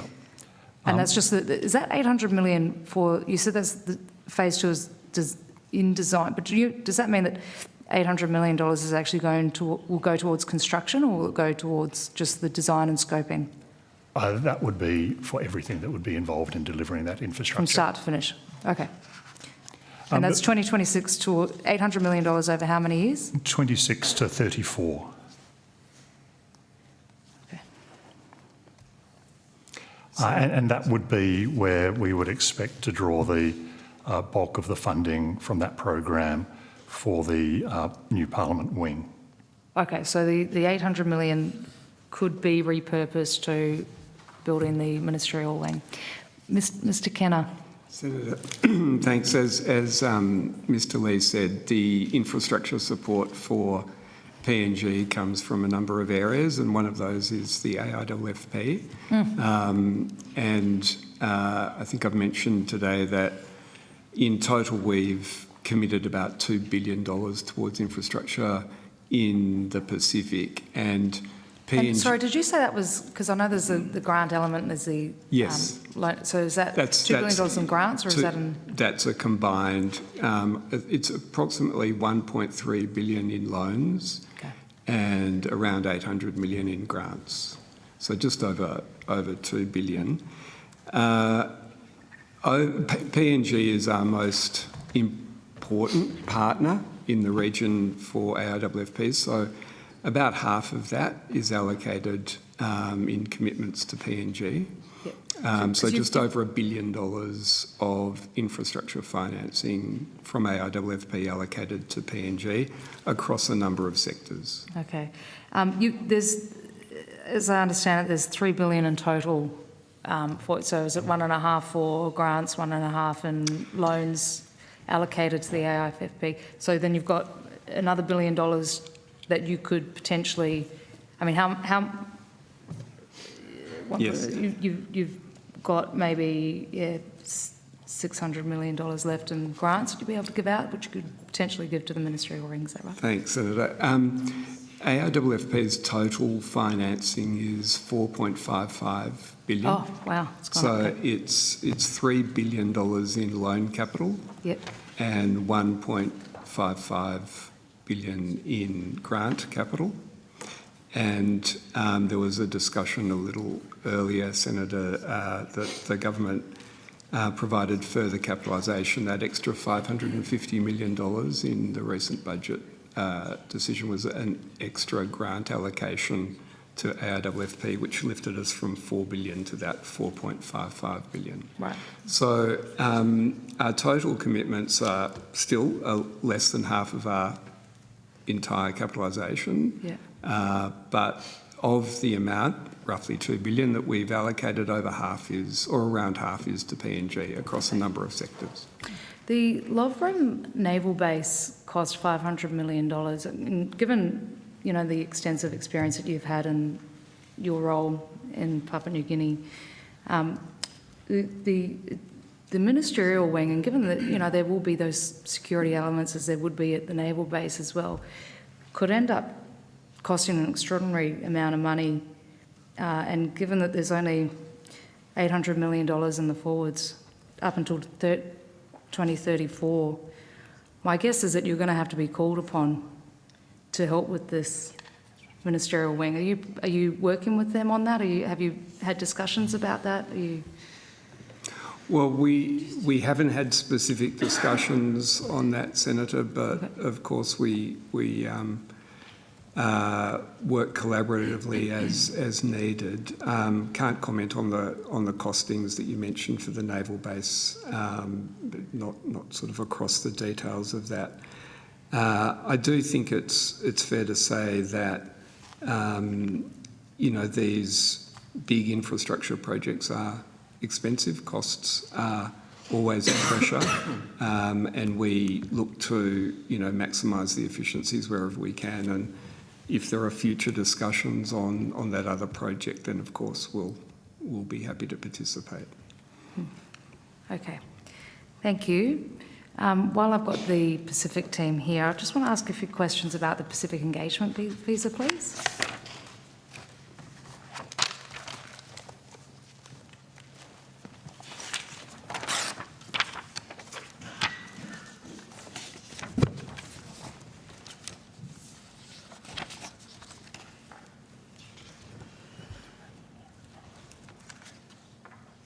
So can I just get an update on how the Pacific Engagement Visa is rolling out at the moment, please? Senator Jan Hutton, First Assistant Secretary, Pacific Integration Division. The Pacific Engagement Visa, we call it the PEV, it's in its second program year. It's going extremely well. We have 3,000 PEVs available annually. And we expect that we will issue the full 3,000 this year. That's pretty good. There were a few teething problems to start with, particularly people from Papua New Guinea trying to secure the jobs here in Australia. By the time they'd secured the jobs and submitted their application for the visa, the employer had moved on and found somebody else to fill that role. Are you finding those sort of problems are still occurring now? Senator, you're right. In the first year of that program, there were teething problems, as there is in most large-scale programs. It wasn't just in Papua New Guinea. I think across all of the participating countries, there were similar challenges. We've worked very closely with our partner governments, but also through a support service to try and address those challenges. And I think the fact that we're going to hit that 3,000 this year shows the success. And what sort of jobs, have you been tracking the employment? What sort of jobs are the families getting into over here? Senator, the PEV doesn't have any minimum skill requirement. So the only requirement is, with regard to a job, is that they have evidence of a permanent job when they're applying for the visa. Yep. So it can be unskilled, low-skilled or a professional job. Yep, okay. And have you been tracking that? You've been tracking the industries that are coming over to help? I'm just wondering whether it's sort of matching up with the PALM scheme, whether, there's sort of getting support through that. Is there any evidence that the more permanent migration through the PEV is displacing the temporary workers in the PALM scheme? Have you seen any of that? Senator, Department of Home Affairs would hold that data, but I can confirm that our PALM workers are eligible to apply in the PEV ballot, and a number of them did and secured PEV visas.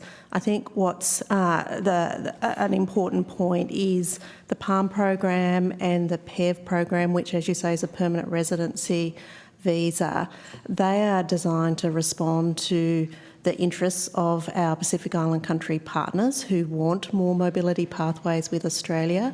So it's really about providing choices for our partner governments, and they decide how and if they like to take advantage of these opportunities and the mix that they would like to take.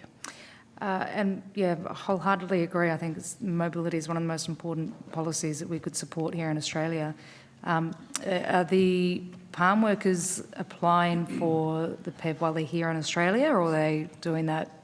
I mean, how does that? Are they allowed to do that while they're here? Yes, Senator, they are. Okay, so then they can stay on and have that sort of more permanent. Okay, that's correct. Can I just? You just said mobility is one of the most important things we can have. I would really encourage you, Senator Collins, and I'm not actually trying to be partisan. I think this should be bipartisan for you to put that view to your colleagues who have opposed the PEV. Oh, I think there was just a small element. No, it wasn't, Senator. I worked through it in detail. It was a really hard position prior to the last election. If you're able to shift your party's position on this, I think that would be a good signal to the Pacific nations that there was broad support across the parliament. I actually, look, I wasn't here during that time. Well, Minister. I briefed Senator Mr McCormack, yes. Mr Tian, and others, and it was a very hard position of no. Now, I'm not going to relitigate history. My invitation to you is, if you think you can, given the evidence that Ms Hutton has gone through, shift your party's position on this. I think that would be a good thing for Pacific policy. Okay. And I was just going to say, I wasn't here during that time, but my recollection is that I'd invite you to look at Mr. No, T. I'm just asking, was Sorry. the sticking point that part about applying, the temporary workers applying for the permanent visa while they're here? I think it's safe to say under Mr Dutton there were a range of views put. Some people put that view, some put a much more in principle opposition view. Well, even I would not say in principle. A broader opposition to it. I don't propose to traverse all of that. I just think it'd be good. This would be a good thing if there was agreement on both sides. Well, look, I'm not also here to look to the past, and I'm just interested to see how it's going. I think it's a good scheme, and my understanding is that when the scheme first had huge interest from right across the region, but mostly from Fiji. I think there were 50,000 people that applied for it or something, 10,000 Papua New Guinea. That really surprised me to see, such a huge difference in the population, but such a huge difference in the interest. Are you still seeing those huge numbers of people apply? And what's the sort of, for want of a better word, strike rate for these, for the people entering the lottery and coming to Australia? Senator, as we expected, there was a considerable interest in the Pacific Engagement Visa even prior to it commencing. In the first year, we had around 56,000 ballots, people who applied in the ballots. That includes family members as well. That number actually increased in the second year up to around 61,000. We saw high levels of interest across the participating countries, so not just in Fiji. Yep, okay. And have you adjusted, given your experience with the numbers and the interest that you're getting from the countries, and I guess sort of an imbalanced interest, some countries are more interested than others, have you adjusted the rationing to these countries? Senator, the 3,000 visas, they are allocated on a country basis each year, and that's done in consultation, very close consultation with our Pacific Island country partners. Have any countries asked for more spaces in the program? Yes, Senator, they have. Okay. Would you say most of them, or a number have, Senator, not universally so. As I said, it's a sovereign choice for each country, and each country needs to find their own balance in the different pathways that not just Australia offers, but other countries also offer. Okay. Have any opted out? A number of countries have opted out. Since the program started or before In the first program year and in the second program year. And which countries are not in the program anymore? Senator, we're about to move into the third program year, so the 26-27 year. We're just finalising those arrangements at the moment, so we don't yet know which countries will participate in 26-27. Okay, and what about in the second year? Which countries opted out in the second year? Senator, I don't have those details in front of me, but I can take them on notice. How many opted out? I mean, if you give me from memory, there were 2 or 3. Okay, so you could probably remember the 2 or 3 countries that opted out. I would have thought that try would be and just confirm that over the break for the 2 rounds. Okay, that would be helpful. Thank you very much. And for the first year as well, if any countries have, just the countries that have chosen to opt out of the program, that would be helpful. And given that we have 1 minute left before the break, I just wanted to just clarify, and this is moving out of the Pacific, just quickly back to the Myanmar issue. You said that the elections were neither free nor fair. Does that mean that the government's position is that the Myanmar government is illegitimate, or is that as far as the position goes?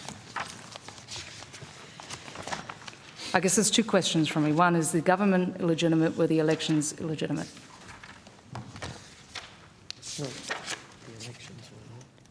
Well, I think I made clear publicly, and Ms Smith averted to, our concerns about the election process and the elections themselves, which were shared with a number of other like-minded countries. But thank you for the question, Senator.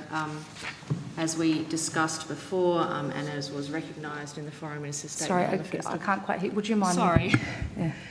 Sorry, in the interest of not catching my folder on the microphone, I've caused a practical problem. Okay. Senator, as we discussed earlier, as the Foreign Minister made clear in her 1st of February statement following the elections, which were not held in conditions that were conducive to them being free or fair, we have very real concerns about that process, we also have continuing deep concern about the worsening situation in Myanmar. Those concerns are not alleviated by the elections, are not alleviated by the change in the authorities in Naypyidaw. But it is the Australian government's long-standing policy, as I know that you know, Senator, of recognising states, not governments, and so we are lending our voice to continuing calls for a cessation of violence, the release of those unjustly detained, including Daw Aung San Suu Kyi, free and unimpeded humanitarian access, and for the authorities in Naypyidaw to engage in inclusive dialogue with all stakeholders with a view to progressing a peaceful resolution to the situation. I believe it's her birthday this week, Daw Aung Suu Kyi. Happy birthday, correct, Senator. yes, it is. 81st birthday. What I said in February was that the elections were held amid, I said recent regime elections were held amid ongoing violence and repression, voter coercion, election process failures, and without meaningful participation from opposition parties. They did not meet the conditions for free, fair and inclusive elections, and there is no indication that these polls reflected the genuine will of the Myanmar people or that they will lead to a sustainable democratic future. There are many people in the community from Myanmar here in Australia that are very appreciative of that strong language. We just had a hearing on Myanmar where we handed down a report as well where we recognise that the elections were illegitimate, and we did call on the government in that report to recognise them as illegitimate as well. So I'm just wondering whether that can be included in the government's position, or is this as far as you go? Well, I think the language that I read out was pretty clear. I mean, I'm not sure that it takes it much further. Okay. I think we were very clear about that, about our view about the elections. Okay. Thank you, Minister. Thank you very much. Thank you. Okay, well, on that note, we are now going to suspend for dinner, and I'll see everyone back as per the program at the moment. If there's any changes, I'll let people know, but otherwise, see everyone back here at 7:30. Thank you.